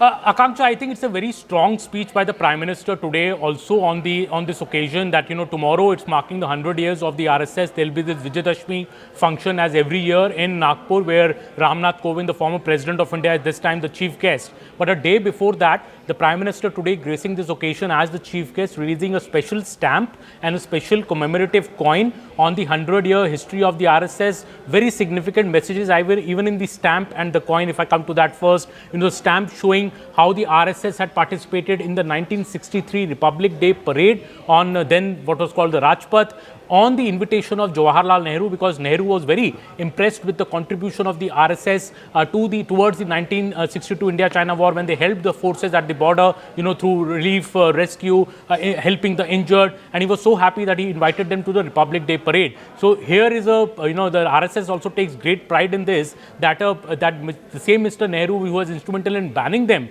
in 1948, invited them to the 1963 Republic Day parade. And today the Congress leaders say a lot about the RSS, but this is what the then PM did. Also, this particular coin which has been released has a picture of Bharat Mata. For the first time ever in India's history, the Bharat Mata has been featured on India's currency, with RSS Swayam Sevaks, standing in devotion towards her. very important signals here, I think, from the government to acknowledge the contribution of the RSS. The Prime Minister himself very eloquently describing it and saying that the RSS, even had a role. He said very clearly in the freedom struggle as well. Even after the freedom struggle, during the partition, they provided relief to the people, who had come as the refugees and helped them get on their feet. The RSS has been there every time a big natural disaster has hit. It's an organization which believes in national interest first. It's a patriotic organization. It works selflessly on the ground. The Prime Minister himself has been a part of the RSS in his early years as a pracharak. And so he is also recounting his own personal experiences of working with the RSS. I think very importantly, the points that he said, that RSS is also now going ahead, has a big role also in the self-sufficiency and Swadeshi movement that he has been speaking about. And he looks forward to the RSS role in the same as well. All right. So, Aman, important to also highlight how he's spoken about there are threats to the country with regards to demographic changes that are being made. He's also lauded RSS role. He said that he's in fact he referred to it in a very stoic manner. He said that, they've only been sacrificing for the nation without holding any bitterness, especially when he referred to Guruji, saying that Guruji held no bitterness towards all of those who try to plant, hatch conspiracies against him. So take us through all of those other significant aspects in his speech as well. Yes, absolutely, Akansha. I think that was a very significant aspect, where he said that the RSS has also, there were attempts post-independence, the Prime Minister said, to crush the RSS. They were banned. There was an attempt to remove their, visibility, in fact, from the Indian social or political scene. He said the RSS, the Guruji Gawalkar was jailed on false charges. But when he came out of jail, he made this statement that at times, your teeth may bite your tongue, but it doesn't mean you take out your teeth, because your teeth and the tongue are both a part of you. So the RSS, Mr. Modi said, never has worked with this intent of revenge or hate. It has always chosen to take all people together. It believes that it lives in a society,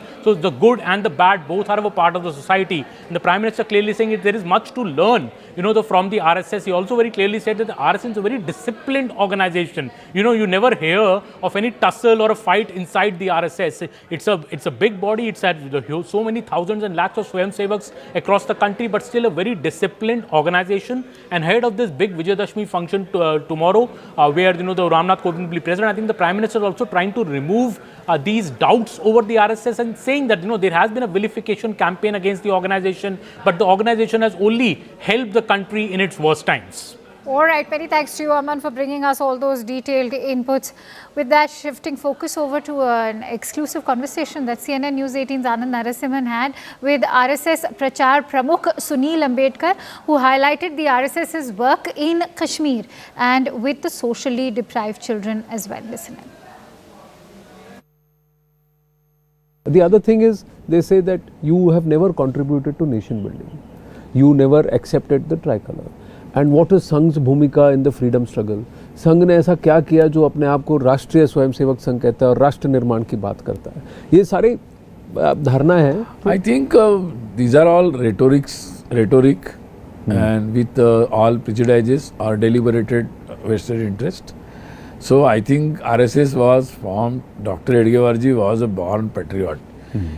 He before the RSS in foundation of RSS, he went to jail.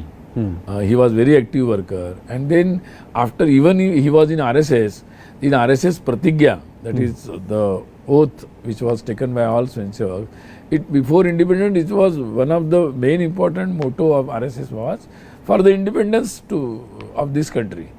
So it was very clear from day one, and the whole motto of RSS is for the to serve the country. So I think if some people they think that only they have brought the independence to this country, so it is their vision, but people of this country doesn't think like this. How did the RSS grow? And if I were to ask you, in your long association with the Sangh, one or two moments where you felt, thank you for this organization and I thank myself, where that you were able to do your bit for the country and you really feel those 2-3 moments, if you can explain something. I think in our daily life, when from the day one I am associated with Sangha, so every day I get some sort of experience while working with the RSS. Either it is in my college days we were having a one Sanskar Kendra in a very economically deprived locality. And so with that work, every Saturday and Sunday we could connect with the all small kids, boys and girls from all such economically, socially deprived locality in Nagpur. And so every day I was seeing the improvement or developmental or social development in that area. And finally all the next generation of that society, they went to school, they were very much good progress, they made very good progress in the school, and with career, with socially, as a personality and as a good citizen they improved. So I think it gave a very high level of satisfaction to me. And it was only because of Sangha I could do. And of course there are different moments when it was so many our Kashmiri Hindus were thrown out of Kashmir, and then how Sangha was actively involved for helping rehabilitation program.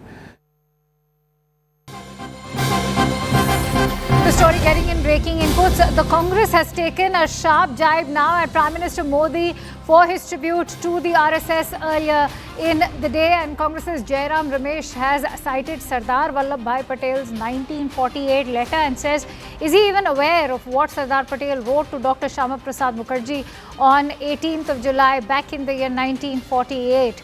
So perhaps it's the content of this letter that is now being used by the Congress party to attack the Indian Prime Minister and his support to the Sangh Parivar. Today, remember, Prime Minister has delivered a historic speech at the centenary celebration of the RSS, where he's in fact lauded the efforts of the RSS as well. But let's quickly go across to Pallavi, who will shed more light on this latest attack coming in from Jairam Ramesh of the Congress party. Pallavi, first of all, take us through why is this letter being referred to by Jairam Ramesh? What is it in that letter that the Congress party is referring to of Sardar Patel? Well, you know, Akanksha, the crux of the letter and the reason why Jairam Ramesh has put out that letter today in a response to the Prime Minister's speech, which we saw earlier this morning, is completely rejecting the claim which comes in from the Prime Minister and the RSS that they have a rich legacy, that they have a legacy of, you know, kind of being very much integral to the part of India's history, the freedom movement. Mind you, the Rahul Gandhi's line and that of the Congress party consistently has been that, you know, the RSS has been apologetic. They have apologized to the Britishers, and they don't understand what the freedom movement or India's rich legacy and history is concerned.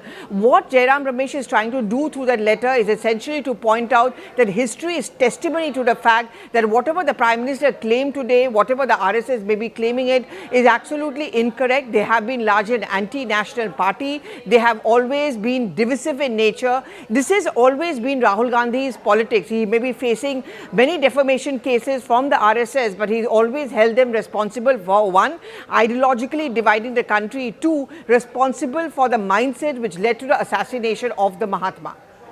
Absolutely. And is this also now raising another counter question that Congress party alludes to Sardar Patel whenever it is convenient to them, whereas ideologically we know that both were at loggerheads, whether it was Sardar Patel versus Jawaharlal Nehru? Yes, I mean, when the statue of unity was unveiled by the Prime Minister in Kevadia in Gujarat, in memory and as a tribute to Sardar Patel, I think that's the point which the PM made, that the so obsession was there with the Nehru-Gandhi dynasty as far as the Congress party is concerned, that many of our tall leaders, the Iron Man of India, the one who's responsible for the idea of India and federalism, Sardar Patel, was completely overlooked by the Congress party. And this is something which keeps on coming to haunt the Congress. Not many Congress leaders have even gone to pay tribute to Sardar Patel. And now when Jairam Ramesh is referring to Sardar Patel in that letter, this is exactly the point, you're absolutely correct, which the BJP is going to raise, that when it suits you, when it's convenient for you, you evoke the memory of Sardar Patel only because you want to run us down or you want to run down the RSS. But why did you never ever bother to give him that kind of a respect which he deserved? Because you could not look beyond the Nehru-Gandhi dynasty. Pallavi, that also begs the question, why has the RSS or the Sangh Parivar not been able to break away from the ghosts of the past primarily that of the assassination of Mahatma Gandhi? No, I think they have made it very clear that it's a wrong allegation coming in on them. And I remember at a rally, Rahul Gandhi had accused RSS of being responsible for that mindset, supported Nathuram Godse, and having a Godse kind of an ideology which was responsible for the assassination of Mahatma. And in the detailed defamation suit against Rahul Gandhi, that's exactly the point that they raised. One, these allegations are completely unsubstantiated. Sorry to interrupt you there, Pallavi. I'm also joined in by Sardar R.P. Singh of the Bharatiya Janata Party. Many thanks to you, Mr. Singh, for joining in. What's your assessment of this latest attack coming in from Jairam Ramesh, where he's in fact mocked Prime Minister's tribute to RSS using Sardar Patel's letter that was marked to Shama Prasad Mukherjee, and it was, of course, in detail discussing how he was very sure about the RSS hand behind the assassination of Mahatma Gandhi? Well, Mr. Jairam Ramesh is speaking half-truth. He is not telling the complete truth. Fact is that further to that letter, there's another letter dated 27th February 1948, and in which Sardar Patel categorically wrote, he wrote that it has also clearly emerged from these statements that RSS was not involved in it at all. I mean, he gave a clean chit to RSS. Although he kept accusing the Hindu Mahasabha, but he gave a clean sheet to RSS. And then he further wrote a letter to Venkatarama Shastri ji, who was the advisor to the Home Minister. As you know, I myself keen to remove the ban at any opportunity. And he has written in detail further to that. But fact is, that's how it is. But how can you forget that did the partition happen? Did anyone ever ask that why did the partition happen and who was responsible for the killings of the people, Punjabi especially, the Sikhs especially, who were butchered in lakhs while who was responsible for the killing of the innocent Sant who was protesting for a cow slaughter ban in the country, who was responsible for the more than 3,000 Sikhs being killed in Delhi and more than 20,000 Sikhs being killed in Punjab. Okay, but this is also historic. All right. Many thanks to you, Mr. Singh, for sharing your insights with us on that news story. Let's also listen in to a reaction coming in from Congress MP Tariq Anwar. Let's listen in to what he has had to say.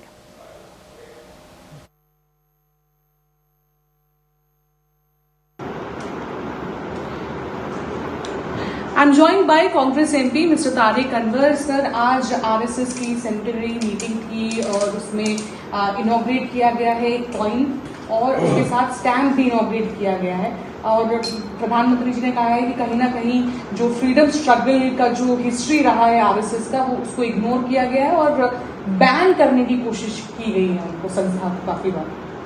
देखिए, प्रधानमंत्री ने जो कहा है ना कि RSS की history को बैन करने की कोशिश की या दबाने की, हकीकत यह है कि RSS का कोई रोल ही नहीं रहा। हमारे आगे देश के स्वतंत्रता संग्राम में देख लिया जाए, आज़ादी की लड़ाई में देख लिया जाए, तो किसी भी जगह पर किसी भी मोर्चे पर उनका कोई योगदान नहीं, बल्कि उसके विपरीत ये कहा जाए कि अंग्रेज़ों का साथ दे रहे थे ये जब हमारी जंग आज़ादी की लड़ाई लड़ी जाए। तो ठीक है, आज चूँकि वो भी खुद RSS से आते हैं तो उनको ग्लोराइज करना है, उनको उसको दिखाना है कि ये संगठन बहुत मजबूत है, ये संगठन का बहुत योगदान है। तो फैक्ट ये नहीं है, ये एक ऐसा संगठन है जो रजिस्टर्ड नहीं है। जितनी भी समाज सेवी संस्थाएं हैं, सोसाइटी है, वो सब रजिस्टर्ड होता है तो हमारे संविधान के अनुसार, लेकिन ये एक ऐसा संगठन है जिसका रजिस्ट्रेशन नहीं है। कहाँ से पैसा आता है, कैसे खर्च होता है, इसमें महिलाओं के लिए कोई स्थान नहीं है, इसमें दूसरी जातियों के लिए सिर्फ एक जाति विशेष को इसमें प्राथमिकता दी जाती है, बाकी किसी जाति को मौका नहीं दिया जाता है काम करने का या सर्वोच्च पद उनको दे दिया जाता है। एक आखिरी सवाल, दिल्ली सरकार ने ये प्लान किया है कि जो सिलेबस है दिल्ली का उसमें स्कूल्स में भी RSS की जो है पढ़ाई जाएगी और हर क्लास में 1st से लेकर 12th तक पढ़ाया जाएगा RSS के। वैसे उनका शासन है, जो चाहे वो कर लें, लेकिन जनता को पता है, देश को पता है, जो जिन्होंने भी थोड़ा भी इतिहास का जिनको ज्ञान उनको मालूम है कि RSS का कोई इस देश में योगदान नहीं है। 52 साल उनको लग गए राष्ट्रीय ध्वज फैलाने में। 52 साल के बाद उनके कार्यालय में राष्ट्रीय ध्वज फैला, तो वो कैसे राष्ट्र के प्रति या राष्ट्रीयता के प्रति उनकी क्या रुचि है उसका अंदाजा उससे लगाया जा सकता है। All right, with that, let's now shift focus over to the other big story as Bareilly remains tense following violent protests of 26 September sparked by demonstrators carrying I Love Muhammad placards who allegedly pelted stones outside the Ala Hazrat Dargah. Police have arrested 70 individuals including cleric Tauqi Raza and his aide Maulana Mohsin Raza. Authorities have also initiated demolition actions against properties linked to Mohsin Raza. Bareilly police in the meantime also encountered two rioters, Idris and Iqbal, near CB Ganj, injuring both. Two country-made pistols were also recovered. The duo had previously fired at the police during the violence near Kotwali. Meanwhile, Congress MP Imran Masood and Samajwadi Party leader Shahnawaz Khan were placed under house arrest ahead of their planned visit to Bareilly. The AIMPLB, in a strongly worded statement, has now demanded Tauqi Raza's immediate release. Listen to the reactions that have come in. Party का delegation हम लोग जा रहे थे और हम तो दो ही लोग थे यहाँ से, मैं और शाहनवाज साहब दोनों ट्रेन से जा रहे थे और ट्रेन से ही वापसी भी थी। 11:30 बजे पहुँचना था और 1:30 बजे हमारी वापसी भी थी। लेकिन ऐसा हालात हो गए, मुझे नहीं समझ में आता कि बिल्कुल एकदम हर चीज़ के ऊपर पाबंदी, कि देश के अंदर जो माहौल है, जो हालात बने हुए हैं, क्या पोस्टर दिखाने के ऊपर टांगे तोड़ दे रहा हूँ। फतेहपुर के अंदर मस्जिद में मज़ार में घुस करके तोड़फोड़ की जाती है, कब्रों को तहस नहस किया जाता है, पुलिस की बैरिकेडिंग तोड़ दी जाती है, पुलिस का डंडा नहीं उठता है। चुनाव हारने का डर सता रहा है, इसलिए मुसलमान के ऊपर लाठी डंडा बुलडोज़र गोली सब चलाने का काम हो रहा है। और ये जो नफ़रतें हैं, इन नफ़रतों के बुनियाद के ऊपर उन तमाम नाकामियों को छुपा करके चुनाव के एजेंडे को अपने चलाना चाहते हैं। 26 तारीख को शुक्रवार को जुमे की नमाज के बाद में जो उपद्रव हुआ था, उसके अंदर कुल मिला के 10 FIR पंजीकृत की गई थी। इसके अंदर लगातार हम लोगों को चिन्हित कर रहे थे, ऐसे उपद्रवियों को चिन्हित किया जा रहा था और इसी क्रम के अंदर लगातार दबिश दी जा रही थी, गिरफ्तारियां की जा रही थी। इसमें आज का यदि फिगर बताया जाए तो टोटल 73 गिरफ्तारियां हो चुकी हैं, जिनमें से जो लास्ट जो गिरफ्तारी अभी जो लेटेस्ट हुई है उसमें मुठभेड़ के उपरांत गिरफ्तारी हुई है और एक गौकश, अभ्यस्त गौकश जो पहले जेल जा चुका है गौकशी में और गैंगस्टर एक्ट के अंतर्गत भी इसके बाएं घुटने में गोली लगी है। और इसी प्रकार बाकी भी जितने ऐसे उपद्रवी हैं उन सभी को चिन्हित किया जा रहा है और जल्दी बाकी लोगों को भी गिरफ्तार किया जाएगा।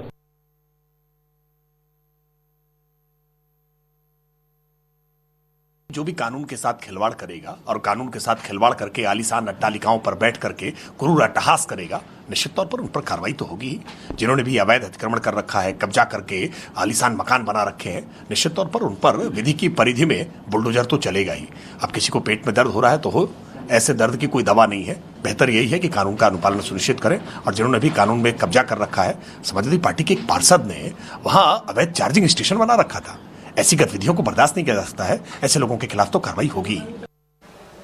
All right, Anshul's been tracking that story for us. He joins me on the phone line. Anshul, the two youth encountered today are believed to be history cheaters. There was also recovery of two country-made pistols. Earlier, there was a Muslim cleric who was also arrested. Then another arrest has been made of a cattle smuggler. Is this an indication of a wider criminal conspiracy which also has perhaps political dimensions to it?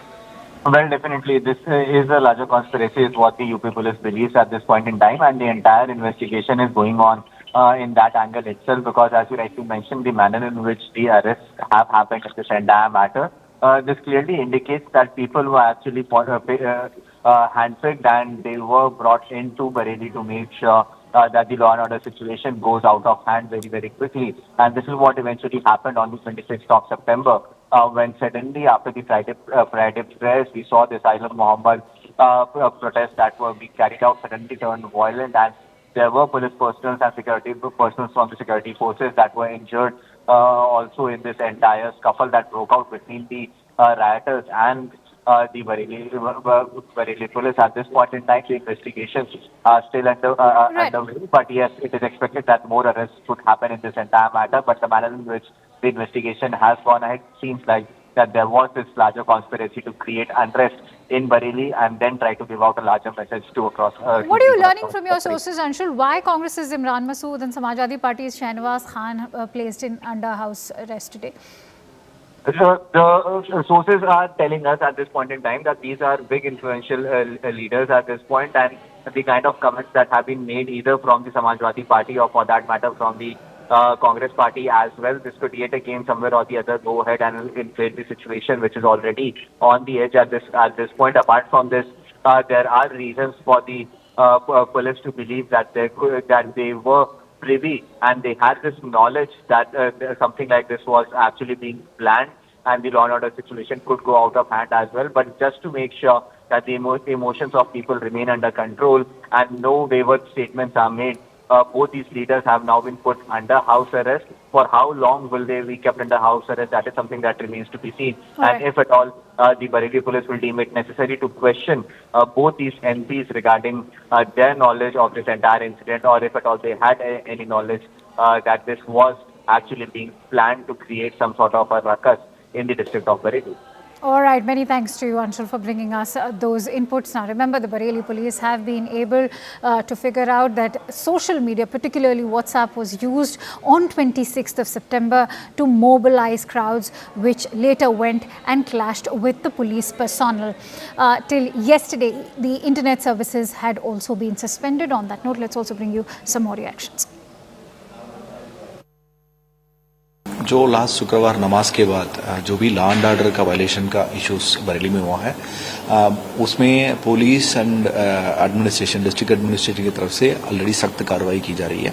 उनके साथ हम लोग बरेली विकास प्राधिकरण भी last 2-3 दिन से हम लोग कार्रवाई कर रहा है। कुछ मेन अक्यूज्ड है, उपद्रवी है, जिन्होंने इसका मूल रूप में कॉन्स्पिरेसी किया है, वो सारा लॉ एंड ऑर्डर को डिस्टर्ब किया है। उन लोग के खिलाफ ऑलरेडी हम लोग कुछ बिल्डिंग एंड मकान, दुकान वगैरह को हम लोग सील किया गया है। उसी लाइन में आज भी 2 बिल्डिंग को हम लोग सील किया है। एक हाजी शराफत का ये एक बारातगढ़ शाहजहानपुर में, उसको हम लोग सील किया है। एक ओमान रजा खान, उनका हम एक प्रेमनगर थाना के अंतर्गत एक दुकान को, 2 मंजिल को दुकान को हम लोग सील किया गया है। All right, with that we're slipping into a quick break. Stay tuned to CNN News 18 as we return with the latest.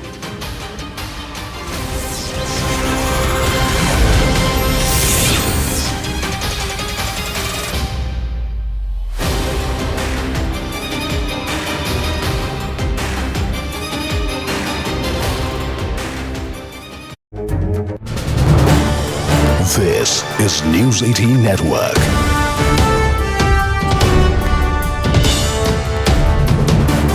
India's largest news network. हम सभी जानते हैं 26 जनवरी को गणतंत्र दिवस की परेड की कितनी अहमियत होती है। 1963 में, 1963 में आरएसएस के स्वयंसेवक भी 26 जनवरी की उस राष्ट्रीय परेड में शामिल हुए थे और उन्होंने आन बान शान से राष्ट्रभक्ति की धुन पर कदम ताल किया था। इस टिकट में उसी ऐतिहासिक क्षण की स्मृति है। साथियों, संघ के स्वयंसेवक जो अनवरत रूप से देश की सेवा में जुटे हैं, समाज को सशक्त कर रहे हैं, इसकी भी झलक एक स्मारक डाक टिकट में है। मैं इन स्मृति सिक्कों और डाक टिकट के लिए देशवासियों को बहुत बहुत बधाई देता हूं। साथियों, जिस तरह विशाल नदियों के किनारे मानव सभ्यताएं पनपती हैं, उसी तरह संघ के किनारे भी और संघ की धारा में भी सैकड़ों जीवन पुष्पित पल्वित हुए हैं। जैसे एक नदी जिन रास्तों से बहती है, उन क्षेत्रों को, वहां की भूमि को, वहां के गांवों को सुजलाम सुफलाम बनाती हुई अपने जल से समृद्ध करती है, वैसे ही संघ ने इस देश के हर क्षेत्र, समाज के हर आयाम को स्पर्श किया है। यह अविरल तप का फल है, यह राष्ट्र प्रवाह प्रबल है। साथियों, जिस तरह एक नदी कई धाराओं में खुद को प्रकट करती है, हर धारा अलग अलग क्षेत्र को पोषित करती है, संघ की यात्रा भी ऐसी ही है। संघ के अलग अलग संगठन भी जीवन के हर पक्ष से जुड़कर राष्ट्र की सेवा करते हैं। शिक्षा हो, कृषि हो, समाज कल्याण हो, आदिवासी कल्याण हो, महिला सशक्तिकरण हो, कला और विज्ञान का क्षेत्र हो, हमारा श्रमिक भाई बहनों, समाज जीवन के ऐसे कई क्षेत्रों में संघ निरंतर कार्य कर रहा है। और इस यात्रा की भी एक विशेषता रही है, संघ की एक धारा अनेक धारा तो बनी, मल्टीप्लाई तो होती गई, लेकिन उनमें कभी विरोधाभास पैदा नहीं हुआ, डिवीजन नहीं हुआ, क्योंकि हर धारा का, विविध क्षेत्र में काम करने वाले हर संगठन का उद्देश्य एक ही है, भाव एक ही है, राष्ट्र प्रथम, nation first. This is News 18 Network.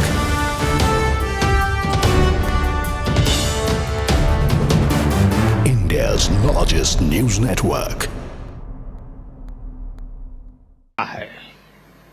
हम सभी जानते हैं 26 जनवरी को गणतंत्र दिवस की परेड की कितनी अहमियत होती है।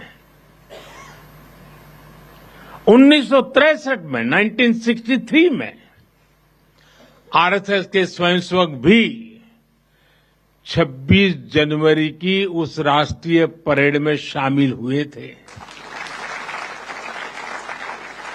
और उन्होंने आन बान शान से राष्ट्रभक्ति की धुन पर कदम ताल किया था। इस टिकट में उसी ऐतिहासिक क्षण की स्मृति है। साथियों, संघ के स्वयंसेवक जो अनवरत रूप से देश की सेवा में जुटे हैं, समाज को सशक्त कर रहे हैं, इसकी भी झलक एक स्मारक डाक टिकट में है। मैं इन स्मृति सिक्कों और डाक टिकट के लिए देशवासियों को बहुत बहुत बधाई देता हूं। साथियों, जिस तरह विशाल नदियों के किनारे मानव सभ्यताएं पनपती हैं, उसी तरह संघ के किनारे भी और संघ की धारा में भी सैकड़ों जीवन पुष्पित पल्वित हुए हैं। जैसे एक नदी जिन रास्तों से बहती है, उन क्षेत्रों को, वहां की भूमि को, वहां के गांवों को सुजलाम सुफलाम बनाती हुई अपने जल से समृद्ध करती है, वैसे। Welcome back. We're getting in breaking inputs. In fact, what we are learning is that the Indian side, which means the BCCI, is now aiming to push for Chor Naqvi's impeachment, and they will clearly demand his removal from his role as the Asian Cricket Council President. Naqvi has breached the sporting protocols as per the Indian side, which will also report to UAE authorities about the possible theft of trophy, and ACC chief should be probed is what the BCCI is going to be demanding. What we are also being told is that his role in Dubai was as an interior minister of Pakistan, not as the ACC chief. His conduct is a clear question mark on the partiality of ACC. He ran away with the Asia Cup trophy and medals, and Naqvi violated the core responsibility as an ACC president is the big input. In fact, we are getting in from securities editor Mr. Manoj Gupta, and to shed more light, I'm joined in by CNN News18's Anand Narasimhan. Anand, shed light on the details. What will be the procedure now? See, good afternoon, Akanksha, and good afternoon to our viewers. One of the things is that Mohsin Naqvi is stuck between a rock and a hard place. Because he is wearing multiple hats, he tried to behave like the Interior Minister of Pakistan, and a certain level of braggadocio. He thought he will get him a certain amount of purchase within his constituency in Pakistan. There is also a lot of false narrative which Bharat believes is being pushed just so that he is safe space and he can continue to survive there. Otherwise, he will be politically, his career is over there, and here the media will quite literally lynch him if he were to succumb to what Bharat's demands are.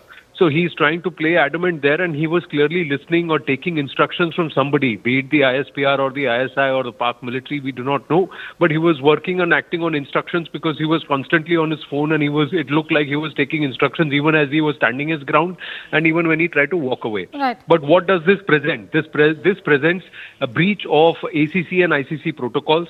This also is demonstration of conduct, not behaving an office bearer of the ACC and the ICC.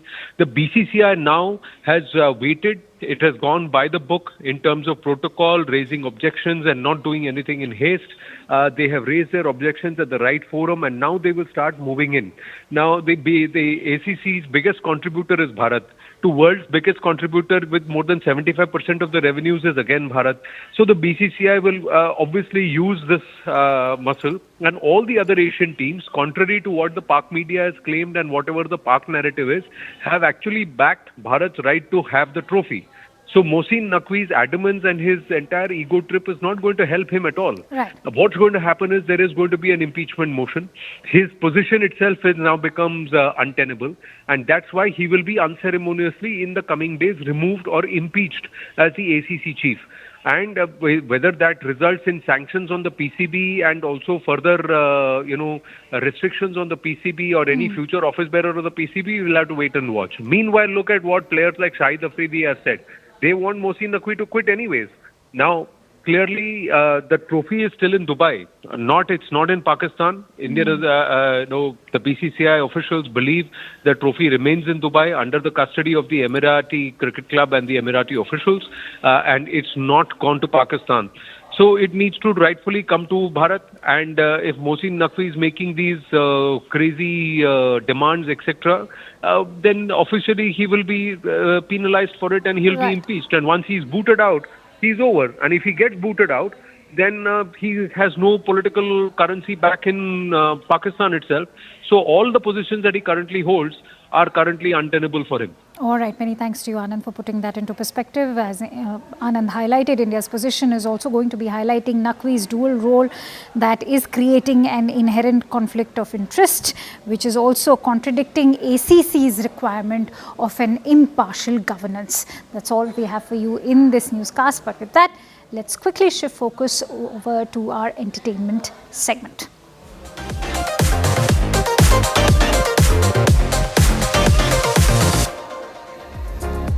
A very warm welcome. You're watching E360. I'm Akanksha Swaroop. We bring you all the regular updates from the world of entertainment. Let's begin with the stories that we've been tracking from the entertainment industry this hour. A case has been registered against actress Dimple Hayati and her husband at Hyderabad's Film Nagar police station following a complaint by a house help. According to police, the complainant is a domestic worker from Odisha. She's alleged that the couple engaged her for household duties but failed to pay her for her services.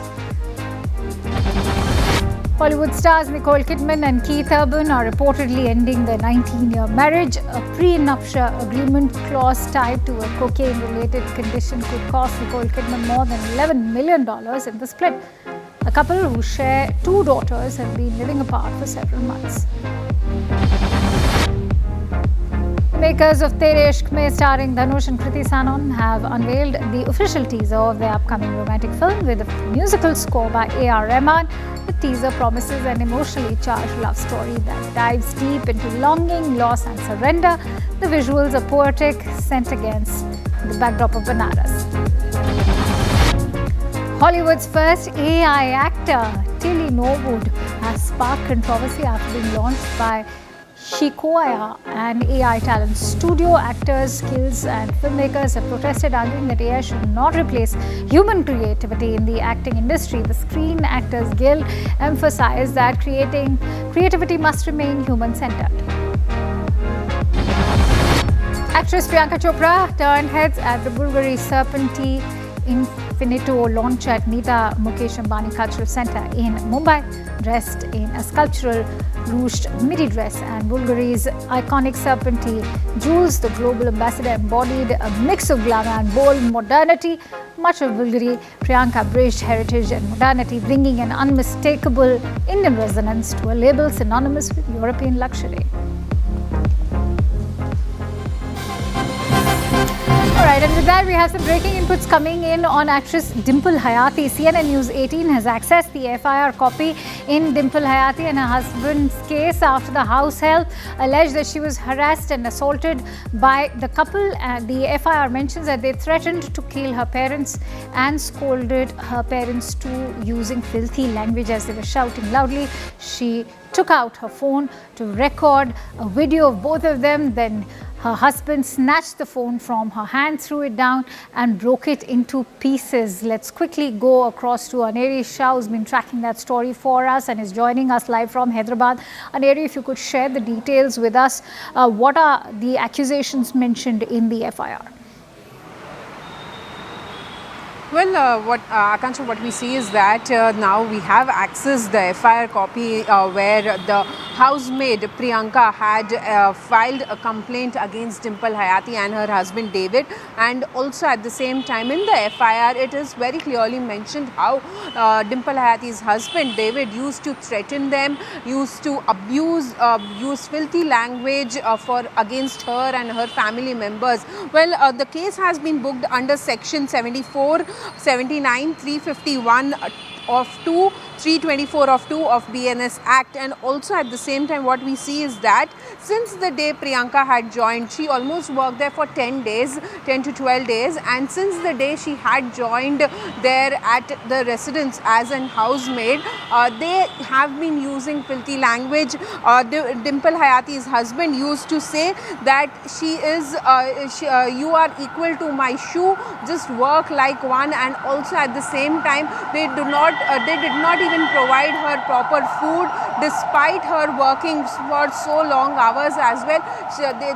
She was not treated well. They had threatened her, assaulted her, and also the FIR, shocking details which also states that they also tried to tear her clothes and beat her, is what the FIR states. Well, what we are seeing is that Aneri, what's also surprising is that this is not the first time that the actress has been booked. Back in May of 2023, she had been booked as well, and it was her husband, then fiancé, who were both booked that time as well. If you could take us through the details of that case and what has happened so far. Well, back then also, almost in around 2023, there was a case that was registered against Dimple Hayati and her fiancé, that is David. But later they got married. So now the case, it was an allegation that they had threatened threatened one of the car drivers. But the investigation is still underway into that very matter. And when we talk about this, yet another case against Dimple Hayati with which has been filed under the Film Nagar police station in Hyderabad based on the complaint which was given by the housemaid, where we see that severe allegations of assault and harassment have been registered. Many thanks to you, Mary, for bringing us all those latest inputs. With that, let's now shift focus over to the Bollywood diva Aishwarya Rai Bachchan. She strutted the runway with her L'Oreal squad at Paris Fashion Week, and she truly stole the show. As the ultimate queen mother, she owned the spotlight without leaving a trace behind. The actress was a perfect muse for Manish Malhotra's couture masterpiece, showcasing exquisite Indian craftsmanship, that too on the global stage. She dazzled in a bold, elegant reimagination of the traditional sherwani, a custom creation that blends classic Indian attire with an androgynous couture twist. Here's more.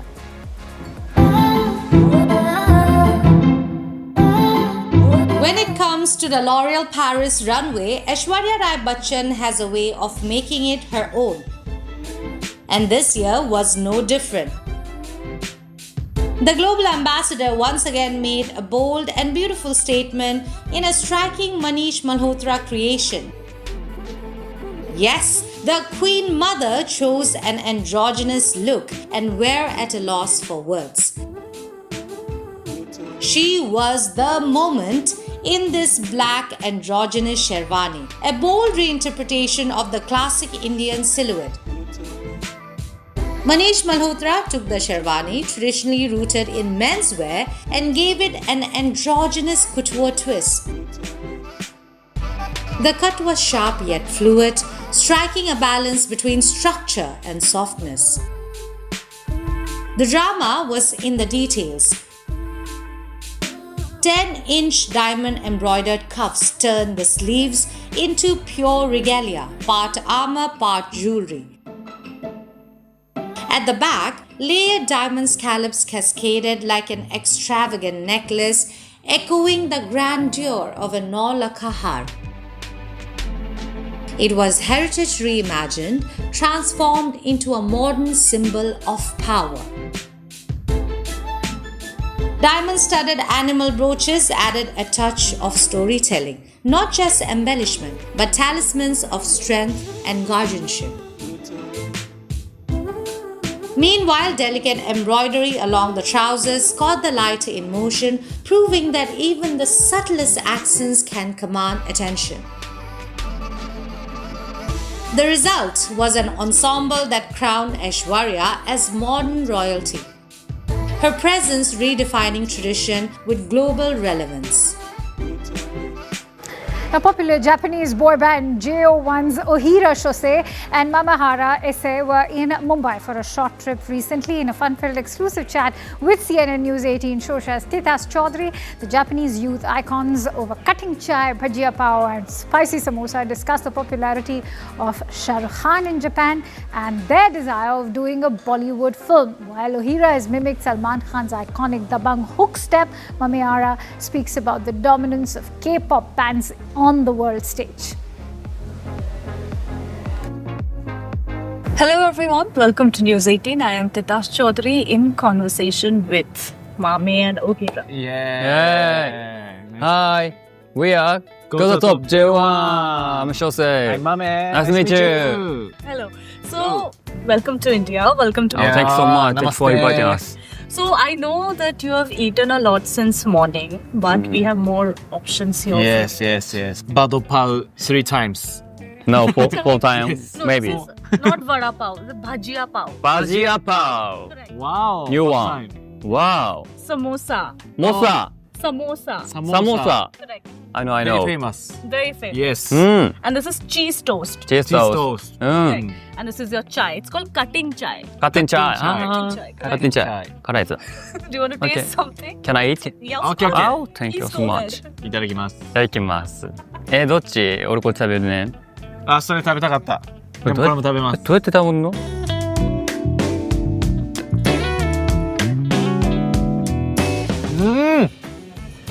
おいしい。But tell me, if I go to Japan now, what are the Japanese staples that you are going to make me eat? Sushi. Yeah, I love sushi. Do you like sushi? Yes, love it. Anything else? Anything else? Anything else? 他にね。ラーメン。ラーメン。 Okay. Just rice. Just rice. Yeah, we love rice. みんないろいろ食べてます。味噌汁、味噌スープ。I have had. I love miso soup. Miso, yes. Absolutely. But this is the first time you have come to India? Yes, first time. Yeah. Did you go around the city? Not yet. Not yet. Are you going to go today? Maybe if I have time, Okay. I'll go. Do you recommend it? Yeah. You should. You must go to Marine Drive. Marine Drive. Oh! 行きたい。有名なんだ。Famous spot. I want to go Marine Drive and Gateway. Gateway of India. Yes. Yeah. Fabulous. No, so tell me something.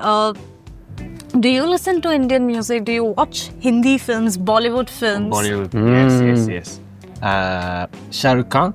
でも見たことあります、その映像 YouTube。ダンスが特徴的なんで、それで日本の人が見たりすることが多いかもしれないです。Okay, but have you watched his films? ないです、僕は。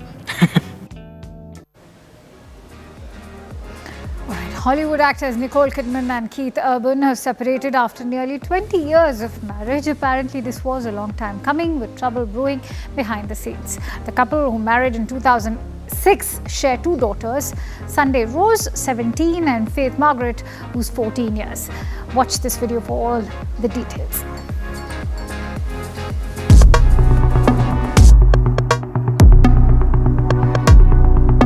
We have some big breaking news coming in from Hollywood. Nicole Kidman and Keith Urban have reportedly called it quits after nearly 20 years of marriage. The Hollywood power couple, who share two daughters, 17-year-old Sunday Rose and 14-year-old Faith Margaret, have been together since June 2006. But sources say things have been rocky behind the scenes. TMZ first dropped the news revealing that the pair had been living apart since the summer, and insiders say this split wasn't exactly mutual. Nicole was reportedly doing everything she could to save the marriage, but Keith seems to have already moved on. In fact, an insider told TMZ that Keith has bought his own place in Nashville and officially moved out of the family home. Throughout this difficult time, Nicole has reportedly leaned on her family for support, especially her sister Antonia. A source reportedly told People, Nicole did not want this. She's been fighting to keep the marriage alive. Back in April 2024, Nicole had spoken to People about her lovely family support, saying, "I'm so lucky that I have Keith, who's just my love, my deep, deep love, that gives me the ability to go and do whatever I have to do because I know where I can come back to." It's always tough when a long-term relationship ends and fans are sending all their love to Nicole and her family. All right, now US President Donald Trump has struck again with his set of tariffs. This is the first time that he's targeting services. It's the non-American movies that he's targeting this time. In a now viral post, he says that he'll be imposing 100% tariffs on any movie that's made outside of the United States. But what does this mean for Bollywood and on a larger scale for the Indian film industry? Watch our next report.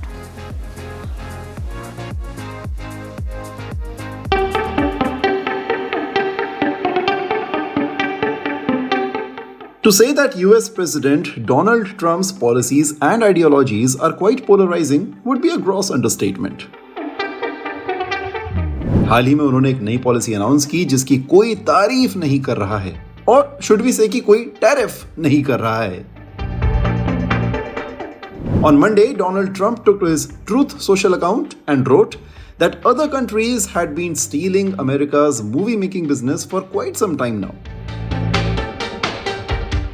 Which is why he'll now be imposing 100% tariff on all movies that are made outside of the United States of America. The news soon spread like wildfire, with many netizens expressing concern over this new development. But the bigger question remains, what does this new tariff policy mean for Indian movies? As of now, the Indian diaspora is a huge contributor to the American movie market, and according to the Producers Guild of India, this diaspora spends around $100 million a year to watch movies in Indian languages. ऐसे में अगर इस tariff से ticket prices बढ़ते हैं तो इससे Indian movie industry से ज्यादा नुकसान यूएस के सिनेमा ओनर्स को है. Reason being that US only contributes to 5 to 7% of total box office revenue for Indian films. On the other hand, with the prominence of OTT platforms, Hollywood is already struggling, and so are the theatre owners. Let's also not forget that other countries, including India too, might impose a similar tariff on American films, thus reducing the market for Hollywood even more. Alright, now the news story is actress Priyanka Chopra is currently in India and making every outing count with her style statements. The 43-year-old actress turned heads at the inauguration of the Bulgari Serpenti Infinito exhibition in the city. Priyanka slipped into a stunning burgundy midi dress crafted from metallic shimmer fabric. The outfit featured a plunging V-neckline and a sleek bodycon silhouette that accentuated her curves, adding drama were the ruched and draped details around the waist and hips, which not only introduced depth and texture but also created the illusion of exaggerated hips. Priyanka let the dress breathe, styling it with the kind of understatement only a seasoned star can pull off. A delicate diamond bracelet and Bulgari's signature jewels, a sparkling necklace shaped in the house's iconic Serpenti silhouette, framed her collarbone with lethal elegance. First and foremost, on a personal level, I think everyone you see on this front row, Jean-Christophe and I have known each other for way too long. Let's not discuss that. Almost my entire career. But I think I love working with people. I love working with good people and people who are passionate about their work, people who are passionate about, you know, what we create. And I think everybody behind this brand loves the brand and understands the brand values of it. So you're never producing brand messaging. You're never like talking about something after being, you know, briefed for 15 hours, something that I don't understand, or regurgitating words that, you know, that are just told to you by marketing people. It's passionate, it always has been. I think for every ambassador that has worked with the house, there is something really personable and personal about it. Second, we all love food, so every time we have an event, we make sure we grab some great food. We have a lot of laughs together. It's almost been 6 years that I've been with the brand now. But more than that, I've always been a fan for the fact that they have a provocative personality.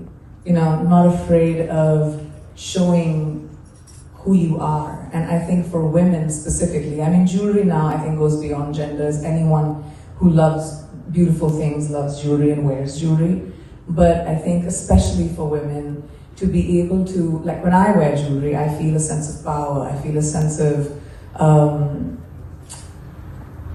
almost an expression of who I am and what I'm feeling today. And for women in India, at least I grew up with it, jewelry is a part of everyday life, right? We don't just wear it for a special occasion. We have our everyday earrings. My grandmother used to have the same earrings that she wore, her gold, and so did my mom. So having grown up in that, you know, working with a brand that gives you a sense of purpose, a sense of personality, and a point of view, I've worn some incredible Bulgari pieces across time now, and each one of them made me feel like a different person.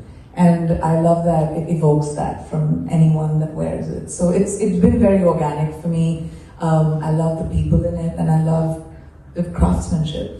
The test of the most beautiful jewelry is when you turn it around. Yeah. And if it's just as pretty at the back. Absolutely. Try it when you wear Bulgari. Just turn it around. It's exquisite.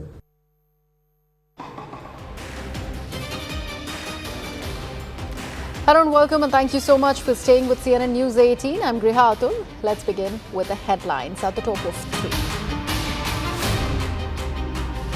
Prime Minister Modi attends RSS Centenary celebration, says Sangh's 100 years reflect sacrifice, nation building, launches commemorative coin and stamp.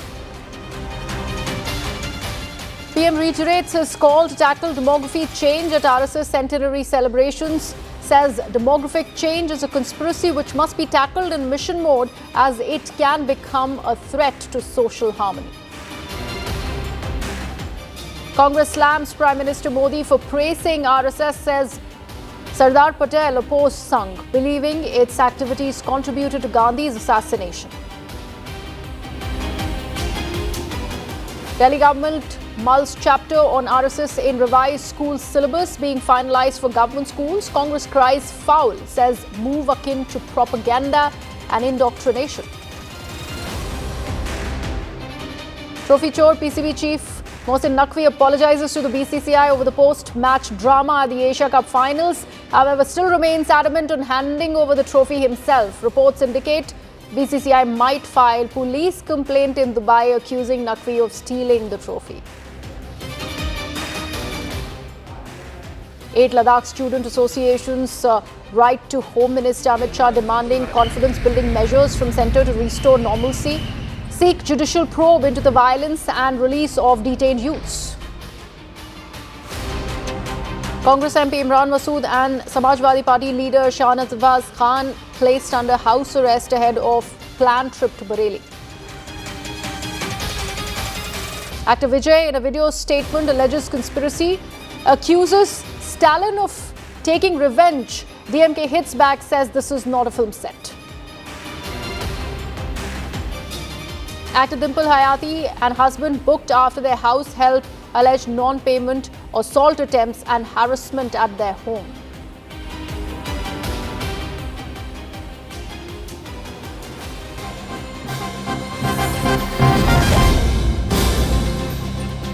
We're beginning the broadcast with some breaking news that's coming in. This is the Karur Stampede fallout. Now, TVK rallies temporarily suspended for 2 weeks.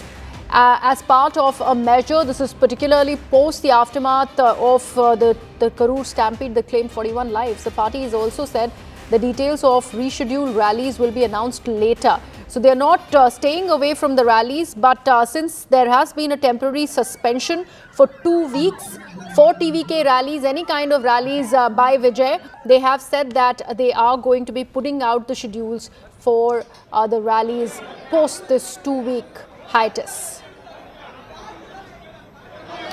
So remember, the Karur Stampede that had Vijay, actor turned politician, in attendance, saw a huge gamut of people arriving for that grievance redressal that was in fact announced 2 days earlier by Vijay's party TVK. Vijay ended up arriving at the venue really late. He had made the announcement that he is heading to Karur pretty early on in the day, and that's what also saw the assembly of a large number of people. As per the DMK and the police, the approval was only given for 10 lakh attendance, but the people who turned out were way more than that 10,000 that was in fact given a go-ahead for, and that's why there is a blame game that is coming in from both sides. And now, amid the tragedy fallout, we are learning that there is a 2-week suspension for TVK rallies, and the next date of any kind of rally under Vijay is going to be announced at a later date. We are getting in all these details. My colleague Poonima is with us on the broadcast. Poonima, this is a suspension by the state government, or TVK has decided to stay away from rallies? Well, TVK has issued a statement on social media platform, and in that they've said that for the next 2 weeks, Vijay's interaction in public meeting and rallies for the next 2 weeks have been temporarily suspended. And this is also in view of the Karur tragedy, where people are still recovering. And because of the immense painful situation, TVK says that for the next 2 weeks, all his meetings and rallies are temporarily put on hold for the next 2 weeks. That's the statement issued by Tamaraga Vetri Karagam in the aftermath of the tragedy. Meanwhile, blame game continues.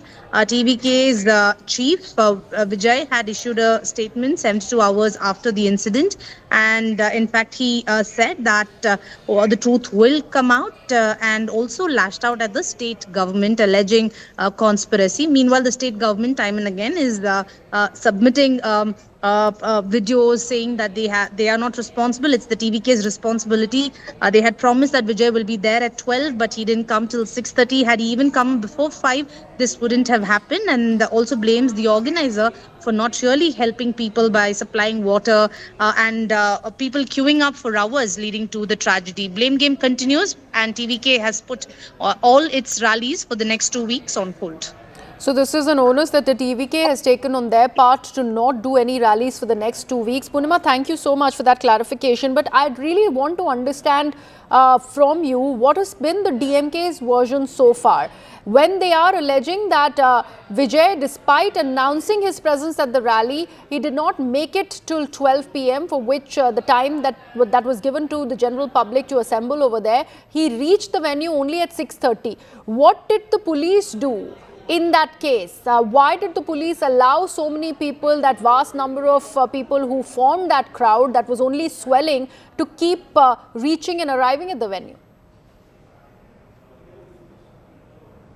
Well, in fact, this question was asked to Sendil Balaji, the DMK Karur MLA, who said that 500 meters before the spot where Vijay was scheduled to address the public, police had reportedly told him and the TVK that they should stop there, considering that the crowds are only swelling, and it's better that he stops 500 meters away from the spot to avoid overcrowding.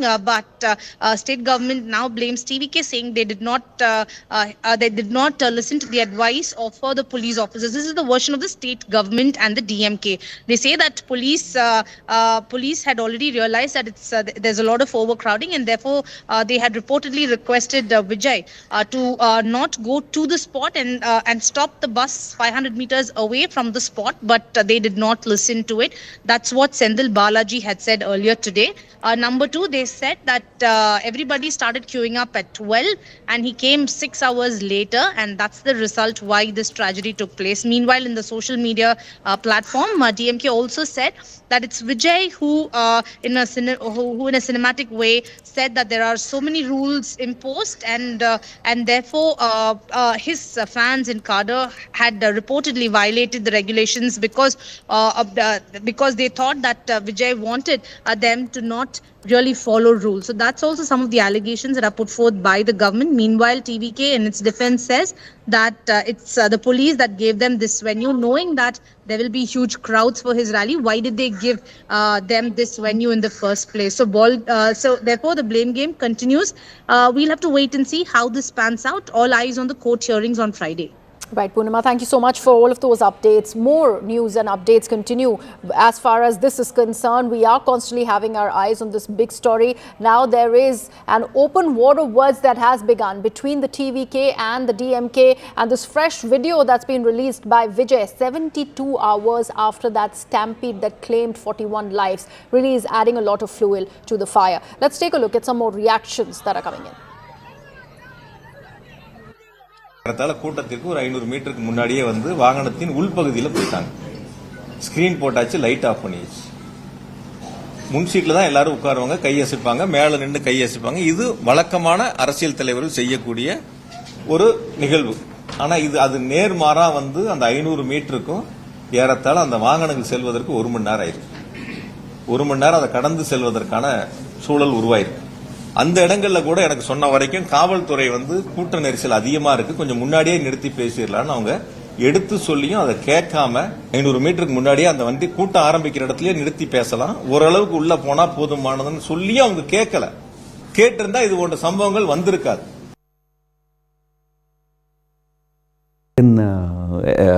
Election fever has already gripped that state, and we had a very unfortunate incident a few days ago in which many people have lost their lives.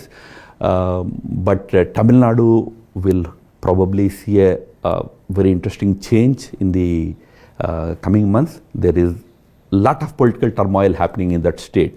There is a new entrant in the fray now, a film actor, we all know. So it appears as though things are going to be very, very volatile politically, not in any other sense, politically in the coming months in Tamil Nadu. It will be a very interesting electoral battle. It is a kind of acting, that's all, because he doesn't honor the responsibility of a leader. When there is a stampede and around 41 lives were gone, he should have gone to that place. If the police is not allowing him, he should wait for that. Then he should have given a press meet and he should have left that place. He failed in it because he is very new to politics. He thinks cinema is politics. Cinema is our game, but politics is something. It is public game. He should know how to play cards in a public place.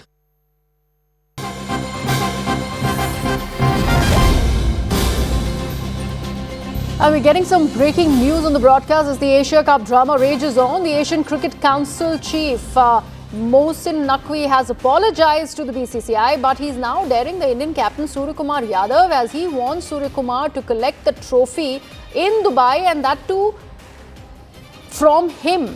This is what the condition that has been laid down by the PCB chief Mohsin Naqvi. So he's also not ready to budge. He is in fact adding more fuel to the fire, even though that apology has come in, but he is in fact following it up with a dare to the Indian captain Suryakumar Yadav to collect the trophy in Dubai. Maili, Vineet Ramakrishnan with all the details. Vineet, what is going on? This controversy is refusing to allay. This time an open dare that Mohsin Naqvi is giving to Suryakumar Yadav. Which way is this headed? The only way this is headed is with Pakistan's PCB chief losing his face, Mohsin Naqvi. That is the only way. This is where it is heading. What we are hearing is that while Mohsin Naqvi has apologized on the context of whatever has happened during the presentation ceremony, he has refused to hand over the trophy, and he is in fact asking Suryakumar Yadav to fly down to Dubai and collect the trophy from him. But there are also some other reports saying that the trophy might be at the ICC office, and the BCCI may be mulling some complaints to the Dubai police on Mohsin Naqvi also in terms of lawful possession of the trophy. But we are not really certain what it is, but what we are certain is that Mohsin Naqvi is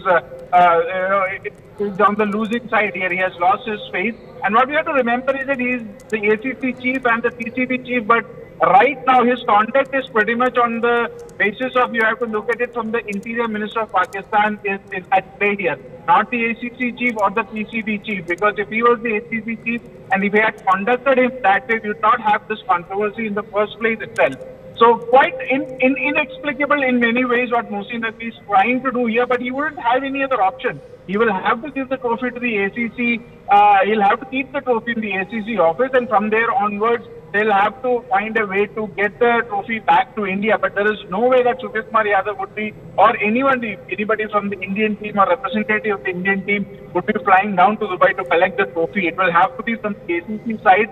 Give that trophy. If Mohsin Naqvi has in fact decided to put the trophy back into the ACC office, that's a mini win in many ways for everybody who's been involved in this controversy. But from there on, it's upon ACC to really hand over the trophy to India. It has no way, in any way, Suryakumar Yadav would have to. But can the intervention really come in from ACC, considering Naqvi is also part of the ACC, he chairs it?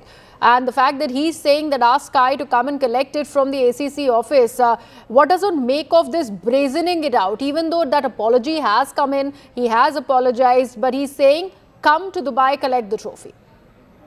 Exactly the point. There is no way the ACC can hand over the trophy without the PCB chief. Here it is Mohsin Naqvi there.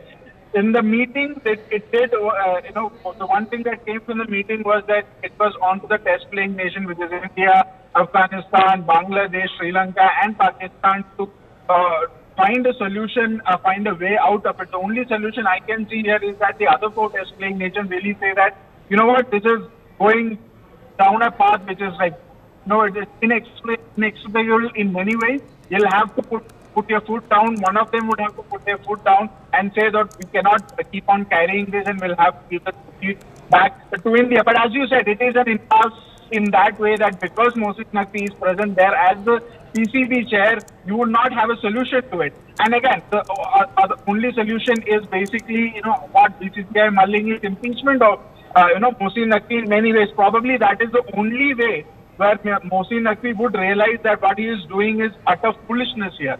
And you impeach him, you take that, authority away from him, and then maybe the trophy comes to India. It might take months, but if that is the stand Mohsin Naqvi is trying to take, there's no other choice to it. I mean, we'll have to go, India would have to go take that route, put out a strong objection, put out a strong complaint to ICC and tell him, look, this guy has not, contacted himself as the ACC chief. He has no business holding that position. Yes. So might as well impeach him and we can talk about the trophy later.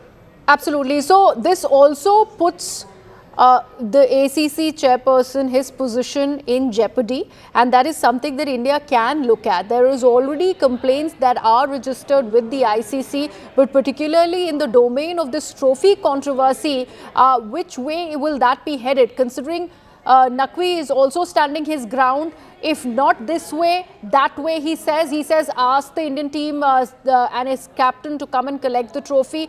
On that note, which is the next possible option that the BCCI is now looking at? Because remember, Vineet, we always have been talking about how this has been an unprecedented, situation. There has been nothing that so far in the history speaks of something like this that has ever gone down. So how does one look at salvaging the situation and look at getting the trophy back that India has rightfully won? Absolutely. Look, there is no salvaging this situation unless Mohsin Naqvi doesn't realize the kind of, hole that he is digging himself into. There is no getting out of this for Mohsin Naqvi. For India, yes, it's about the trophy. India has won the trophy deservedly. Does India need the trophy to validate that? Not really. As I said, and Vineet, you know what? We are also putting out this latest piece of update that we have. This is as per the ACC sources. We are now learning that there was a heated exchange between Rajiv Shukla and Mohsin Naqvi. Naqvi, in fact, complained that Indian players disrespected him, ignored the trophy. They were busy on their phones and games. The captain must come to Dubai to take the trophy, he says. Rajiv Shukla on that has hit back and he's saying, how could you think that our players would take the trophy from Pakistan's Home Minister? You mixed cricket and politics. A direct accusation that Rajiv Shukla made against Mohsin Naqvi on his face. And then he further said that you should have spoken to the BCCI first. Our captain is in Mumbai, not coming to Dubai. Send the trophy to the ACC or the ICC. This is what India's stand is. And Naqvi eventually was cornered. He apologized. He says, you're right, it shouldn't have happened. I'm sorry, I'll send the trophy to the ICC. Shukla then thanked him. He said, good, this is what you should have done earlier. So all of this also transpired. So is it happening? Is it coming to the ICC, Vineet? That's probably, that looks like, it looks like that way from the ACC. It'll probably go to the ICC. ICC headquarters, remember, is there in Dubai itself. So if you transfer the trophy there to the ICC office out of the hands of Mohsin Naqvi in many ways saying that, he doesn't have any other role to play here. He does not have any other cards to play here. He is, in a way, surrendering himself after all the fiasco, all the controversy he himself created. And to now say that he'll send the trophy to the ICC essentially means that, once the trophy reaches the ICC office, from there onwards, it will definitely be handed over to the Indian team back in India, that is for sure. So Surya Kumar Yadav would not have to travel, as Mohsin Naqvi was insisting that he would want the Indian captain to come collect from him. I think all of that has gone to pass now, and Mohsin Naqvi in many ways just doesn't have any other option. And yes, as we had reported earlier, that BCCI were willing to go ahead and take a strong complaint to the ICC in the meeting that would be held in November. And again, the impeachment of him as the ACC chair, there would be a lot of implications and ramifications for it, and Mohsin Naqvi knows about it.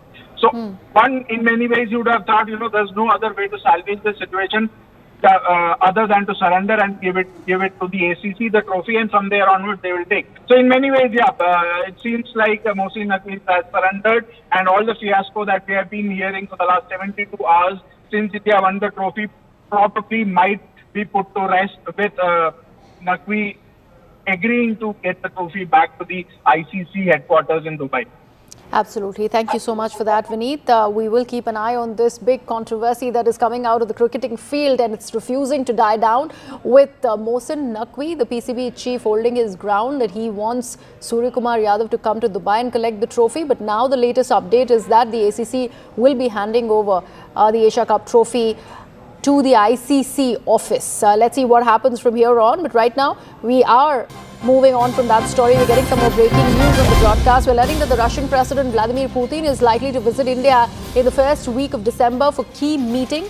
And that's the latest update that we're picking up. Remember, there has been a lot of talk and chatter around the Russia-India connection, particularly India importing Russian oil.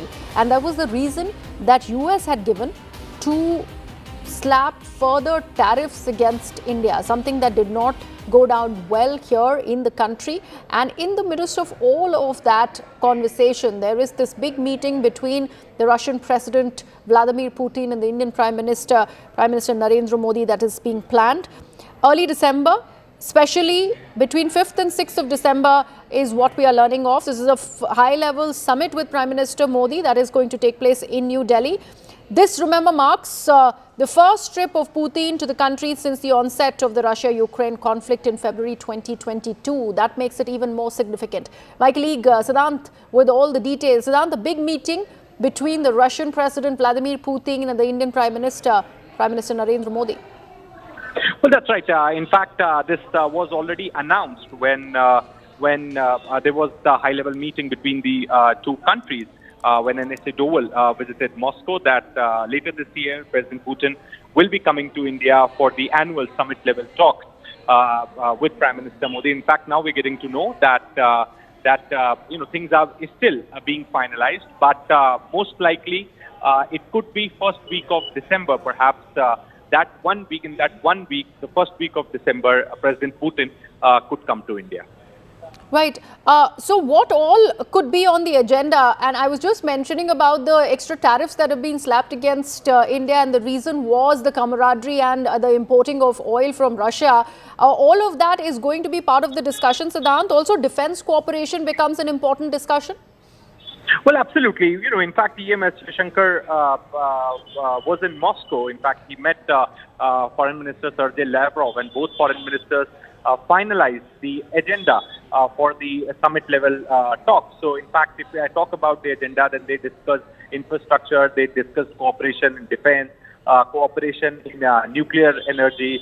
Perhaps we could also expect more cooperation as far as people-to-people ties, mobility pact perhaps is something which could also be coming up for the discussion. So Russia is India's time-tested friends and partners, and perhaps this visit of President Putin is going to be very, very significant. Holds a lot of significance, not just in terms of optics, but this visit will also be high on substance. Right, absolutely. Thank you so much for that, Siddhant. With that, we are shifting our focus.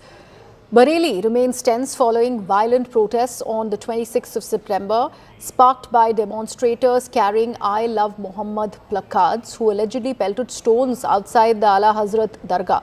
Police have arrested 70 individuals, including cleric Taqi Raza and his aide Maulana Mohsin Raza. Authorities have also initiated demolition actions against properties linked to Mohsin Raza. Bareilly police encountered two rioters as well, Idris and Iqbal, near the CB Ganj inquiry, injuring both of them in fact. Two country-made pistols have been recovered from the spot, and the duo had previously fired at the police during the violence near Kotwali. Meanwhile, Congress MP Imran Masood and Samajwadi Party leader Shahnawaz Khan were placed under house arrest ahead of their planned visit to Bareilly. The All India Muslim Personal Law Board, in a strongly worded statement, has now demanded Taqi Raza's immediate release.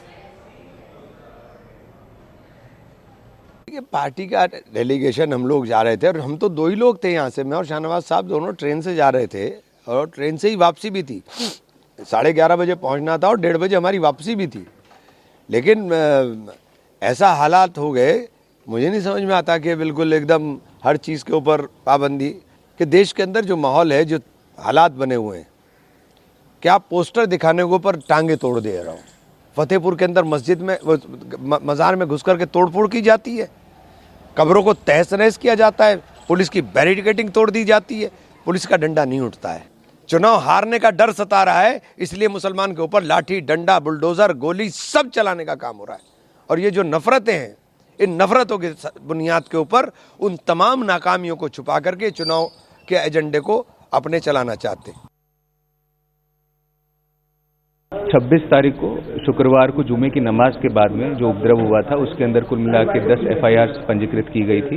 इसके अंदर लगातार हम लोगों को चिन्हित कर रहे थे, ऐसे उपद्रवियों को चिन्हित किया जा रहा था और इसी क्रम के अंदर लगातार दबिश दी जा रही थी, गिरफ्तारियां की जा रही थी। इसमें आज का यदि फिगर बताया जाए तो टोटल 73 गिरफ्तारियां हो चुकी हैं, जिनमें से जो लास्ट जो गिरफ्तारी अभी जो latest And we are now getting the first image of the Asia Cup trophy at the ICC office that's been accessed by CNN News18. Remember, there is a lot of controversy surrounding this very trophy that India has rightfully won, defeating Pakistan in that final and summit clash. And that's the first image of the trophy that was taken away by the PCB chief Mohsin Naqvi after the Indian players refused to accept that trophy by him. He in order to not in fact put out or be the bigger person, he decided to walk away with the trophy in fact and that's why that entire hashtag trophy chor has been trending in the country ever since. And now there has been a rather heated exchange between the BCCI and PCB, in this case Rajiv Shukla and Mohsin Naqvi, and where he has had to relent. He's finally decided that the trophy is going to be handed over to the ICC office in Dubai. My colleague Vineet Ramakrishna is joining us on the broadcast yet again to offer more perspective on this rather controversial cricketing story that refuses to die down. Vineet, now the first images of the trophy at the ACC office in Dubai. Yes, of course, the first images of the ACC trophy ever since we saw one of the ACC representatives take the trophy away from the presentation ceremony some 72 hours back. This is the first sighting of the ACC trophy, and good to know that it is not in the private possession of Mohsin Naqvi now. It is at the ACC office, and after what transpired between Rajiv Shukla and Mohsin Naqvi, it is pretty much safe to say that the ACC trophy would now be heading to the ICC headquarters, and from there to the rightful hands of the Indian team and Indian captain Surya Kumar Yadav, most likely in Mumbai. Right. Any more details on what really is happening after that conversation between Rajiv Shukla and Mohsin Naqvi? The fact that he said that he is going to be sending the trophy to the ICC office?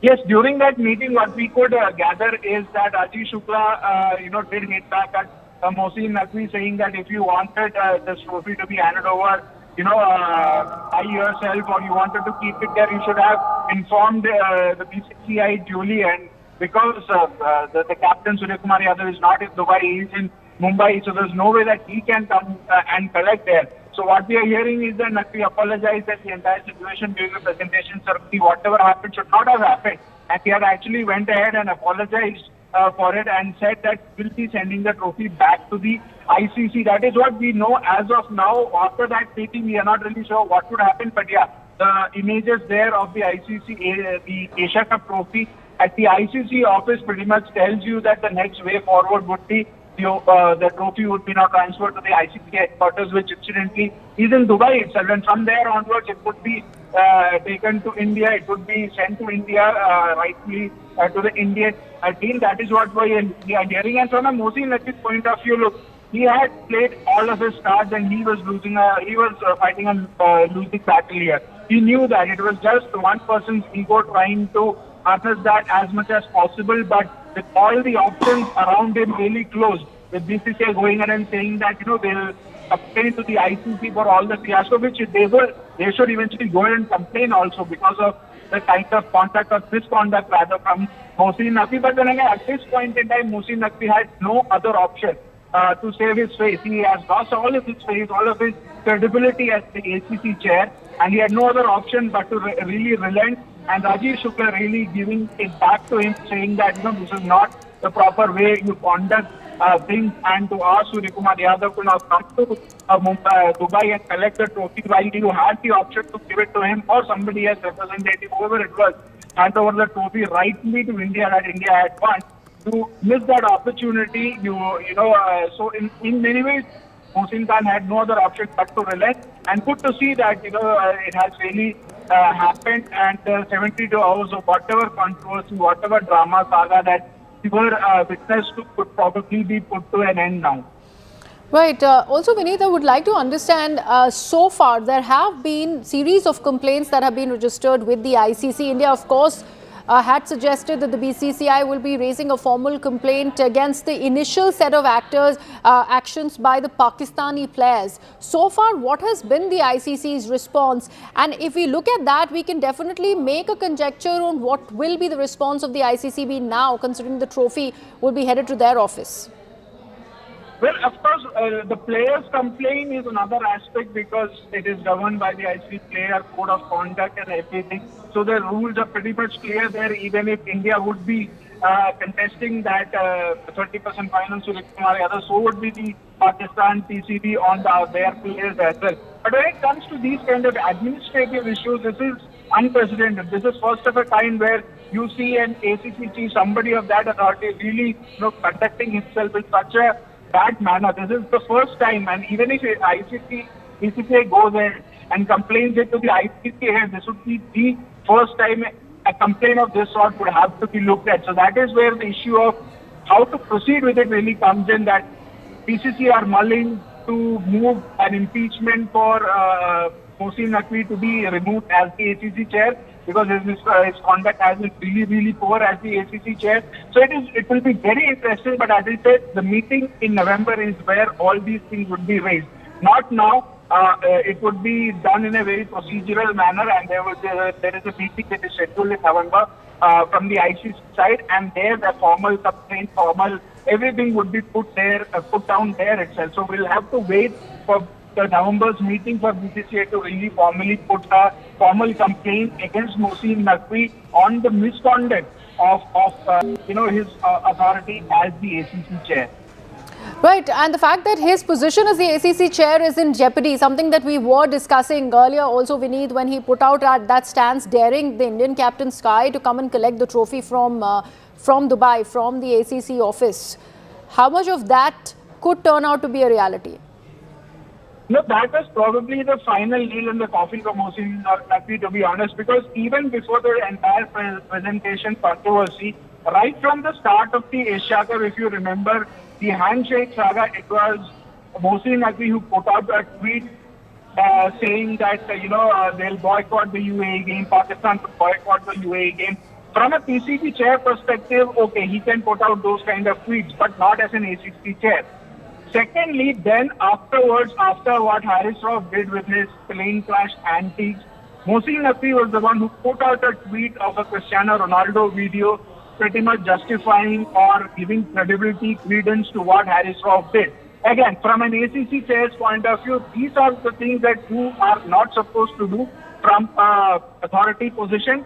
So it is a series of these things from Mohsin Naqvi. It is not just what he did at the presentation ceremony by making a fool out of himself and trying to create a ruckus, bringing politics and everything into it. It is not just a presentation ceremony. It is the series of whatever decisions that he wanted to make or he was making would really put him in a spot when BCCI goes ahead and files an official complaint. So again, it is not just a presentation ceremony fiasco, but whatever he did throughout the tournament would be held against him. And clearly, from an perspective of a fan, perspective of casual observers, this is not how you conduct if you are in a position of authority, be it an ACC chair or PCB or any position for that matter. So all of these series of incidents would definitely hamper Mohsin Naqvi and is probably something what BCCI would rely on when they go to the ACC meeting to file an official complaint.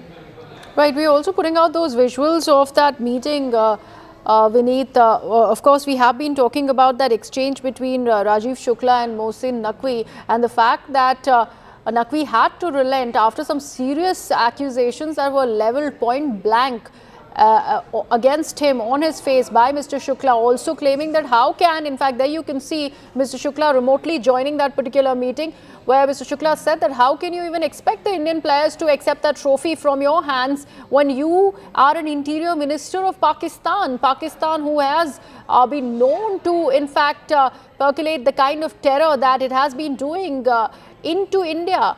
And that is something that was a direct charge that was made by India against Mohsin Naqvi. Yes, absolutely. Look, beyond the point of him being the Interior Minister, India had made their stance clear. Right from the handshake saga, they are not going to share any pleasantries with anyone from the Pakistan side, be it the players, be it the officials. So as an ACC chair, it was Mohsin Naqvi who should have realized the fact that, okay, it is not something that he can fight. And he should, at the presentation ceremony, recluse himself from the ceremony, have somebody else come up and hand over the trophy. This has happened. This has happened earlier as well in 2022 when Sri Lanka won the Asia Cup. Sri Lanka and Pakistan were playing and the ACC chair at that time was not present and there was somebody else, the representative from the ACC, who gave the trophy away. So it comes down to the very fact that India were very right, much absolutely. right. Vineet, I request you to stay on with us. We also are now joined by Shivani Gupta, who's joining us from the CNN News18 newsroom. Shivani, so much is happening as far as this post-match controversy about the PCB chief Mohsin Naqvi walking away with the trophy that India won. Trophy Chor is the hashtag that's been trending all through the country. And now this controversy, we're also putting out these visuals of this meeting, the ACC meeting that took place. Rajiv Shukla had joined that meeting and he leveled direct accusations against Mohsin Naqvi. Absolutely. Since Monday, CNN News18 has been bringing you how upset the BCCI has been by not just the fact that Mohsin Naqvi didn't allow any other dignitary or representative to hand over the trophy during the final match presentation on Sunday night, but also the fact that he kind of took away the trophy with him and hasn't been allowing any kind of transfer of that trophy to the BCCI, the respective board, since then as well. And BCCI has been very upset about this, and they had on Monday evening itself made a plan that on this pre-scheduled meeting of the ACC on Tuesday, they're going to register a very strong protest, and that's exactly what happened. Rajiv Shukla and Ashish Shelar are two representatives of the Indian board as board members and ex-officio members from the Indian side to the ACC, and it's clear that they have registered a very strong protest on the very one fact that first, even if Indian team did not want to take the trophy from Mohsin Naqvi, who's the Interior Minister in Pakistan, he had no business to stall the trophy presentation and insist that only he will give away that trophy. That is not a precedent or a protocol. Yes, it could have been given by him, but it could also have been given by anybody else. Secondly, he also took away the trophy, did not follow basic systems that trophy should now be, there should be a process initiated to hand over that trophy post the final, let's say on Monday or on Tuesday to the BCCI, the respective board. In fact, on Monday evening, BCCI officials told me that their representatives are still in Dubai. So what is Mohsin Naqvi up to? What is he doing by holding on to that trophy, not even keeping it at the ACC headquarters and hijacking it and taking it to his hotel with him? He has no business doing that. And that's exactly the protest that India has now registered, that even if you are not able to present that trophy for whatever reason, first of all, you should understand the sensibility of the issue.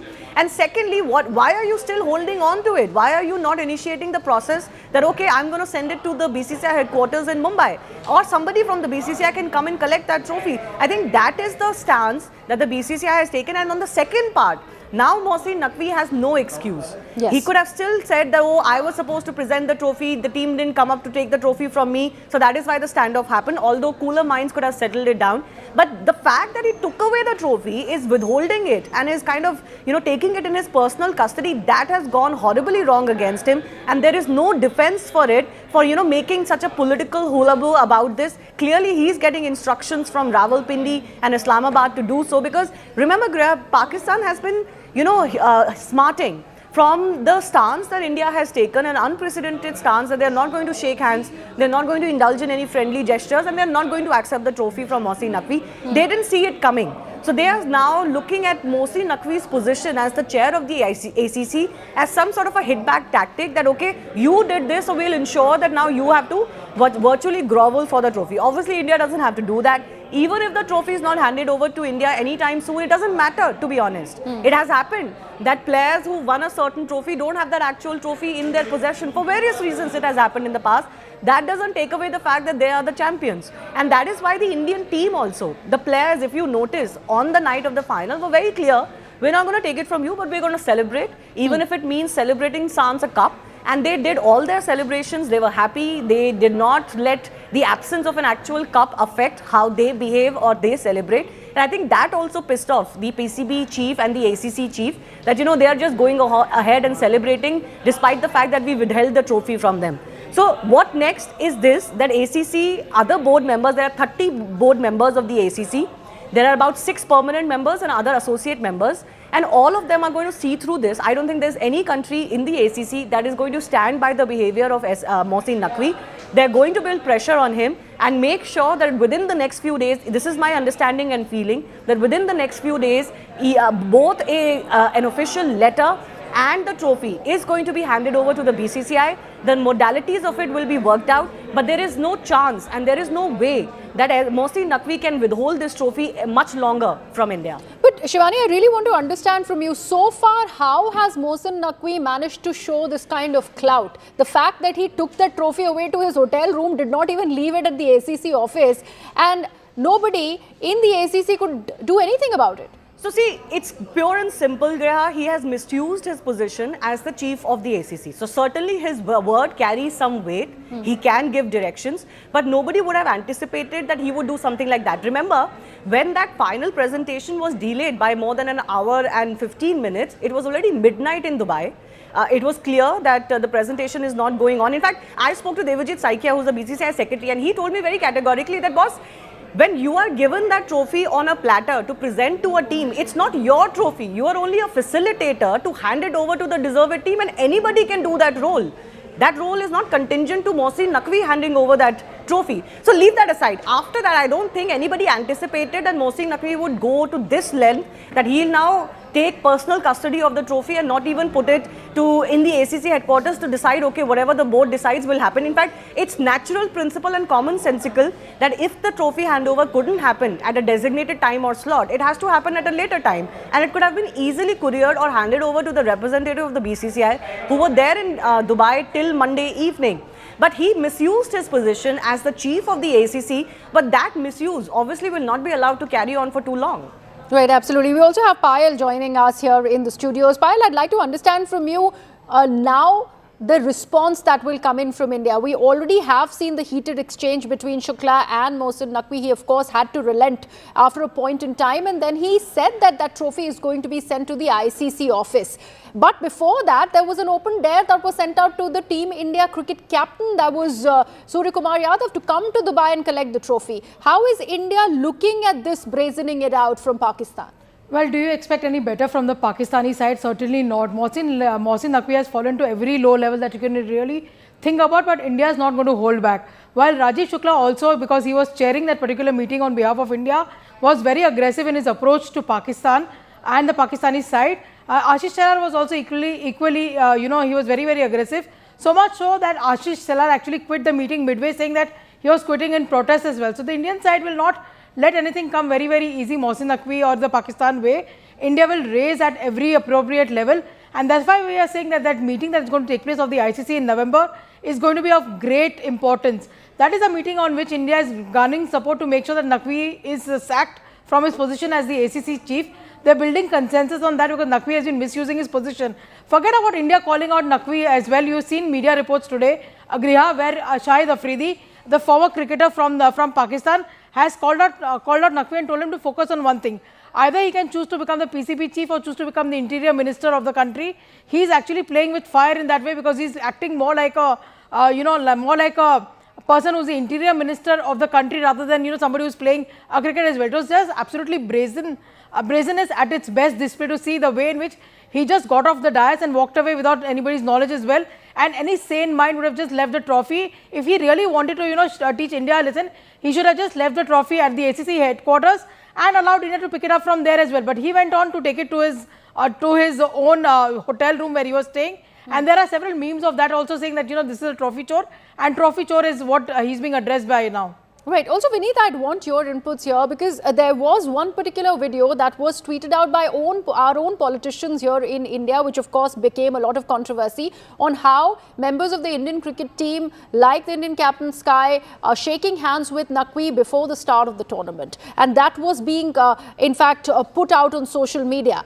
But do you think, had Naqvi not put out that image of Ronaldo trying to back the gestures that were made by Pakistani players in the earlier match against India, this would have gone a different way, or this would have been a similar situation then too? Look, it would have gone a similar way itself, because now the entire situation of what Mohsin Naqvi did at the presentation, it's not just that. What Mohsin Naqvi has been doing ever since the start of the Asia Cup, right from the handshake saga, during the boycott threats of Pakistan, it was Mohsin Naqvi who was putting out these tweets. Again, the Ronaldo thing, at a position of an ACC chief, he should not have done that. He's somebody who should have looked at, looking at the proper conduct of the tournament, but he was the one who was in many ways trying to create more controversy out of it. And as I mentioned earlier, during the presentation also, when the Indian team had made it clear right from the start, from the Asia Cup, there is no pleasantries going to be exchanged between anybody from the Pakistan side, be it the officials, be it the players. Mohsin Naqvi should have reclused himself from the presentation ceremony itself, given the opportunity, or have somebody else from the ACC representative hand out the trophy. And this has happened in the past as well. In 2022 Asia Cup, something similar had happened. But Mohsin Naqvi, as I said earlier as well, not as an ACC chief, but not as a PCB chief, but he is acting as an interior minister there, trying to cite his own ego, trying to put out a narrative of his own way that I am not going to stand, Pakistan are not going to stand. But now he has now realized that there is no other way for him. All his cards that he tried to dealt has been played away with, he has been done away with. He had to apologize. Now he in a way has surrendered his position there. The trophy is there at the ACC office. Now it will be going Vineet, to the ICC. I'm really sorry to interrupt you. I'm told we're also now joined by Atul Vasan on the broadcast. Mr. Vasan, thank you so much for joining us. What do you make of this controversy that refuses to die down? Now, we do not know whether the trophy is at the ACC office or it's eventually going to go to the ICC office. But what do you make of this heated exchange between India and Pakistan at the ACC meeting? Well, I think this should have happened much before that, but I'm sure that the issue is that it's becoming more absurd by the minute. And I think the guy, now Naqvi, is trying to look for a way out where he can save some face. But he has not left anything because he has cut all his hands. Now I've heard that he's apologized. I don't believe that. Even if he's apologized, I know for sure that he doesn't mean it. And if he wants to apologize on screen, because his face was omnipresent for the last 7 days. And I always, before even the game, I said that he was our 12th man in Indian team because he made sure that the Pakistani players were in such a big pressure because of him hovering around that we won the game. But having said that, first of all, I think trophy is like an optics. I don't even want to give any importance to the trophy because everybody, the whole world saw us win the tournament. So even if you don't get the trophy, we have won the Asia Cup, right? Now he should have had the moral. He should have had the brains to take the higher moral ground on that day and didn't let the proceedings reach that level where he was just hovering around for 2 hours after the game and then the trophy he took away. But the point is that first of all, I want to know what has happened to the check that the captain of Pakistan team threw away. Make sure that check is stopped. Don't let Pakistan cash the check. And I think this apology which has come is a pseudo apology because he's just worried about the financial penalties now. And I think he's trying to save face and we would be right in our stance but not giving him the leverage. No, but good you mentioned that, Atul, because on the one hand he apologizes, on the other hand he says ask Sky to come to Dubai and pick the trophy from the ACB office. And what kind of a statement is that? I mean, how does one see this kind of, I don't know, what is he trying to project? Mohsin Naqvi. There's a good news to it, there's a bad news to it. The bad news is that, this is the level of the guy who's apparently number 2 in the ministry in Pakistan. He's the interior minister. He's got no decorum, and if this is the number 2 guy, the good news is that we are in safe hands. From India, with Pakistan's number 2 is behaving in such churlish and juvenile manner, then I think we should be happy that, this is the state of things there. One final thing, is this the breeding ground to sack him from the ACC chair? But he doesn't even care. Even if you sack him, I think, if the sacking has to be done, it has to be done in a very public manner, in a very open manner, where there is some kind of, shame to it for him and Pakistan cricket. And I think even Pakistan cricketers and everybody associated there are embarrassed. But they can't do anything because everybody knows who runs the cricket in Pakistan and who runs the country, the army. And he's part of that whole establishment. So if you send a message and insult him, it is in the direct umbilical cord goes to embarrassing the whole governance in Pakistan. Right. Thank you so much for that, Atul, for joining us here on CNN News 18 and sharing your views on this controversial story that is emerging out of cricket, a match that India convincingly won against Pakistan. Shivani, bringing you in here about this whole chatter around the sacking of Mohsin Naqvi from the ACC chair. How much of that is a possibility if India, all guns blazing, just goes ahead with the complaint against him, the PCB, and the actions of the Pakistani cricketers at the ICC? So one thing is clear, that a complaint will be registered, both at the ACC level and at the ICC level. I think that BCCI has enough grounds on. What happens because of that complaint and if any action can be planned against him? In fact, I did try to ask that question to BCCI. They're saying it's too early to suggest whether something like that can be planned or will be planned. So there is not much clarity on that, but I think as far as a written protest or a complaint is concerned, that is absolutely on the cards. The BCCI has already made it clear in the ACC meeting that they're not happy with the behavior. Mohsin Naqvi is of course leaving Dubai today, so that is why he's just handed over the trophy now. But till he wasn't leaving Dubai, he was kind of withholding it with him. The other possibility, of course, is to write to the ICC and to raise this objection in the ICC. So generally the way these bodies work is that while ICC is the global body managing cricket, ACC also has almost like an independent role as an Asian Cricket Council. There is not much interference that ICC can do when it comes to the functioning of another federation of sorts. So they work in a very, in a symbiotic way, but they're also all independent of each other. So it remains to be seen if anything in the by rules, anything in the bylaws allows, for example, for board members of the ACC to come together and say, okay, we are either passing this, this motion against you or a no confidence sentiment against you, whether they can remove him completely from his chair. It's not very clear right now. I can tell you that certainly this kind of a situation has never arisen before, where a final presentation trophy didn't happen, that the head of a board took away that trophy, wasn't willing to hand it over. Such scenarios have never been envisaged. They have never happened as far as global cricket is concerned, and therefore everybody was kind of hoping that better sense will prevail. Right? Because, for example, in the Champions Trophy final, in the 2022 Asia Cup final, the representative of the country gave the trophy to the winning country. For example, the Sri Lankan representative gave the trophy to the Sri Lankan team last time around. Something like that could have been done, right? And Mohsin Naqvi didn't have to insist that only he will do. In fact, this match was happening in Dubai, in UAE. There are several Emiratis and Emirati representatives who are available. They could have done the honors being the hosts of the tournament in their land. So better sense could have prevailed, and we were discussing exactly this on Sunday night when we were live on this. But clearly, tempers were running so high, particularly from the side of Mohsin Naqvi. He didn't allow that plan B to go through. Absolutely. And Payal, we were earlier talking about the politics that has been at play, not just, all across, but we are talking particularly here in the country. There has been sort of a lot of back and forth on how the Congress was not really very, very forthcoming in congratulating the players despite that victory. And then there were distasteful tweets that came in and not a congratulation. I'm talking from members of the Aam Aadmi Party for that matter. And that video of the Indian players shaking hands with Mohsin Naqvi at the start of the tournament. Now that this kind of brazen stance has come in from that side, do you see the political temperature sort of allaying here, and they will be reaching a consensus that, okay, fine, India did eventually play Pakistan, but the trophy should come back?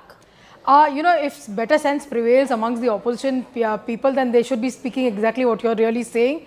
That, unite as a force. We are Indians first and a political party later as well. Of course, we've seen people coming, and there are leaders from the Congress party who come out and congratulated the Indian team, but the top leadership has kept completely quiet on this issue as so far. We need to stand united as a country, because eventually the players don't play for a political party, they play for the country as well. So we're just hoping that there is no, at least there's no internal fight amongst us as far as this issue is concerned. Not to forget that when you represent India, you represent India. Who is Rajiv Shukla? He's a member of parliament from the Congress party, but look at the way he's conducted himself, because he's an Indian first as well. That is exactly what is expected of everybody. Pakistan is at its lowest right now. It's at its two best lowest right now. And I agree completely with what Mr. Vasan was saying, that Pakistan needs that money the most, more than anybody else. And the ICC has already been very, very miffed with Pakistan's behavior. I'll tell you why, Griya. After the first match, when they threw a tantrum about India not shaking hands with them, they raised the matter with the ICC. The ICC said, you are blaming the referee on ground, we'll give you an opportunity to clarify it with the referee. When they decided to clarify it with the referee, the Pakistani side, they shot that video without the knowledge, and the ICC did not know how they would be using this particular video. Then the Pakistani side circulates this video amongst their media and tries to create a narrative saying that Andy Pycroft said sorry. Andy Pycroft just said sorry in case there was any misunderstanding. That is again what ICC had to really come out and clarify. So Pakistan is a rogue nation. It's a nation full of liars, and of course, like I said, their own people are pointing out fingers at Mr. Naqvi's the way he's conducted himself, and agree with what is being said, that don't put pressure on your players just for political reasons. Right, absolutely. Payal, Shivani and Vinny, thank you so much for joining me on this conversation. Of course, the chatter will remain because that trophy has in fact been taken away with Naqvi is finally relented. But let's see what happens to the trophy Chor as he returns to Pakistan, and when eventually does that trophy come back to the country. We leave it at that. News and updates continue. I go into a very short break.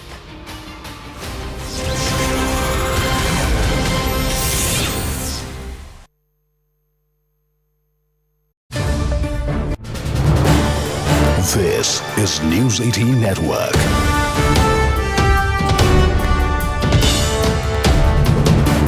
India's largest news network.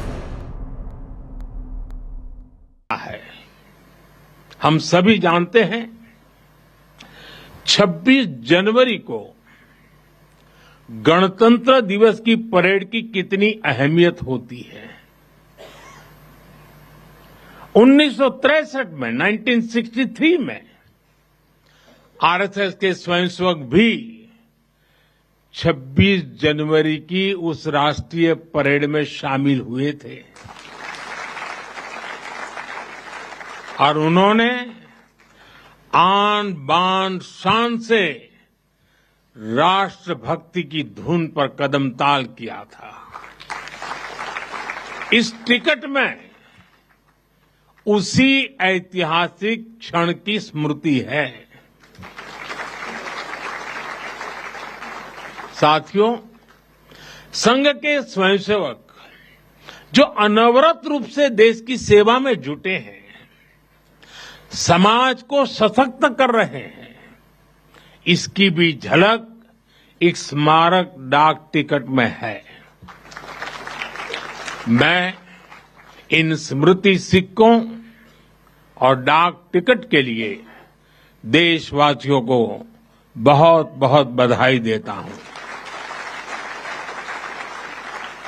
साथियों, जिस तरह विशाल नदियों के किनारे मानव सभ्यताएं पनपती हैं, उसी तरह संघ के किनारे भी और संघ की धारा में भी सैकड़ों जीवन पुष्पित पल्वित हुए हैं।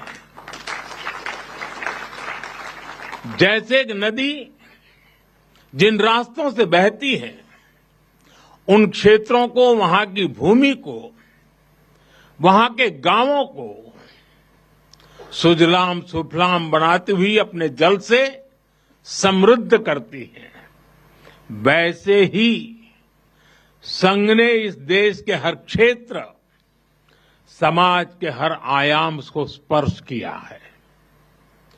यह अविरल तप का फल है, यह राष्ट्र प्रवाह प्रबल है। साथियों, जिस तरह एक नदी कई धाराओं में खुद को प्रकट करती है, हर धारा अलग अलग क्षेत्र को पोषित करती है, संघ की यात्रा भी ऐसी ही है। संघ के अलग अलग संगठन भी जीवन के हर पक्ष से जुड़कर राष्ट्र की सेवा करते हैं। शिक्षा हो, कृषि हो, समाज कल्याण हो, आदिवासी कल्याण हो, महिला सशक्तिकरण हो, कला और विज्ञान का क्षेत्र हो, हमारा श्रमिक भाई बहन हो, समाज जीवन के ऐसे कई क्षेत्रों में संघ निरंतर कार्य कर रहा है। और इस यात्रा की भी एक विशेषता रही है, संघ की एक धारा, अनेक धारा तो बनी, मल्टीप्लाई तो होती गई, लेकिन उनमें कभी विरोधाभास पैदा नहीं हुआ, डिवीजन नहीं हुआ, क्योंकि हर धारा का विविध क्षेत्र में काम करने वाले हर संगठन का उद्देश्य एक ही है, भाव एक ही है, राष्ट्र प्रथम, nation first. This is News 18 Network.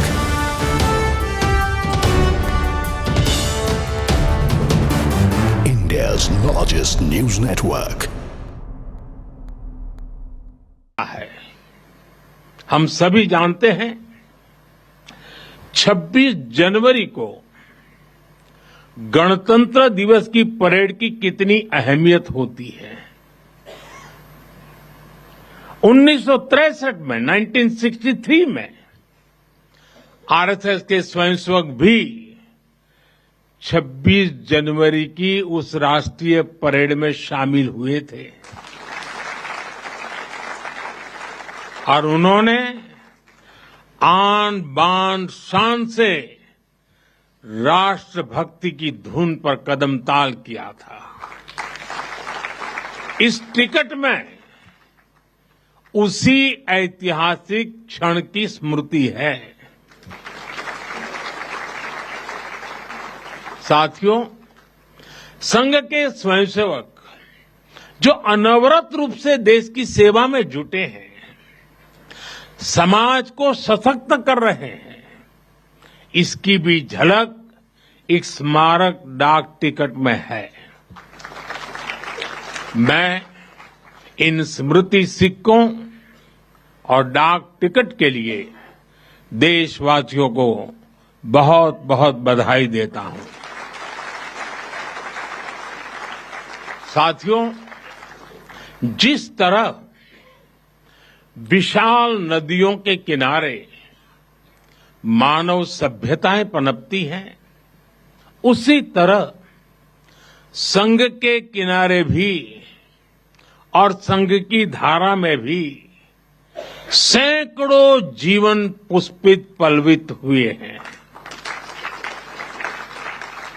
जैसे एक नदी जिन रास्तों से बहती है, उन क्षेत्रों को, वहां की भूमि को, वहां के गांवों को सुजलाम सुफलाम बनाती हुई अपने जल से समृद्ध करती है, वैसे ही संघ ने इस देश के हर क्षेत्र, समाज के हर आयाम को स्पर्श किया है।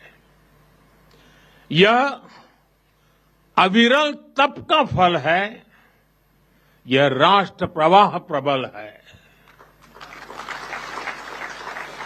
साथियों, जिस तरह एक नदी कई धाराओं में खुद को प्रकट करती है,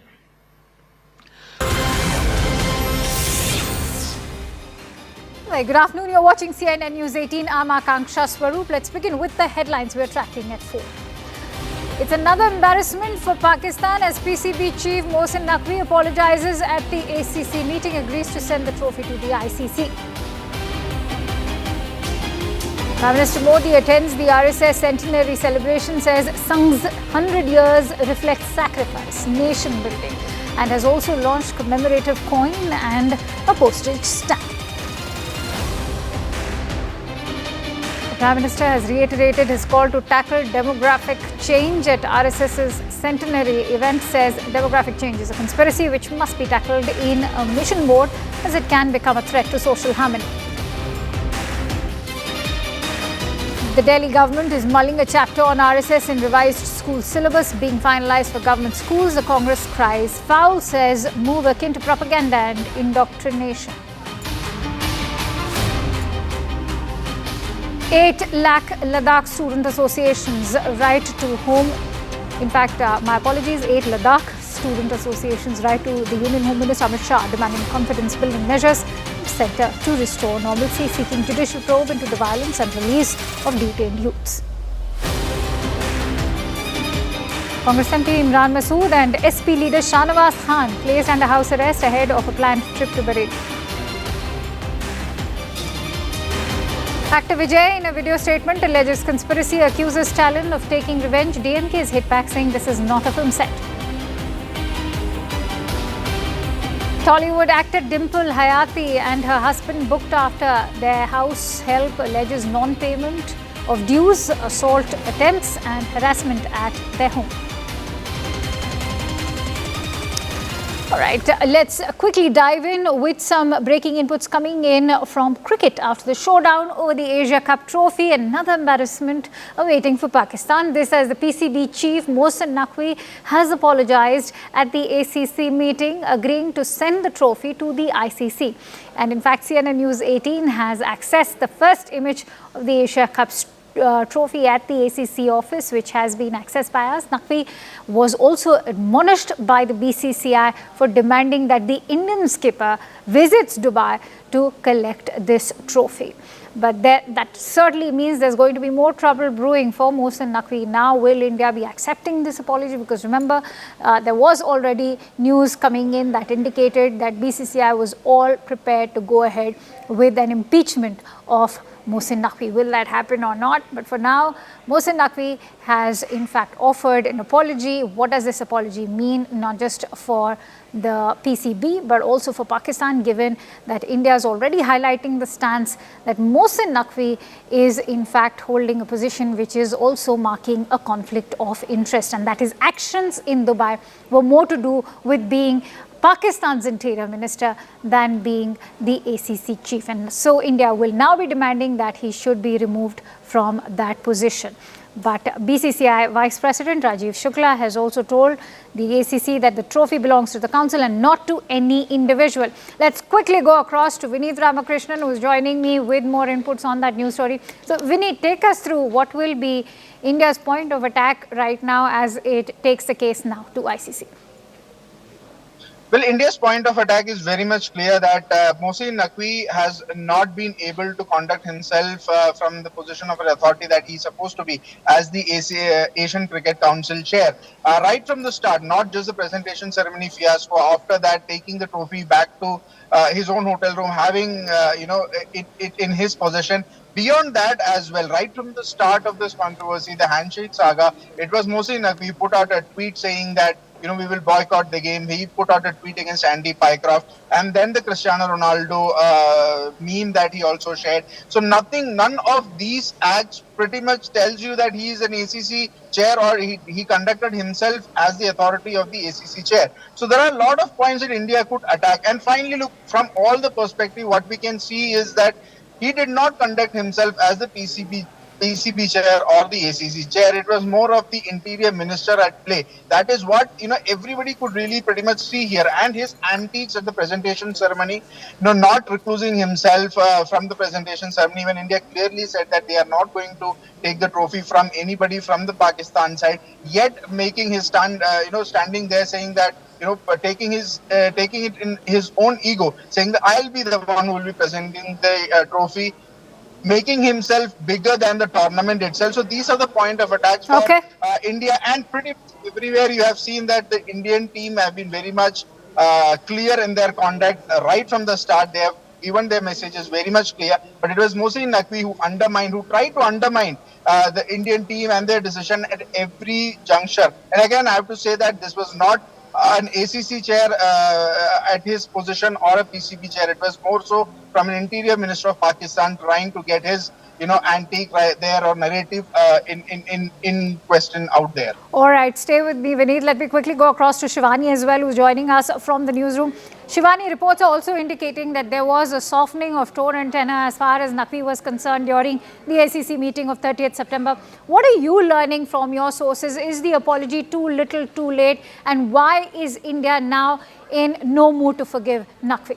Yes, I think it is too little and too late. The behavior of the ACC chief, frankly, he's leaving Dubai today, is from what we've heard. So it doesn't matter that he's not, he's handed over the trophy to the ACC headquarters. What else was he going to do? He wasn't going to take it to Pakistan. So he hasn't done any favors to India or to the ACC. But in the last couple of days, whatever has transpired, it's been 2 days since the final of the Asia Cup. He certainly hasn't allowed some sort of a resolution to come forth and say, okay, the final presentation couldn't happen. Here is the trophy. Let's figure out a way forward and let's hand it over to the board that has won this trophy. But that obviously was not his intent, right? So I think both on counts of his action and intent, it has been clear he wanted to completely politicize this issue. He misused his position as the ACC chief to kind of make a point more on behalf of Pakistan than anything else. It's not like ACC as a body has any issue. It's not like ACC as a body couldn't have figured out that somebody else can hand over that trophy to Indian team even on the night of the final. But it is only Mohsin Naqvi as the ACC chief who has kind of, thrown his weight around and ensured that either that presentation went on or that, that trophy could be handed over to India soon enough. But now I don't think there is any reason for the BCCI to relent. They should certainly and will possibly file a complaint both with the ACC and the ICC on Mohsin Naqvi's behavior. All right, stay with me, Shivani and Vineet. Payal also joins us live from the studio. So, Payal, taking that point that Shivani was making forward, India is also highlighting how this is clearly a case of conflict of interest because the actions of Mohsin Naqvi in Dubai were more to do with his position as Pakistan's interior minister than being the ACC chief. Well, that's not the concern that India has also raised, but that's also a concern that the Pakistani side is now raising. You remember there are news articles which say that Shahid Afridi has questioned Mohsin Naqvi's capability of handling multiple responsibilities. He said either you become the PCB chief or either you remain the ACC chief or you remain the interior minister of the country as well. Mohsin Naqvi has embarrassed his own set of players multiple times. In fact, the Indian team waited on the field for about 55 minutes for Mr. Naqvi to step down and allow somebody else to give the trophy away, but he did not really budge. And 55 minutes odd for the Pakistani side were also lodged inside the dressing room because they did not know really what to do. Also on an earlier occasion, when India was pulled up by the PCB for actually having not shaken hands with them as well, even when the ICC allowed them an opportunity to get a clarification from the referee concerned over there, Akanksha, even then you would have seen that Pakistani side played foul there as well. They went into the non-shooting area, the area where the players and the officials stand. That's where you're not allowed to use your phone. They pushed in the Pakistani media manager in there, shot the video, released it in Pakistani media, so much so that the ICC CEO had to actually raise questions on their conduct as well. So obviously Pakistan has been a rogue nation that everybody knows. And for what attitude were they seen throwing that check? Nobody really is able to understand. If there is any country which actually needed the money at this moment the most, it was Pakistan. But their conduct of the PCB chief playing the role of the Pakistan's interior minister and the kind of commentary that is written on Prime Minister Narendra Modi's tweet congratulating Team India saying Operation Sindoor is now on the games field, that was completely uncalled for. Okay. Vineet, let me quickly bring you in on what the ACC protocols state, because that is exactly what India has been maintaining so far, that by asking or demanding that the skipper in fact collects the trophy from Dubai was in fact, it was a gross blunder on his part as well, because he was using his own ad hoc diktats instead of going ahead with the ACC protocols. Well, the ACC protocol never really defines it in the sense that only the ACC chair or the ACC chief has to give out the trophy. There have been in the past instances. Most recent one, look at the Champions Trophy that happened in Dubai. It was hosted by Pakistan. Mohsin Naqvi would have been supposedly given the trophy. He did not travel. There was another representative who gave the trophy to Team India after they won. 2022 Asia Cup, similar thing happened. The ACC chief at that point in time was not there in Dubai. And a representative from their side, that the Sri Lankan side, gave the trophy away. So there's no, from an ACC point of view, no diktat that this is the only person who have to be, trophy has to be given. And what we are learning is in these 72 hours, there were a lot of solutions or lot of other things that were talked about. after the Indian team said they will not be taking the trophy from Mohsin Naqvi, the ECB chief, the Emirates Cricket Board chief, the Emirati Mr. I'm forgetting the name, but he was also there. He could have given the trophy, but Mohsin Naqvi said, no, it is my prerogative. I will be the one giving the trophy. So he took it upon himself as an ego thing that I will be the one who will be giving the trophy, even if you have to come or not. So, it boils down to his own thing as his own narrative. He wanted to point out saying that Pakistan are taking a stand. But then again, it was very foolhardy to really not recluse himself from that over presentation ceremony, and really tells you he was the one who wanted to create this controversy rather than trying to get it done. Clearly, this is no longer now just about the trophy, and that's the point I want to really take forward with Shivani as well. Shivani, you're looking at this controversy now snowballing further because India is perhaps not just going to settle down with the trophy being handed over to India. BCCI is in mood to now ensure that Mohsin Naqvi is removed. And why is that so important? What Naqvi has done, has this now proven that he is in breach of, say, an impartial conduct? Yes, absolutely. That case can be made against him, that he has not behaved in a manner that was conducive for all countries, that as an ACC chief he should have taken care of. He is not really just the PCB representative or Pakistan Interior Minister in the position of the ACC chief. His job as the head should have been to ensure that things don't escalate, that things are settled down and every team, every participant can be happy. It also is very clear that whatever he has done is not really something that has been discussed at large as far as other board members are concerned, because under no circumstances would they have been in agreement that the trophy should not be handed over to India, not just right there at the presentation time, but even after that, more than 2 days have elapsed. So BCCI has a strong case. Also, when it comes to these bodies, no such body can allow an individual or an individual board to hijack both the image and the dignity of the positions and the board itself. So I think that case can also be made against him. How much can be done against him? Can he be removed? Can he be voted out, for example? Those things are not clear, and whether it will go to that stage. But certainly some sort of a reprimand or rap on the wrist should be forthcoming. That's a very critical question right now that I want to take up with Payal as well. Payal, what Mohsin Naqvi has done has also undermined the integrity of ACC tournaments. That's why, what are the options now in front of BCCI? Is it impeachment? Is it just blanket removal? What is it? Well, it's a very embarrassing situation, for the lovers of sports to even witness. There's never been a situation which has been as bad as this. And sportsman spirit is something that every cricketer talks about. That's been taken to its lowest best is what we are given to understand. But as far as the BCCI is concerned, BCCI, like Shivani is saying, is mulling all the options. BCCI will want to register a very, very strong protest. That's been something the BCCI sources have been telling us, that they are going to play it really, really well and play it really, really calm. They won't go running to the ICC. They'll make a proper case against the PCB chief, take it to the world at the ICC meeting, tell the whole world what Pakistan's conduct really has been, and it is the Interior Minister of Pakistan who's speaking the tone of the PCB chief. That is something which India is expecting to raise as well.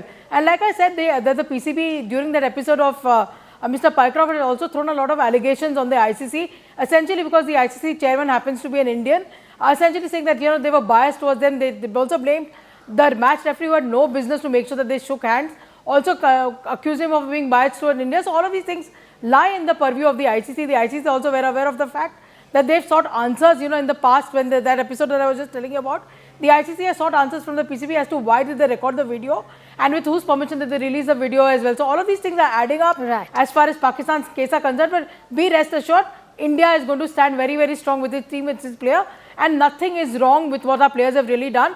And they deserve the right to celebrate because the cup belonged to them. Absolutely. The next few days are going to be extremely crucial and interesting to watch how this plays out with the BCCI and the ICC as well. Many thanks to you, Payal, Shivani and Vineet, for joining in on that discussion. With that, shifting focus over to the other big story we've been tracking all day as Bareilly remains tense following violent protests on 26th of September that were sparked by demonstrators carrying I Love Muhammad placards who allegedly pelted stones outside the Ala Hazrat Dargah. The police have arrested 70 individuals, including cleric Tauqi Raza and his aide Maulana Mohsin Raza. Authorities have also initiated demolition actions against properties linked to Mohsin Raza. The Bareilly police encountered two rioters today, Idris and Iqbal, near the CB Ganj, injuring both of them. 2 country-made pistols have been recovered from them. The duo had previously fired at the police during the violence near Kotwali on 26th of September. Meanwhile, Congress MP Imran Masood and Samajwadi Party leader Shahnawaz Khan were placed under house arrest just ahead of their planned visit to Bareilly. The AIMPLB, in a strongly worded statement, has now demanded Tawqi Raza's immediate release. This has already led to a face-off between the BJP-led Uttar Pradesh government and the opposition, including the Congress party and the Samajwadi. Let's listen into the reactions. Party का delegation हम लोग जा रहे थे और हम तो 2 ही लोग थे यहाँ से, मैं और शाहनवाज साहब दोनों ट्रेन से जा रहे थे और ट्रेन से ही वापसी भी थी। 11:30 बजे पहुँचना था और 1:30 बजे हमारी वापसी भी थी। लेकिन ऐसा हालात हो गए, मुझे नहीं समझ में आता कि बिल्कुल एकदम हर चीज़ के ऊपर पाबंदी, कि देश के अंदर जो माहौल है, जो हालात बने हुए हैं, क्या पोस्टर दिखाने के ऊपर टांगे तोड़ दे रहा हूँ। फतेहपुर के अंदर मस्जिद में, मज़ार में घुस कर के तोड़फोड़ की जाती है, कब्रों को तहस नहस किया जाता है, पुलिस की बैरिकेडिंग तोड़ दी जाती है, पुलिस का डंडा नहीं उठता है। चुनाव हारने का डर सता रहा है, इसलिए मुसलमान के ऊपर लाठी, डंडा, बुलडोजर, गोली सब चलाने का काम हो रहा है। और ये जो नफरतें हैं, इन नफरतों की बुनियाद के ऊपर उन तमाम नाकामियों को छुपा करके चुनाव के एजेंडे को अपने चलाना चाहते हैं। 26 तारीख को शुक्रवार को जुमे की नमाज के बाद में जो उपद्रव हुआ था, उसके अंदर कुल मिला के 10 FIR पंजीकृत की गई थी। इसके अंदर लगातार हम लोगों को चिन्हित कर रहे थे, ऐसे उपद्रवियों को चिन्हित किया जा रहा था और इसी क्रम के अंदर लगातार दबिश दी जा रही थी, गिरफ्तारियां की जा रही थी। इसमें आज का यदि फिगर बताया जाए तो टोटल 73 गिरफ्तारियां हो चुकी हैं, जिनमें से जो लास्ट जो गिरफ्तारी अभी जो लेटेस्ट हुई है उसमें मुठभेड़ के उपरांत गिरफ्तारी हुई है और एक गौकश, अभ्यस्त गौकश जो पहले जेल जा चुका है गौकशी में और गैंगस्टर एक्ट के अंतर्गत भी इसके बाएं घुटने में गोली लगी है। और इसी प्रकार बाकी भी जितने ऐसे उपद्रवी हैं उन सभी को चिन्हित किया जा रहा है और जल्दी बाकी लोगों को भी गिरफ्तार किया जाएगा।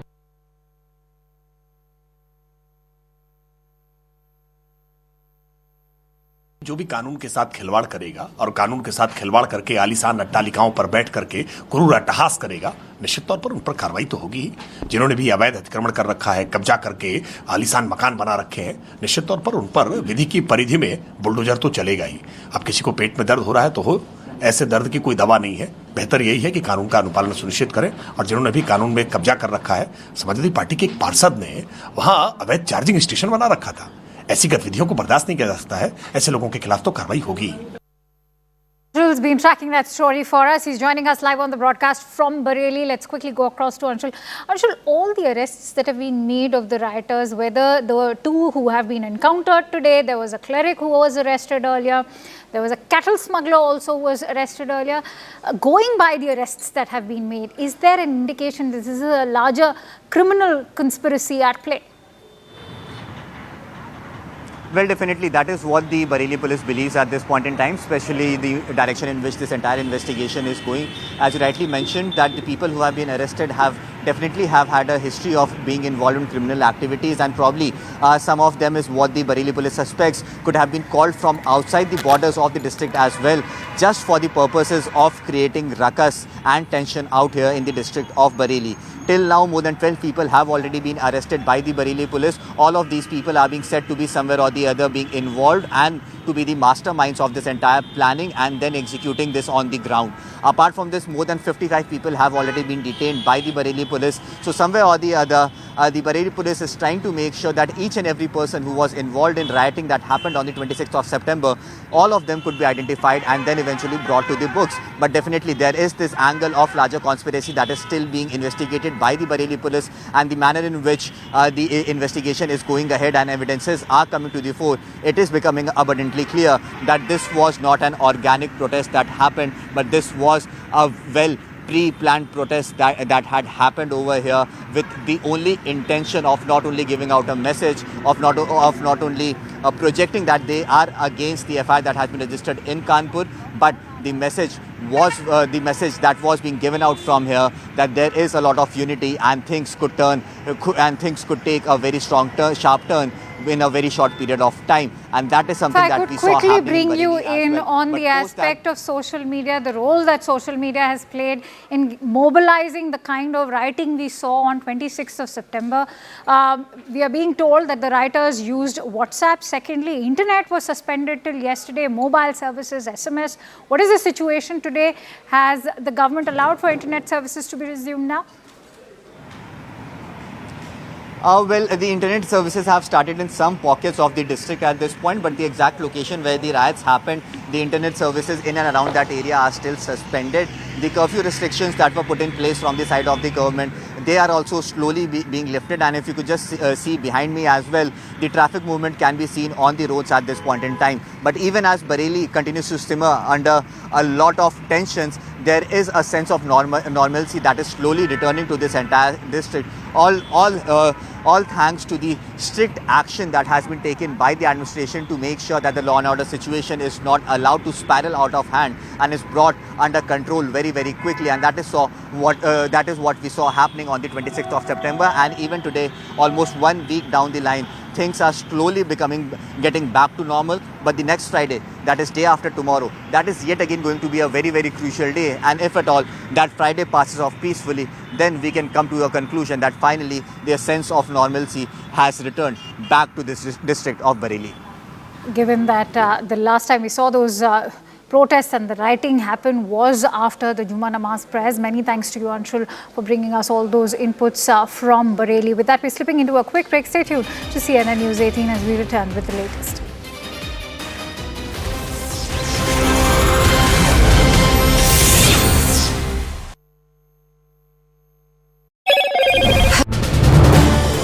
This is News 18 Network.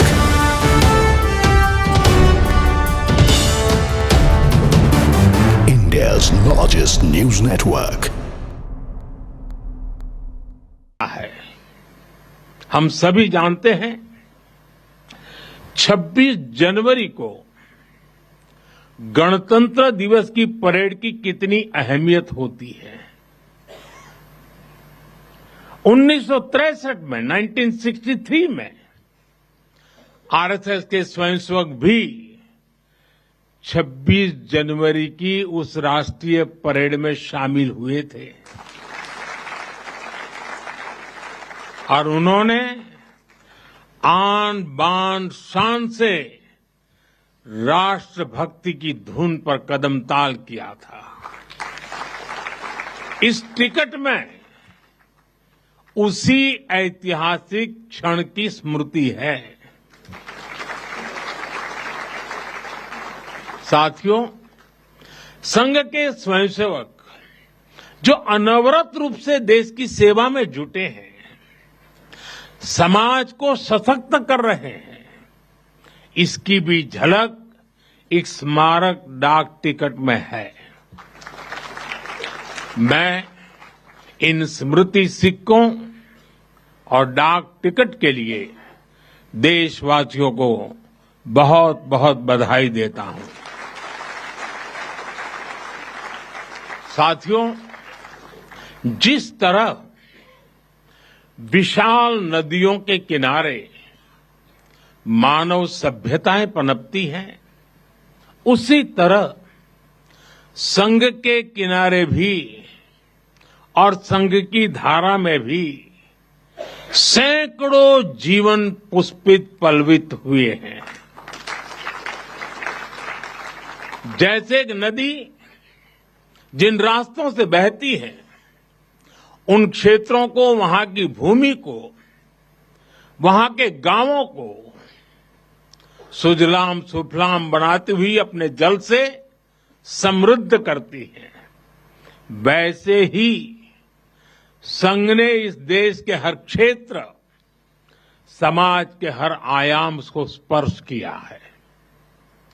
यह अविरल तप का फल है, यह राष्ट्र प्रवाह प्रबल है। साथियों, जिस तरह एक नदी कई धाराओं में खुद को प्रकट करती है, हर धारा अलग अलग क्षेत्र को पोषित करती है, संघ की यात्रा भी ऐसी ही है। संघ के अलग अलग संगठन भी जीवन के हर पक्ष से जुड़कर राष्ट्र की सेवा करते हैं। शिक्षा हो, कृषि हो, समाज कल्याण हो, आदिवासी कल्याण हो, महिला सशक्तिकरण हो, कला और विज्ञान का क्षेत्र हो, हमारा श्रमिक भाई बहन हो, समाज जीवन के ऐसे कई क्षेत्रों में संघ निरंतर कार्य कर रहा है। और इस यात्रा की भी एक विशेषता रही है। संघ की एक धारा, अनेक धारा तो बनी,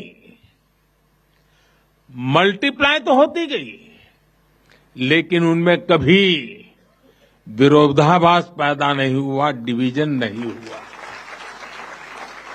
क्योंकि हर धारा का, विविध क्षेत्र में काम करने वाले हर संगठन का उद्देश्य एक ही है, भाव एक ही है, राष्ट्र प्रथम, nation first. This is News 18 Network.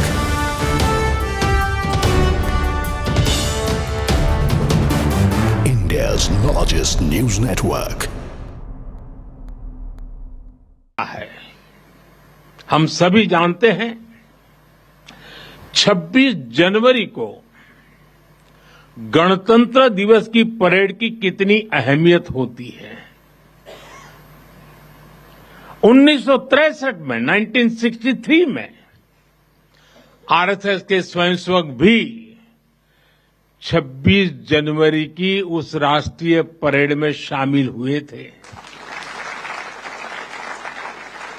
और उन्होंने आन बान शान से राष्ट्रभक्ति की धुन पर कदम ताल किया था। इस टिकट में उसी ऐतिहासिक क्षण की स्मृति है।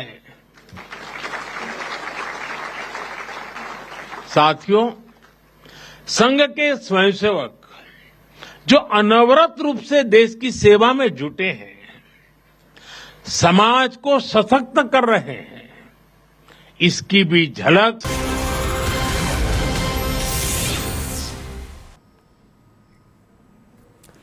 Let's now go across to someone who's not only tracked the Rashtriya Swayam Sevak Sangh very, very closely over the many years, and he's been closely associated with them, but he's also followed politics and Bharat's rise over the last many decades. But most importantly, he's also the editor Tughlaq.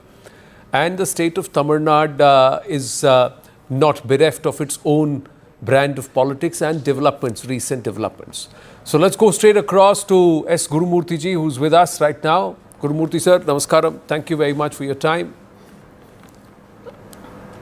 Namaskaram. My first question to you, sir, let's start with the RSS and the stamp that's been issued commemorating 100 years of service. And it says Rashtra Bhakti, Seva and Anushasan in Hindi in the stamp. But it's the imagery that is important. The 1963 Republic Day parade shows the RSS there. And also beneath that is the Seva and the service that the RSS has rendered. What is the significance of this?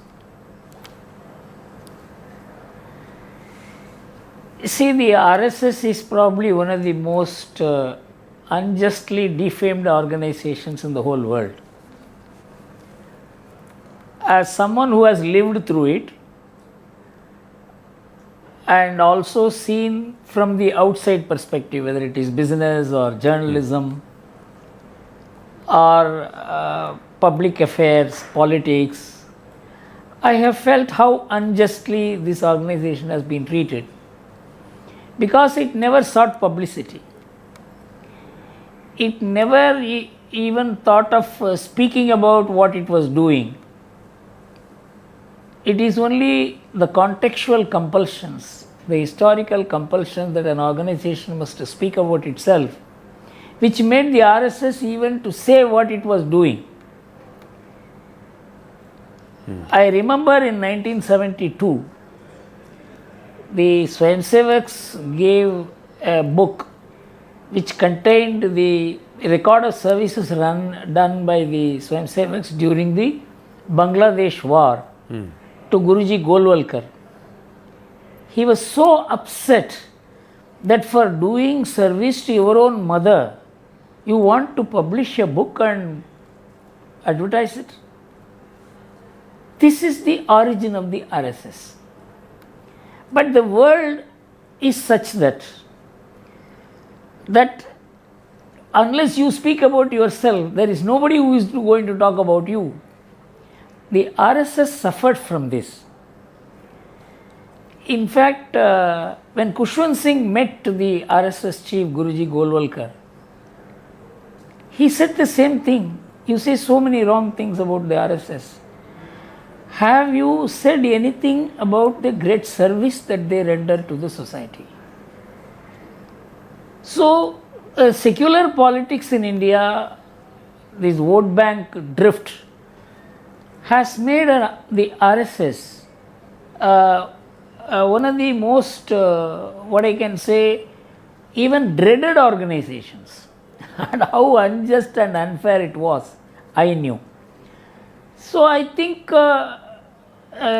because the RSS has now proved itself as not only an organization of mighty different streams of public work, it has proved itself as a responsible organization. People associated with RSS is in power and it is doing great service. It is doing man making for nation building. But Gurumurthy so I am very happy at least the present government has come forward to acknowledge it. But Gurumurthy ji, in Tamil Nadu, RSS equal to Sanatan Dharma and Sanatan Dharma equal to Noi or a disease. This is the statement that's been made by the political disposition there, and this is the narrative. This narrative is fake narrative because only E.V. Ramsam Naikar knew that Sanatana Dharma means Tamil culture, Tamil literature, Sangam Tamil literature, and the Tamil past means Sanatana Dharma. That is why he hated and expressly declared that the Tamil literature must be completely eliminated.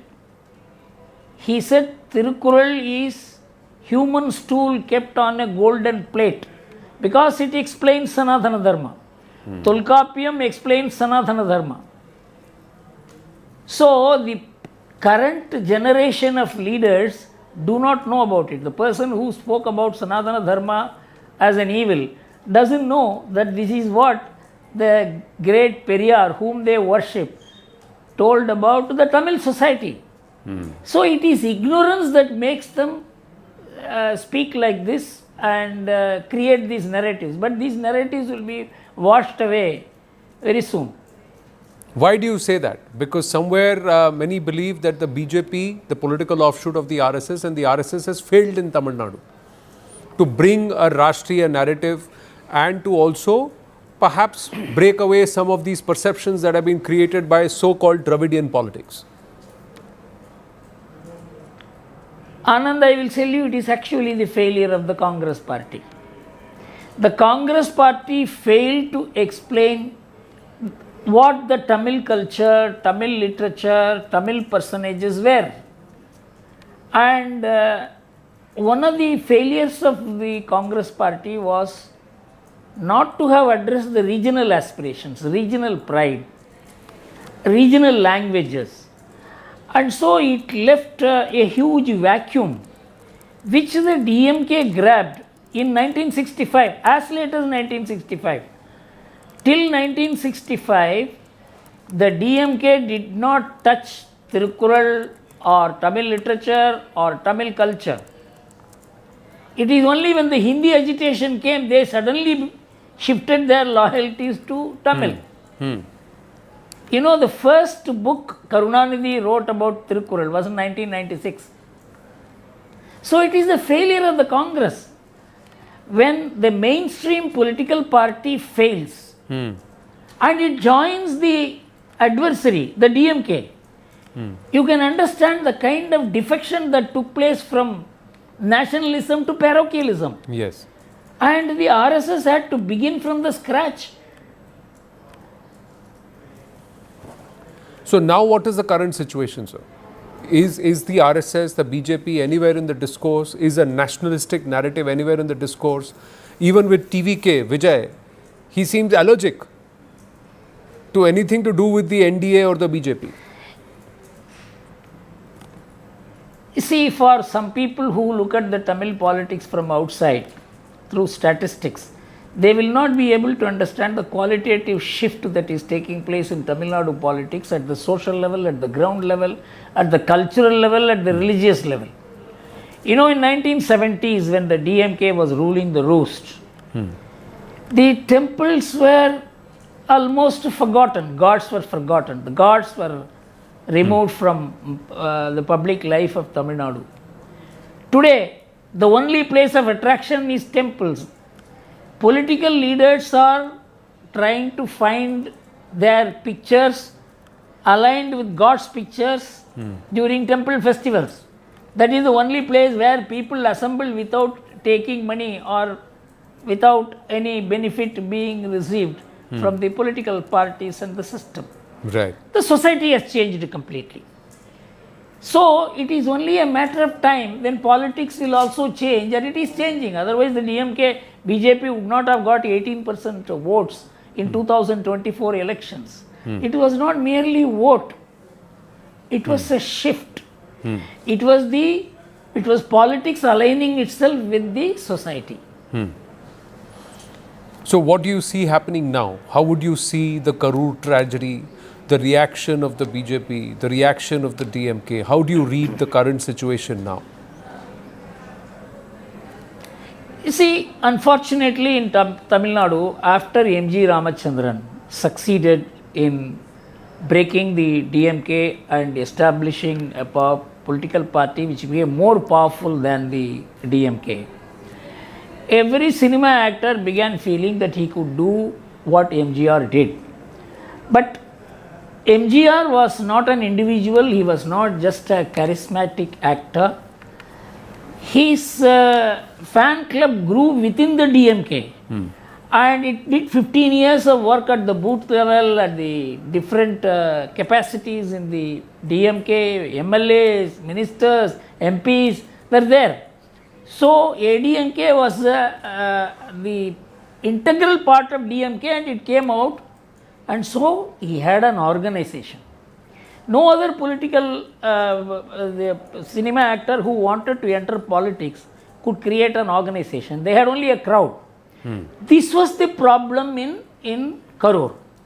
If it were a DMK or ADMK or a BJP meet, this would not have occurred, because there will be volunteers, there will be leaders to control, and the police will work with them. But this is a crowd, and it is a crowd of onlookers, curious onlookers, and almost an anarchic group. So, and Vijay has been trying to give two perceptions to the public. See how many people are assembling for me and how long they are waiting for me. You know, this is a very, very wrong way of handling the public, and public which doesn't know how to behave. And the police also failed, because they equated this group, anarchic group, with an organized political party gathering, which has its own structure. Somebody will control. The police can tell, sir, you please look after, there is some problem there. Here there is nobody. So I think it was a failure of both Vijay and whatever his setup is, in not trying to have a proper way of organizing his own crowd, and the police to have completely left it and assumed that it is like any other political party meet. They should have increased the police force 2 times, 3 times to substitute for the lack of cadre of this anarchic group. But many say he's got a lot of sentiment. even more than what perhaps a Rajnikant or a Kamal Hassan were able to draw, somewhere close to perhaps Captain Vijay Kant, or if not more, and he may come up as an alternative. Will Karur now put paid to his political career? Will it redraw the lines in Tamil Nadu politics? You sounded very optimistic about the BJP. Where is the BJP in all this, sir? You see, I am not optimistic about the BJP means I am not talking about the BJP in immediate elections or anything. I am optimistic about the BJP because there is a vacuum that is being created in Tamil Nadu politics by the present actors. But so far as Vijay is concerned, I think he has his assumptions do not match with what he can achieve. For example, you mentioned Vijay Kant's name. Yeah. Where I was standing near my village, I was to cross the road and come to the city. I waited for almost 8 hours. But even he could manage only 8% votes. So I don't think this crowd is going to translate into votes. It can never translate it into a party first. So I think he is facing a very major challenge. Actually, Karur must have shaken his confidence. For example, even today, he has not gone to Karur to meet the victims. It's going to be a very big statement against him, which of course his opponents will exploit. I am not holding any brief for the DMK. It will make use of it for political purposes. So my own assessment is that Vijay's solo run has been at least temporarily stopped by Karur.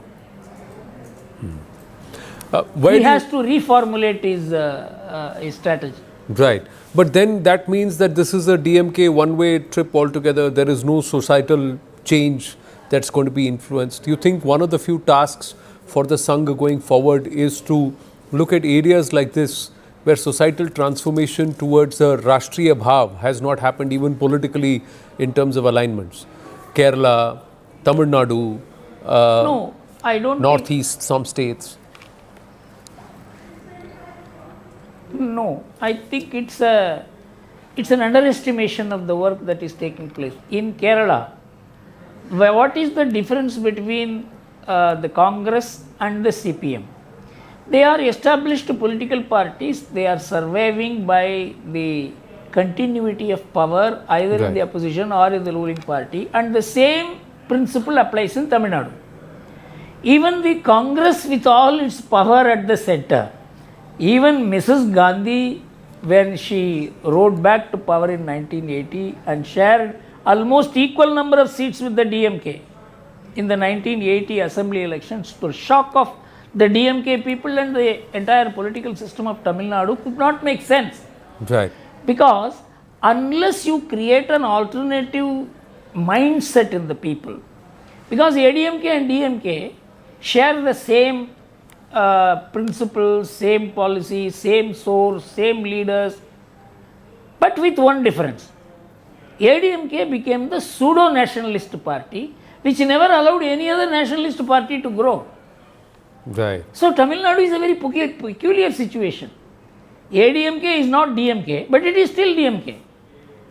So to create a viable nationalist space require far deeper work in Tamil Nadu because of the failure of the Congress, which handed over the entire nationalist space to the ADMK.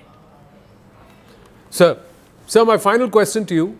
Do you believe the RSS today, compared to the decades of the past, is far more accepted, has been able to convince a lot of other people, who never subscribed to the Sangh's thought process? And do you think that will manifest in the years to come in places like Tamil Nadu, Kerala, etc.? You see, actually the RSS work should not be linked to the BJP. Right. The RSS is a work of long-term transformation of the country and to prepare India for not only its development but also for contribution to the world, of which the BJP in the political field is an ally. Right. This is how I will look at it.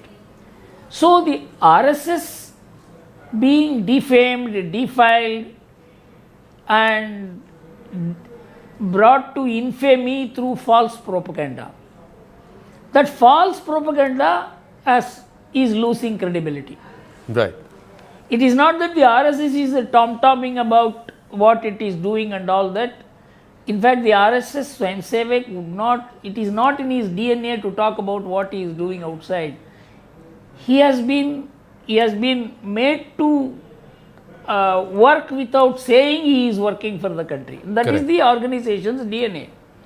So it is the enemies, adversaries of RSS who are failing in their fake narratives against RSS. And that is what is making the RSS acceptable. Well, thank you. Thank you for sharing your thoughts. Time is of essence, so we'll have to keep it short, but look forward to you joining us here in our studios in the national capital very, very soon for a longer chat, Professor Gurumurthy. Thank you very, very much. Namaskaram. Thank you, Anand. Back to Akanksha. Many thanks, Anand. Events and celebrations are underway across the entire nation to commemorate the centenary celebrations of the RSS. And my colleague Yesha Kotak gets us a report from Reshmi Baki in Mumbai. With the centenary year celebrations of the Rashtriya Swayam Sevak Sangh taking place here tomorrow on the day of Vijay Dashmi, we're here at Nagpur. This is the Reshmi Bagh where the celebration will take place tomorrow. This is the stage from where the RSS Chief Mohan Bhagwat would address the people today. The difference in celebrations this year is clearly that it being the centenary year, celebrations are grand. In fact, every year it is half the ground which is used, the ground at Reshmi Bagh. However, this year there are more than 20,000 people who are expected to be a part of this celebration, as a result of which the entire ground would be used for celebrations. Today, preparations are on in full swing. You can see chairs have been set. There are different stages that have been built. There are two different stages for VIP guests who would make their way here. Apart from that, on both the ends of this very ground is where there are preparations being made. Clearly, we've seen that Maharashtra has been hit with monsoon. In fact, until yesterday was where there were heavy monsoon that Maharashtra was witnessing, and which is where, if at all there are rains tomorrow, several preparations are being made. In fact, there's waterproofing that's been done for some of these special areas where the guests would be sitting. Clearly, this is a special year for RSS, with it marking the centenary year, and which is where Prime Minister Narendra Modi as well, when he spoke and addressed the centenary year celebrations in Delhi, spoke about the sacrifice, selfless service and nation building and discipline that RSS teaches. Clearly, celebrations have already started in Delhi. Tomorrow early in the morning, around 7:30 is where we'd expect Mohan Bhagwat to be addressing several RSS workers, several VVIP guests who will be a part of these celebrations. And right here from this very ground zero is where we report and give you more updates on the celebrations of RSS centenary year. All right, Yesha, getting you that report from the Reshmi Bagh grounds in Nagpur. We will keep bringing you all the latest as far as the celebrations of the RSS 100 years are concerned. But for now, we are slipping into a quick break. Stay tuned to CNN News18.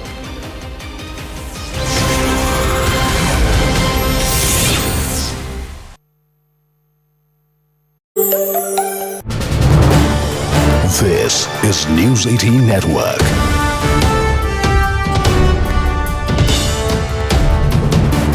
India's largest news network. हम सभी जानते हैं 26 जनवरी को गणतंत्र दिवस की parade की कितनी अहमियत होती है।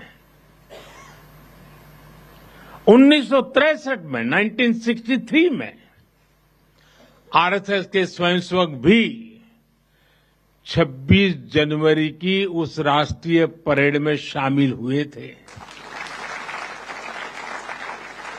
और उन्होंने आन बान शान से राष्ट्रभक्ति की धुन पर कदम ताल किया था।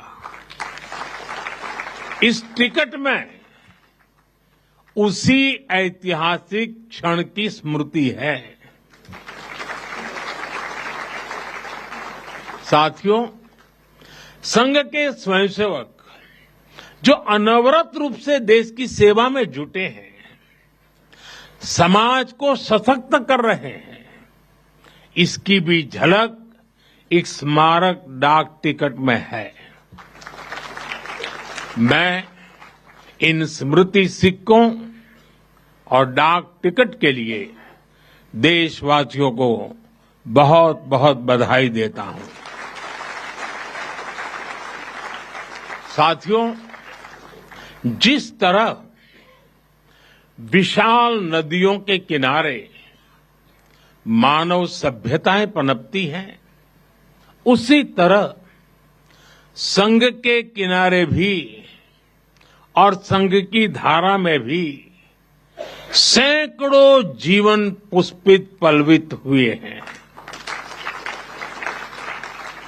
जैसे एक नदी जिन रास्तों से बहती है, उन क्षेत्रों को, वहां की भूमि को, वहां के गांवों को सुजलाम सुफलाम बनाती हुई अपने जल से समृद्ध करती है, वैसे ही संघ ने इस देश के हर क्षेत्र, समाज के हर आयाम को स्पर्श किया है। यह अविरल तप का फल है, यह राष्ट्र प्रवाह प्रबल है। साथियों, जिस तरह एक नदी कई धाराओं में खुद को प्रकट करती है, हर धारा अलग अलग क्षेत्र को पोषित करती है, संघ की यात्रा भी ऐसी ही है। संघ के अलग अलग संगठन भी जीवन के हर पक्ष से जुड़कर राष्ट्र की सेवा करते हैं। शिक्षा हो, कृषि हो, समाज कल्याण हो, आदिवासी कल्याण हो, महिला सशक्तिकरण हो, कला और विज्ञान का क्षेत्र हो, हमारा श्रमिक भाई बहनों, समाज जीवन के ऐसे कई क्षेत्रों में संघ निरंतर कार्य कर रहा है। और इस यात्रा की भी एक विशेषता रही है, संघ की एक धारा अनेक धारा तो बनी, मल्टीप्लाई तो होती गई, लेकिन उनमें कभी विरोधाभास पैदा नहीं हुआ, डिवीजन नहीं हुआ, क्योंकि हर धारा का, विविध क्षेत्र में काम करने वाले हर संगठन का उद्देश्य एक ही है, भाव एक ही है, राष्ट्र प्रथम, nation first. This is News 18 Network.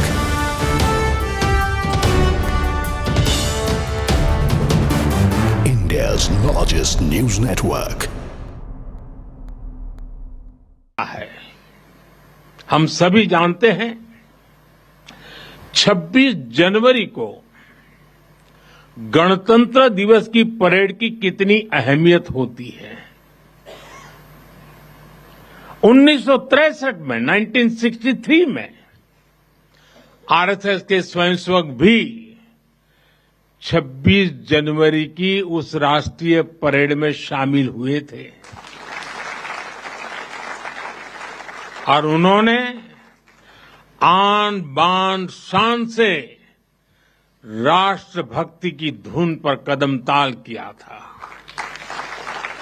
इस टिकट में उसी ऐतिहासिक क्षण की स्मृति है। साथियों, संघ के स्वयंसेवक जो अनवरत रूप से देश की सेवा में जुटे हैं, समाज को सशक्त कर रहे हैं, इसकी भी झलक एक स्मारक डाक टिकट में है।